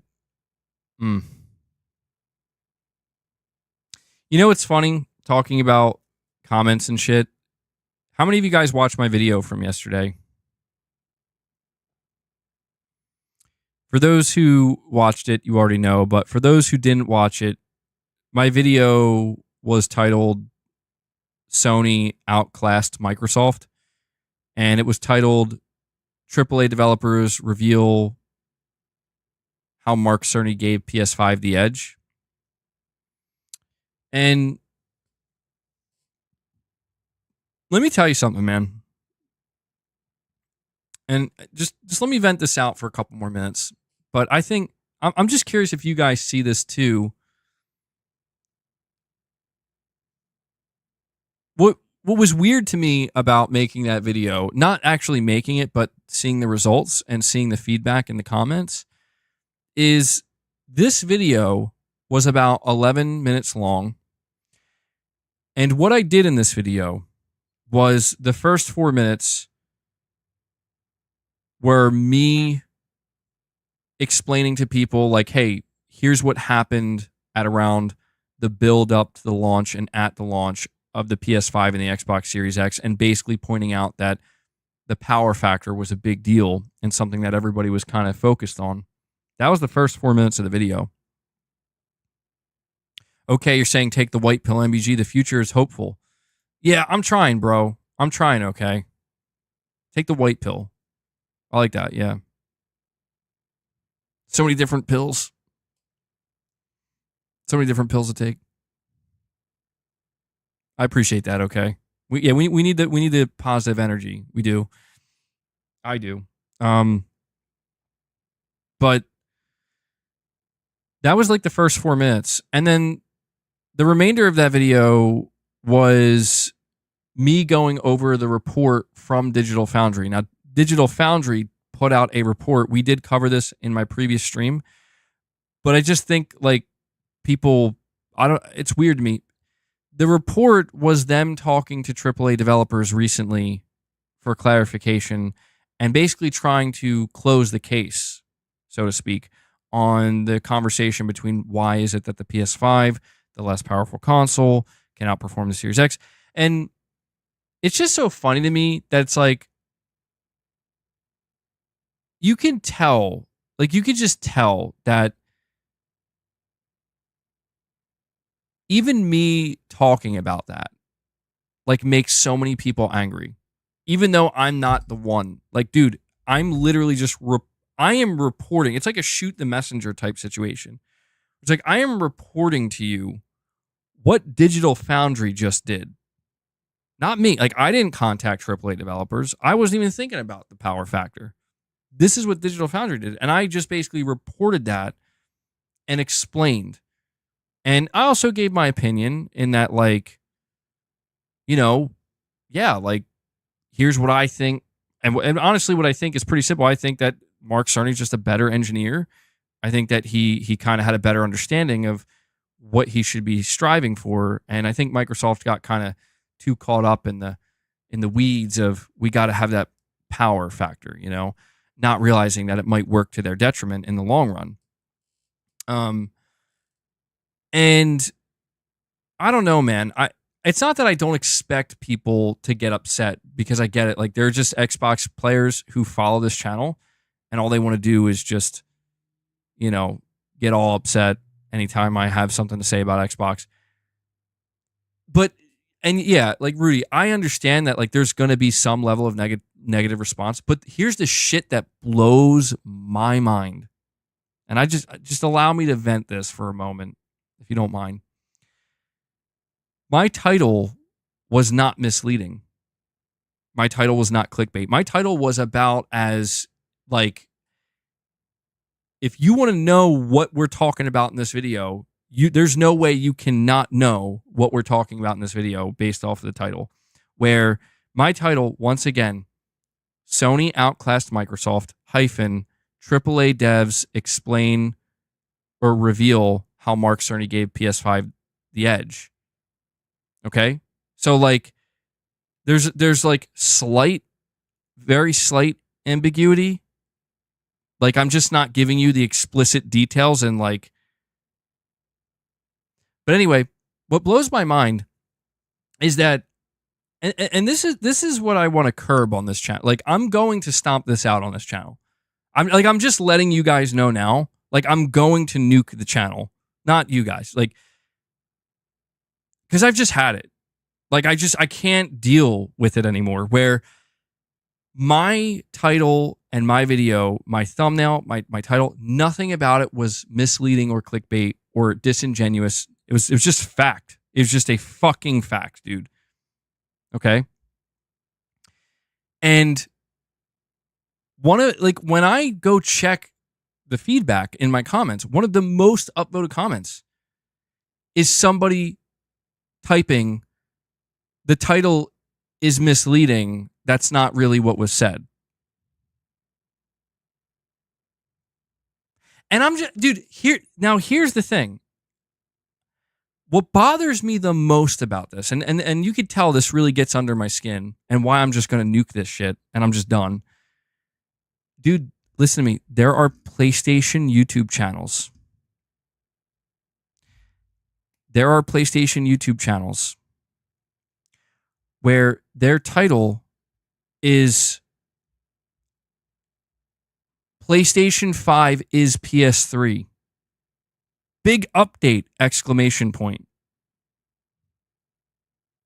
Or PS5, big update coming. New details. And there's like really, like, there's actually no official news on any updates from Sony. Or the event is happening. The event is coming. Whatever, like, the point is, there are actual people out there flat out fucking either lying. I mean, egregious. Yeah, it's just keywords, bro. It's like word diarrhea. and they get all the views, and I don't see any of this shit in their comments, dude. Now, I don't know if they like remove this shit or if they hide it, but holy I'm like, there ain't no fucking way, bro. Like, I am giving you an accurate title where this is the opposite of clickbait. You know what we're discussing, for like not verbatim, but pretty fucking close to it if you click this video. But I'm the one that has to deal with those fucking comments. I can't do it anymore, dude. Like, I'm gonna fucking nuke it. Soon nobody's gonna be able to comment. You know what I mean? Like, nobody's gonna be able to comment. Because it's insane, dude. It's insane. Or then, you know, you get other comments too. You get people that are saying shit like,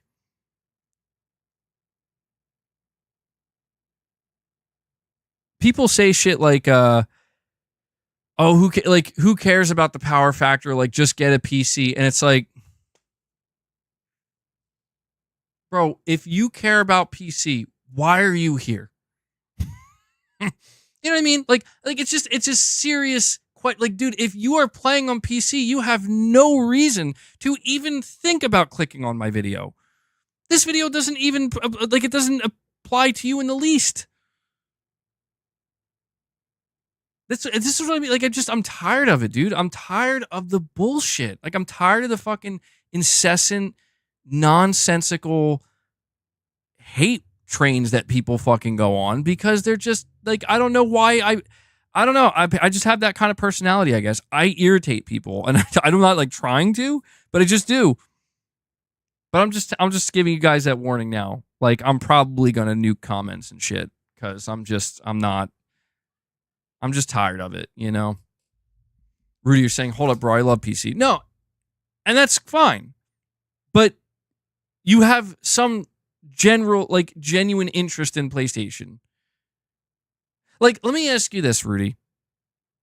If I were to ask you, does this video where I talk about the power difference between two home consoles, the PS5 and Series X, does it interest you? What would your answer be? And if your answer is yes, there would be a follow-up question, which would be, well, if you play on PC, why does it interest you? And I get, like, what I'm trying to say, Rudy, is you're not here to troll. That's the point. You're not here to troll. You know? Like, anybody who's here that prefers PC right now, like, you're not here to troll. And that's what I'm getting tired of, is there's just too many fuckers. Too many trolls, man. Where they're just like, you're not here to actually hear or listen to what Digital Foundry just revealed and had to say. That's not why you're here. You're here to just basically be like, PC better. PC better. It's like, but you know what? This is probably why, dude. Like, I need to start making videos titled like Mega Ultra PS5 Update, Mega Ultra, exclamation, exclamation, exclamation, and just fuck, man. And that's it. That's my title. I don't even know what, like, maybe I'll talk about an update.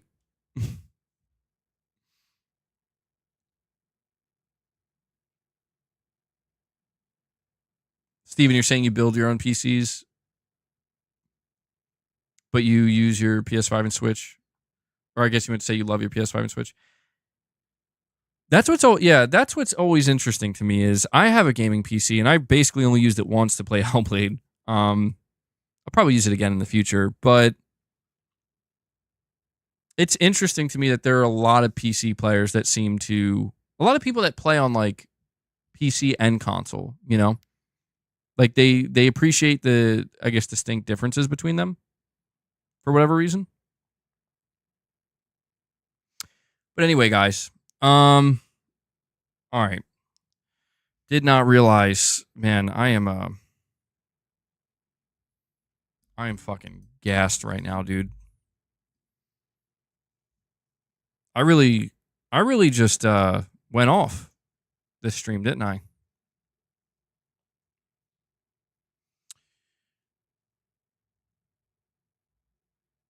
You're not waiting years for PlayStation exclusives, so you got a PS5.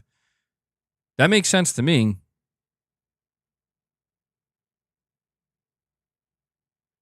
MBG, you are big enough to disable your comments, delete your Twitter, set live streams to member chat only. You'll be less stressed and more at peace. It may actually increase views.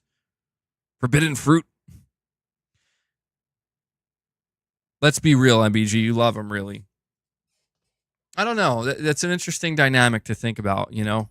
Because I always wondered that. Like, if what I'm complaining about is such a problem and the solution is so obvious, then why don't you just incorporate the solution? And it does make you think, like, try it for 1 month. I'll think about it. I'm seriously considering it. Yeah. Here's the only thing. The only thing about, because most of that stuff would be easy enough. The truth is, I don't really use Twitter much anymore. Like, I saw people complaining about the way I was using Twitter because I am engagement farming. But like, I'm not necessarily doing it in I don't think in a bad way, where it's like I am trying to get responses from people because I'm kind of interested to see what they have to say. But at the same time, it's like, yeah, I'm not trying to go on Twitter to engage with people and like argue with them or make some kind of statement and prove a point. I'm basically, like today, for example, I asked a simple question. How do you feel about the Horizon series? Do you think it's overrated or do you think it's underrated? And that, like, listen, I know that to some people that's like really boring and not interesting and devoid of personality. But to those people, I just simply have to say, listen, dude, I stream multiple times a week where if you want to know what I think and how I feel, this is the place you're going to get it. And the only thing that I'm really hesitant to do, as you're saying, is like members only like chat. And the reason for that is because I do feel like I know that there are people who, you know, they like being here and chatting, but they maybe can't afford a membership, you know, and maybe they haven't gotten gifted a membership either. And I don't want to be like a dick to those people where it's like, sorry, bro, you're not going to be able to, you know, you're not going to be able to partake in the chat anymore. It just feels a little bit too harsh for no reason. And like, I guess what I'm trying to say is like, I don't want to punish the real ones because of some bullshit the trolls are pulling, you know? No, I know, Shelly. I don't read every non-member message. That's true, but again, I know that there are people who sometimes they lose their memberships for a little bit, but they still are talking with the community. And I feel like it would potentially damage. Like, if I were to like turn off comments on my videos, that's one thing. You know, like that's very different. Maybe it's not the best look, but it would help my mental health. Where it's like I don't want to read comments. Just watch the video if you're interested. If not, no big deal. You know, come talk to me in chat. I guess what I'm trying to say is like I might just create a funnel, and that funnel will simply be I will interact with people on the internet in my chat, and I think that could go a long way for me. Because I think my problem is I'm giving too much attention to things that are outside of this chat, of the people who are actually here to talk in real time. And it's not good, you know? If anything, I think it takes away from this. Yeah, I do want to try to welcome everybody in the chat, of course. And we have moderators. You know, I get what you're saying, though. I do get too distracted at times with the trolls. Subscriber only mode. I usually do that. Yeah. Sometimes I keep it open. But all right. Okay, you're saying I'm a PC gamer and enjoy the wider gaming discourse. And see, I think that's I wish that I would get more people. I wish I could replace the trolls with that, right? Like with just people who are genuinely interested in like What did Digital Foundry have to say? But I get it, man. Like it's the reputation I have, and maybe some of it's earned, some of it's not though, where people just assume that when I say Sony outclassed Microsoft, that I'm like, translation, Sony's fucking better than Microsoft and Microsoft sucks. And it's like I can understand why some people might think that, but I'm not saying that. If you actually listen to what I said, I basically just said that Microsoft, they made a mistake, and the engineers at Microsoft could not keep up with the engineers at Sony with Mark Cerny. Like, they couldn't do it. And Sony won out. That's just the way it went. I don't know, man. It's just a lot of it's just too disingenuous, where anybody who, and I know those of you who are here right now, like, if you've been listening to this stream for like most of this time, you've been listening to me for a while. I like, people ignore when I give Xbox credit. Not you guys, but the wider, like, general gaming population. Like, they completely ignore if I ever give Microsoft credit. And they put me in this position where, they'll say shit like, you don't ever have anything good to say about Xbox. And then I say something good about Xbox, and then they're just like nowhere to be found. And then a couple weeks goes by, and then I have something critical to say of Xbox, and boom, they're right there lighting it up again. You know what I mean? It's kind of like fucking hit and run shit. I know. I'm just going on now. I'm sorry. I've legitimately been talking for too long. We have New Soul 9 saying this might be a hot take, but I believe politics is more important than family because politics revolve around society as a whole and its functions. Interesting. Yeah, I mean, it seems a bit extreme. It seems like an extreme take, but... And then, you say here, and therefore you would be picking your family over society, which is not going to be viable in the long run because if society as a whole doesn't function, the process of that will affect your family. Interesting. Yeah, I guess what it really comes down to, New Soul 9, is, here's my interpretation of what you're saying. If your family has like political views that lead to suffering and like pain, like it's so intense and extreme that it's like actually hurting you or anybody close to you,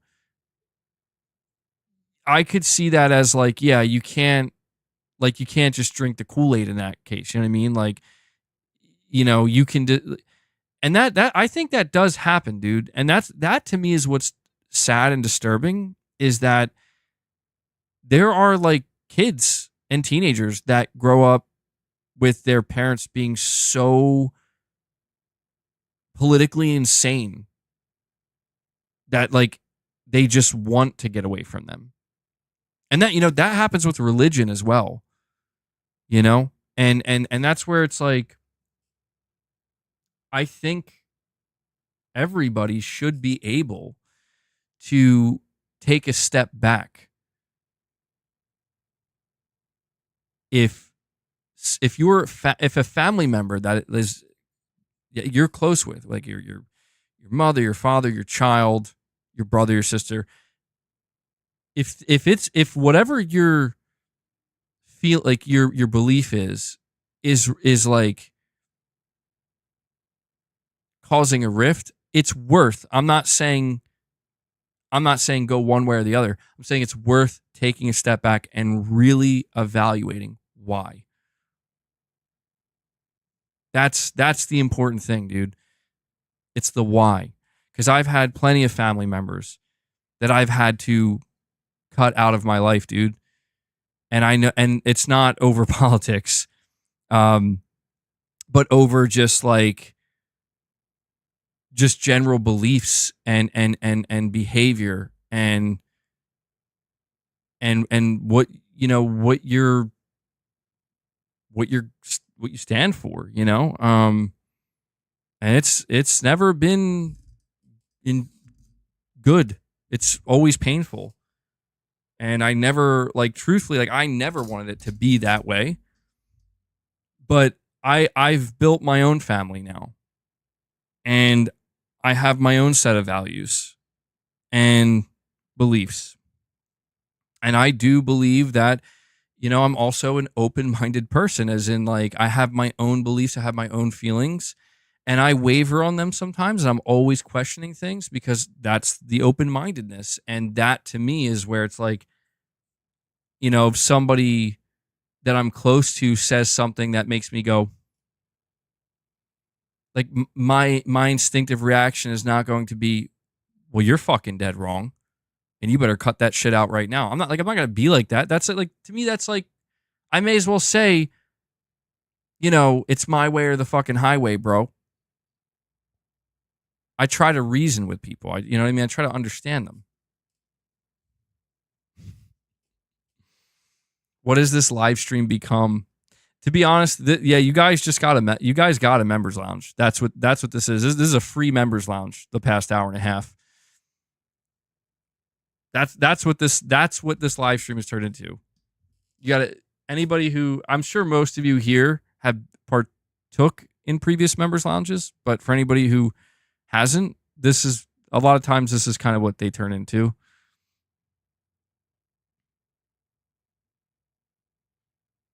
There are some stances that absolutely deserve that reaction. No, I agree. No, dude, listen. Let me tell you. I'll give you just a little story. I'm not going to go into too much detail, but I had a family member that I was very close with, and I grew up with, and it's a male. And there were just many things we never saw eye to eye on, and it always, like, I feel like you've seen this in like movies and games and books and in media so frequently, where it's like two really close family members, like brothers or something. It's not my brother, cousin, but feels very much like a brother. And they don't see eye to eye on things, and no matter how close they are, like, it seems to get in the way because of how their beliefs dictate their behavior and their treatment of others. Yeah, like Arthur Morgan and Mike about. There you go. Yeah. And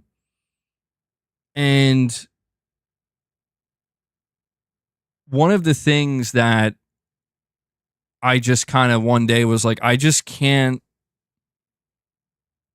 And I'm not saying this is what, like, to be clear, like, I'm not saying this is what led to me not talking to this person anymore. There's like a whole history, and trust me, it goes into things that I do not feel the need to bring up on a stream. But this is like after years and years and years and years of just like tolerance and more tolerance and even more tolerance. And I'm just tolerating and tolerating and tolerating till one day it's just like the straw that breaks the camel's back, where one of the biggest differences between me and this person is I am a believer in like when it comes to engaging with in this case women, right? Because we're both straight males, engaging with women and talking to women. I'm a believer in, like, looks are not everything, but also acknowledging that, human nature dictates, like, we're going to be attracted to what we're attracted to, like we're always going to consider how a person looks. But I've just always been a believer that, like, that should not define your feelings for a person. You should want to get to know a person for who they actually are. That matters over everything.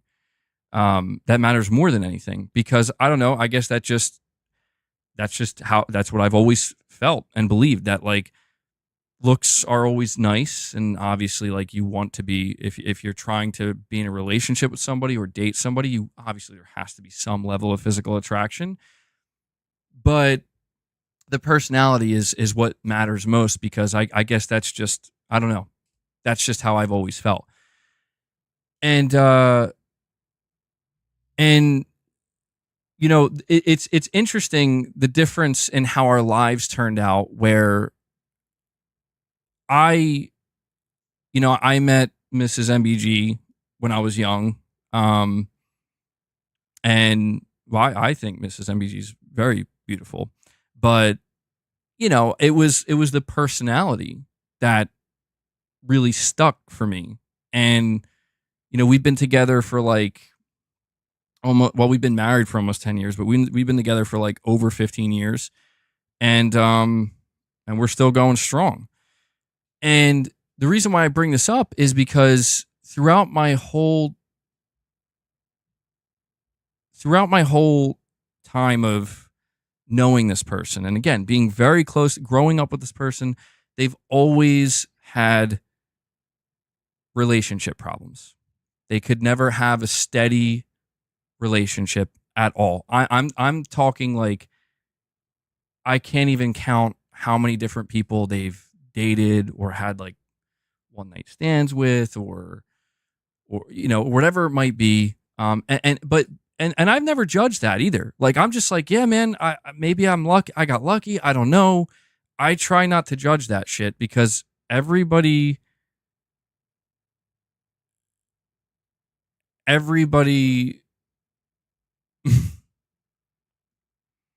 to be clear, no, see, this is what I mean. No, that Mrs. MBG and how she looks has nothing to do with this. I think Mrs. MBG looks great. I'm just simply trying to say that, like, I'm trying to set the foundation of like, this is the trajectory that my life has went in this area versus witnessing this person's trajectory. And I've always, like, I've never tried to judge it, but here's the thing. I know this person very well. Like, every time this person would talk to me about their struggles with a woman that they're dating, that they're talking to, it always came down to, like, the way that they would talk about women is like, oh yeah, I don't want to, this person's too fat, or this person's too ugly, or that, or whatever. And like, I'm not, like they had a standard, I guess you would say, but they would always, like, it would just never work out well, ever, under any circumstances, to like a shocking degree where I, like, at some point it's like, something's got to give here, dude. Like, this is crazy. Like, this is crazy. And, I just basically spent years kind of like trying to be understanding and tolerant of, like, listen, man, I get it.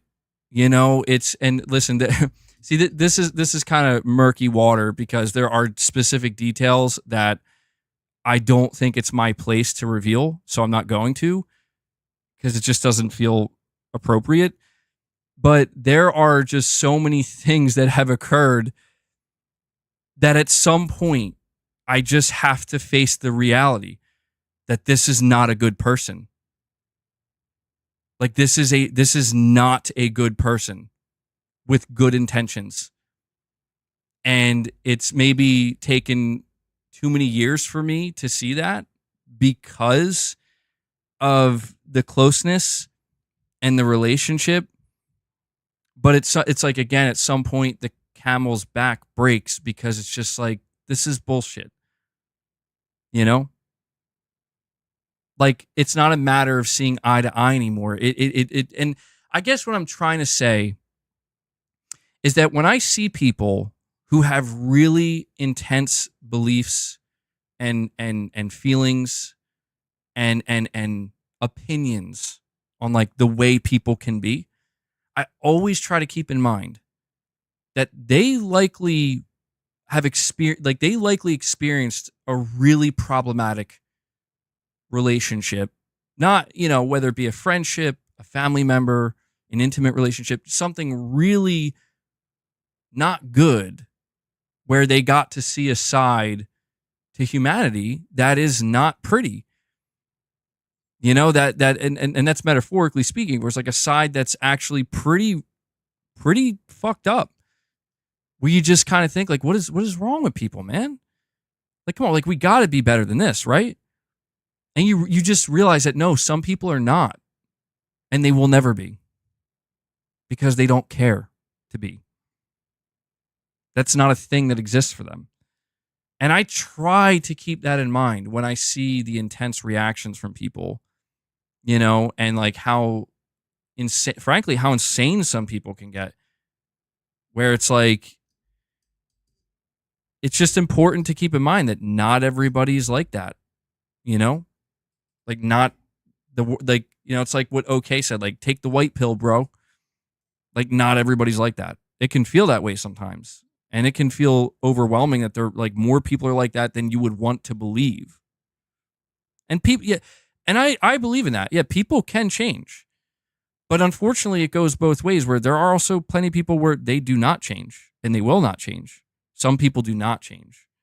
And that to me is where shit gets rough, where it's like, how long do you kind of, you know, how long do you wait for people to be better before you just kind of realize like, this isn't like, that's not going to happen. So it's just, and then the question just kind of falls on you. So it's not a matter of when will they change. The question is, when will you change? When will you move on? You know? So I don't know.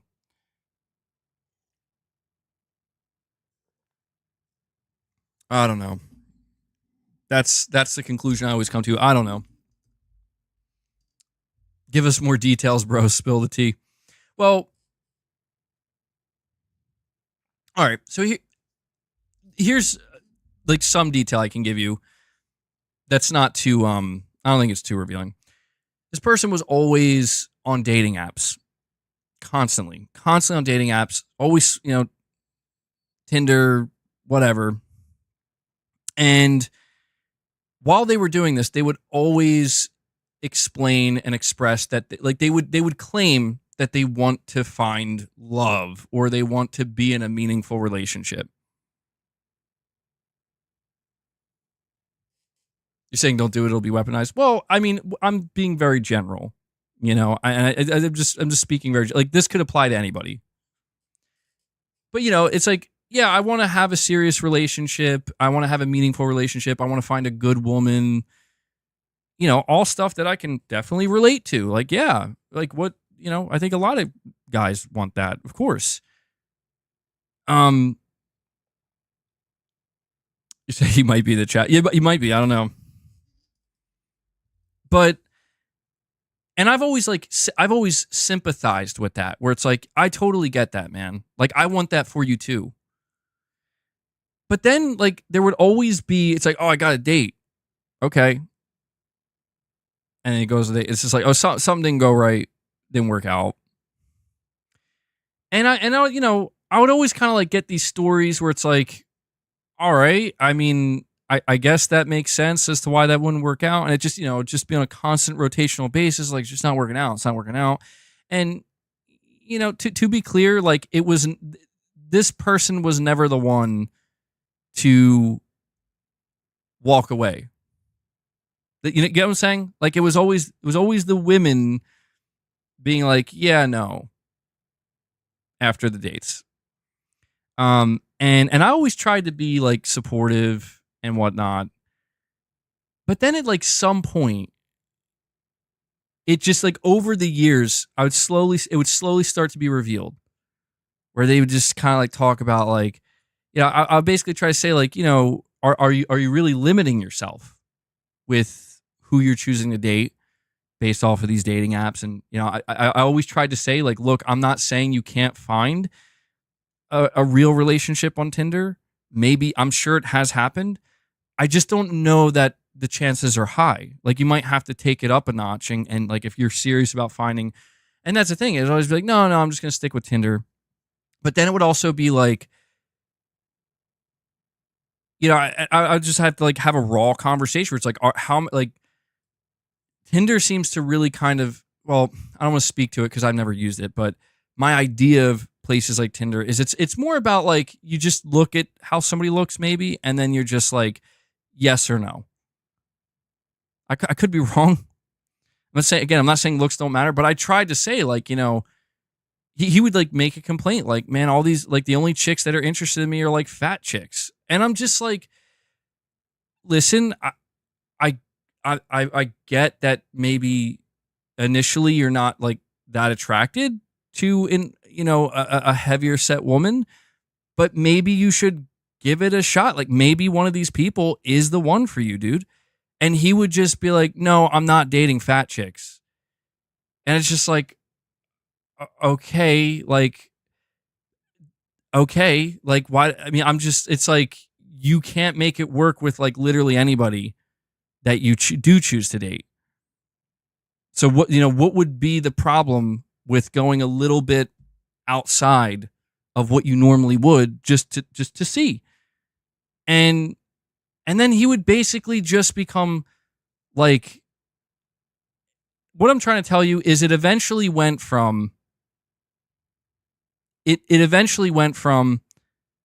don't want to date fat chicks to women are a problem. And that's where my line broke, dude, where I'm like, you are becoming like an actual like incel, dude. Like you are becoming one of those people, and you're just becoming straight up sexist.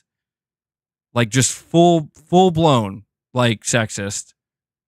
And I couldn't do it, where I'm like, bro, I tried to have conversations like, that's not right. Like it's not right, man. Like it's not, like, women are not the problem, men are not the problem. Like that mentality is the problem. And I'm just saying, dude, look, you're saying MBG tried to save this guy. You know what, man? I did. I fucking did. Like, for real. It goes so far beyond these superficial things we're talking. Trust me, this goes deep. But it's like, every time I would try to be. And by the way, if it wasn't they're too fat, they have some, they have some kind of attitude problem, and they don't like them, or they're not accepting of him. And I just like, it's like at some point I gotta like turn to the dude and be like, no, dude, it's you. Like, it's not literally the 100+ women you've dated the past couple years. It's you. There's something not right here, man. And like, we got to do something about it. And I was just talking into a void, bro. And it's depressing, because it's like, this person's problems go far beyond dating. Like, actually, his problems went so deep. I was like, maybe you shouldn't focus on dating right now, man. Like, I think there are other things you got to work on first, for your own health, for your own sake. And here's what I learned.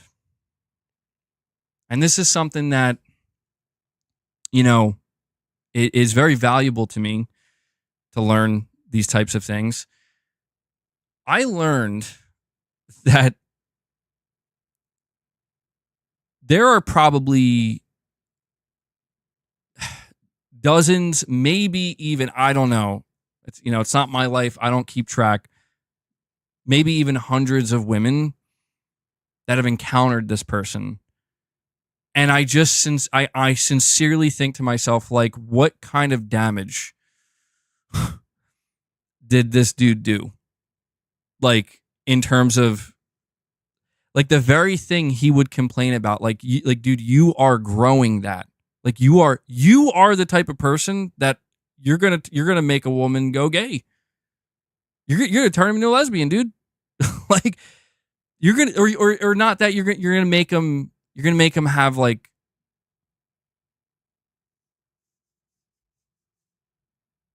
you're gonna make, like, some of these women hate men. And Dan, you're saying I have friends like that. MBG, they're completely different around women, and I heard some horrible things they did, and they do the same thing to me as they do to you. Blame women. I hate that. That's what I'm talking about. Like, that's the shit that really deeply concerns me, because it's like, how many this like kind of war of the sexes or the culture war, like how much of this is because there are just like, again, too many people encountering shitty people that should be working on themselves, being better in general, you know, and just like some shit that's just basic common sense. Like you don't behave that way. You don't treat people like that, just flat out. But yet there's just people who do. And you're like, what is wrong with you? You know? Like seriously, what is wrong with you? And they don't have a fucking answer, dude. In fact, most of the time their answer is nothing's wrong with me. What's wrong with you? And that's the shit that's, yeah, it teaches me a lot about human nature, about the way people can be, about the way some people actually are. And that's why, I'm telling you, this is why when I encounter people who are engaged in this type of stuff, you know, the back and forth, I always try to consider like what type of people are you around? What type of people, you know, how have people treated you for most of your life? And I know that's like maybe a little too, I don't know if there's such a thing as being too empathetic, but it's like, I genuinely wonder that sometimes because like that could very well be why people have their extreme views. You know? I think it takes a lot for a person to overcome their own, I don't want to say like afflictions, but just their own weight that they carry emotionally of this shit that they've experienced, where it's like, you got to be able to look beyond just yourself and see the bigger picture to be able to really understand like, whoa, you know, there's more to it. There always is. And even this person that I'm talking about, like, I ultimately feel sorry for them. I mean, this person has enraged my soul at times.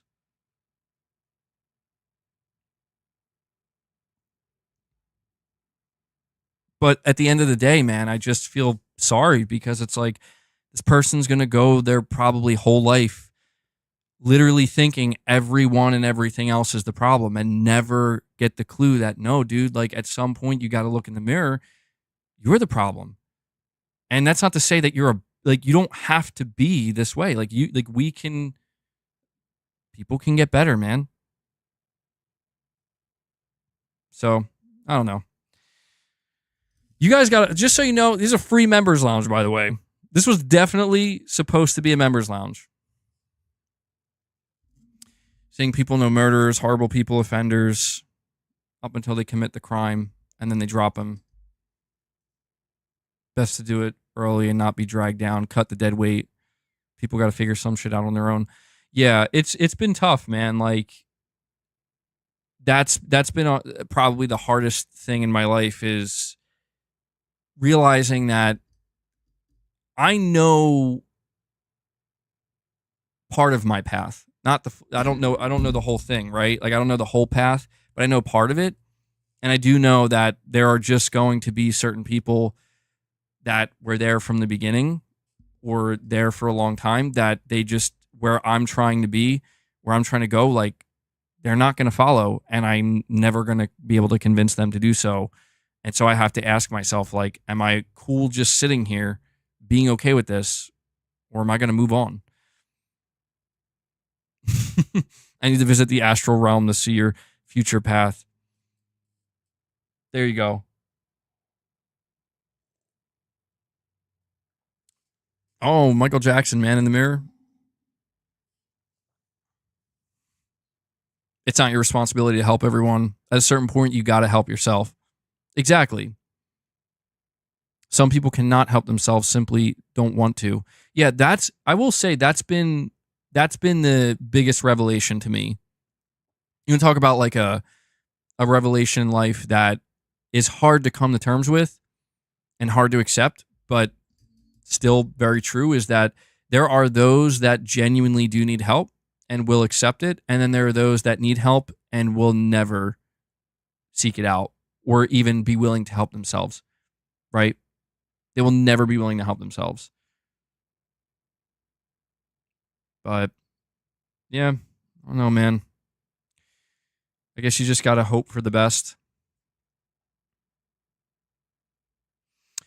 Oh, I see some of you guys asking when are we going to meet Mrs. MBG. I think at some point. I see that's one of those things where like once it happens, the genie's out of the bottle, so to speak. Like it can't be undone. And so it's a matter of timing, you know. Like I think it's clear that streaming will continue on this channel. Memberships will continue, on this channel. And so, yeah, there will definitely be a time where that happens. And I think it'll be like a new era for the channel in a way, because I think me and Mrs. MBG are funny as hell. Every person in a relationship probably thinks that, or every married person thinks, oh, me and my wife are so funny. In reality, it's like, yeah, maybe to you guys, maybe to each other, but I don't know. I think we have some fun, and we could have some good times in the future when we get to that point. Had reveal or Mrs. MBG reveal first. However, we'll do with some. I'm hiding her. No, I'm not hiding Mrs. MBG. Well, no, it's one of those things where it's like, you know, it reminds me like the first time I decided to go on camera. Like I knew like once I do that, you know, because there's always like this air of mystery. Like I was definitely worried about, man, what are people going to think when I go on camera for the first time? Like what? And it was so funny. Like the reactions were insane. None of it, like most of them were good. I didn't really see any bad ones, but it was just funny how it's like, it's like when you hear somebody on radio for a long time, or you hear somebody talked about for a long time, and you just like kind of create an image in your head, you know? When me and Mrs. MBG play a game together, probably, yeah. Yeah. We game.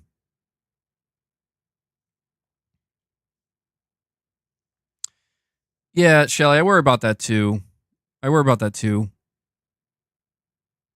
That's kind of the big thing, you know? What if you like her more? Oh, dude, I'm fully expecting that. Dude, no joke, Mrs. MBG, like she has some, dude, she's, when it comes to gaming, like she's into some stuff that I think some of you guys have like begged me to like be into or give a chance. So I have no doubt, like down the road, yeah, I fully expect people will like Mrs. MBG better. Maybe that's why I'm not bringing her on. She's gonna take over the channel. She's cooler than me. They like her better than me. No, that'd be cool though. Disco Cobra 2013, you're saying, so what did I miss? You've been on for 4 hours. Dang, man. You go hard in the paint. Thank you. Showcase been announced. I've been focused on my bathroom renovation. Should be cool if it all goes well. Oh, cool, man. Yeah, I hope it goes well. I renovated my bathroom a couple years ago, and it was, yeah, night and day difference. It's like it's always nice when you renovate any part of your home, but the bathroom in particular, I don't know. Something about it just feels extra nice. So I hope that goes well. Showcase has not been announced. What has been announced is Sony's returning to Tokyo Game Show after 5 years. Tokyo Game Show happens at the end of September. So this is leading a lot of people to think that it's basically the first sign that Sony may actually be doing a showcase in September, because the kind of trajectory is they do a showcase, they show some new stuff, and then they exhibit that stuff at Tokyo Game Show. Yeah, hopefully not long now. Yeah, I know we've been going on for a long time now. Anybody who's had to head out, I totally get it. We're going to be ending this soon. I hope you guys understand. I basically turned this stream into the second half of it, basically a members lounge. So there's like a free taste, I guess, for anybody interested. The members lounges are frequently like this, or even crazier. They're not always like this, though. It kind of varies. It varies from time to time. But yeah, we get deep in the members lounge.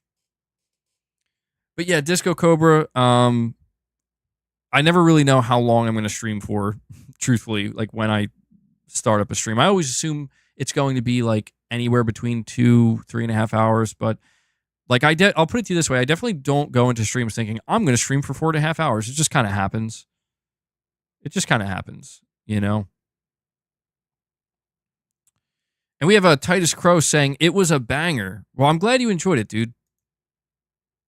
I'm glad you enjoyed it. Yeah, I noticed that sometimes when it's a bit slower and we don't have as much to talk about, or there's just not a whole lot popping off. We go through the topics, and sometimes it can veer in other directions, and I'm okay with that. Hopefully you guys seem to be okay with that too. So I guess this would be a good place to end it. We're at the 4 hour and 40-minute mark. My God. Can we get a House of Horrors update? What's going on with the Poison Ivy? So, all right.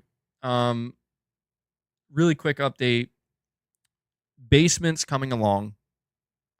Made huge progress in the basement. Minimal mold. Honestly, the only things that had mold on them, there was just a couple of like random items that were just, I guess, like there was this one small piece of furniture, it was like wood, and at the very bottom of it had a little bit of mold, and I was like, all right, I gotta toss that. But it's coming together well. It's much more organized. It's really nice. Can move around much easier. Still got work to do though in the basement. But I would say we're probably like 2/3 of the way there, which is huge considering like the basement's massive. In terms of the Poison Ivy, oh man, I don't know. It just keeps staring at me every day, and I just keep staring back at it, and I'm just like, I don't know. I'm like wondering if I'm just gonna have to wait till winter.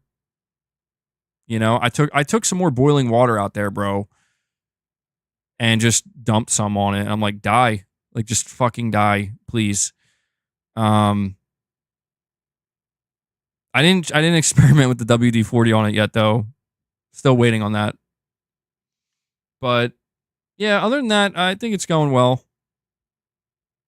Decently well.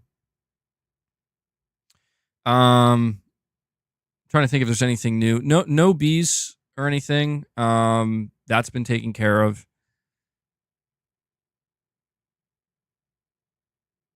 Yeah, that's about it, man. It's gonna come indoors soon. Oh, I dare it. No, you know what? I did see some growing like right behind, like right in the back of my house, though, like right up against the foundation. I'm like, oh no, you got to go. That's where I draw the line. It's like actually trying to encroach on my home, bro. Like, get the fuck out of here. But all right, yeah, typical house stuff. But guys, I think this is where we're gonna draw this stream to a close. Yeah, it's going to be like a Dark Souls style, Elden Ring style boss battle when that shit starts to invade the home. I hope you enjoyed it. I enjoyed it. Obviously, not every stream is this way. Basic. Like I said, the second half of the stream, the last like 2 hours or so, were definitely meant to be a members lounge, and I just didn't break it off and just kept it going. So, it's a holiday. It's 4th of July. A good time to just let it flow and let it be what it's going to be. But hopefully none of you guys who are members are upset about that. We will do obviously more members content going forward. I still do need to do that Demon Souls stream. That's something I definitely want to do. And we'll probably stream Concord when the beta happens. I'll probably do that publicly, just because I'm sure it would be funny. At the very least, it should be funny and entertaining. And we'll just see how that goes. But yeah. So, well, I want to thank all of you guys for joining me on. We'll do like a last call. I'm just going to put it out here now. I got to get better at doing this. We're doing a last call for any membership gifts or any super chats or just any fan funding, because I'm going to be shutting the stream down in a couple of minutes. We've had situations in the past where it's either I close it down and somebody donates and I miss it, or somebody drops a gift and I miss it. We've had times where at the very end of the stream, people get a membership train going. So just a last call here. We have like a couple more minutes. And we have OK saying the big picture combos keep the channel unique. Well, I'm glad. I really appreciate that you guys appreciate that, because I do enjoy talking about the bigger picture stuff, Oh, and I did change my thumbnail style, I'm sure, as you saw, for the stream. I'm going to see if I can stick with it or not, because I want to try to create a very distinct different visual for videos and streams. And I feel like kind of doing the 3 different pillars for the stream. I just want to make it like immediately identifiable for people on the channel. Where it's like, is it a video? Is it a stream? If it's a stream, I'm not interested. If it's a video, I'm interested. Vice versa. I want to try to do that. So I'll see if I stick with this thumbnail style or not for the streams. Have some goddamn faith.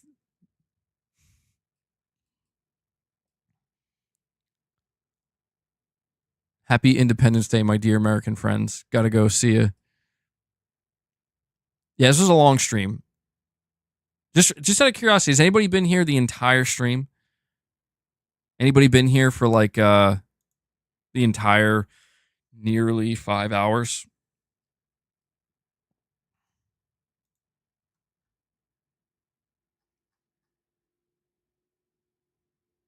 BKdra says me. Mithrin, yo, you're still here, bro. That's great. Yeah, you dropped the first 5 membership gifts. That's awesome. Laws 1755. Perfect image. Good shit, guys. I appreciate it. Okay, you've been here the whole time.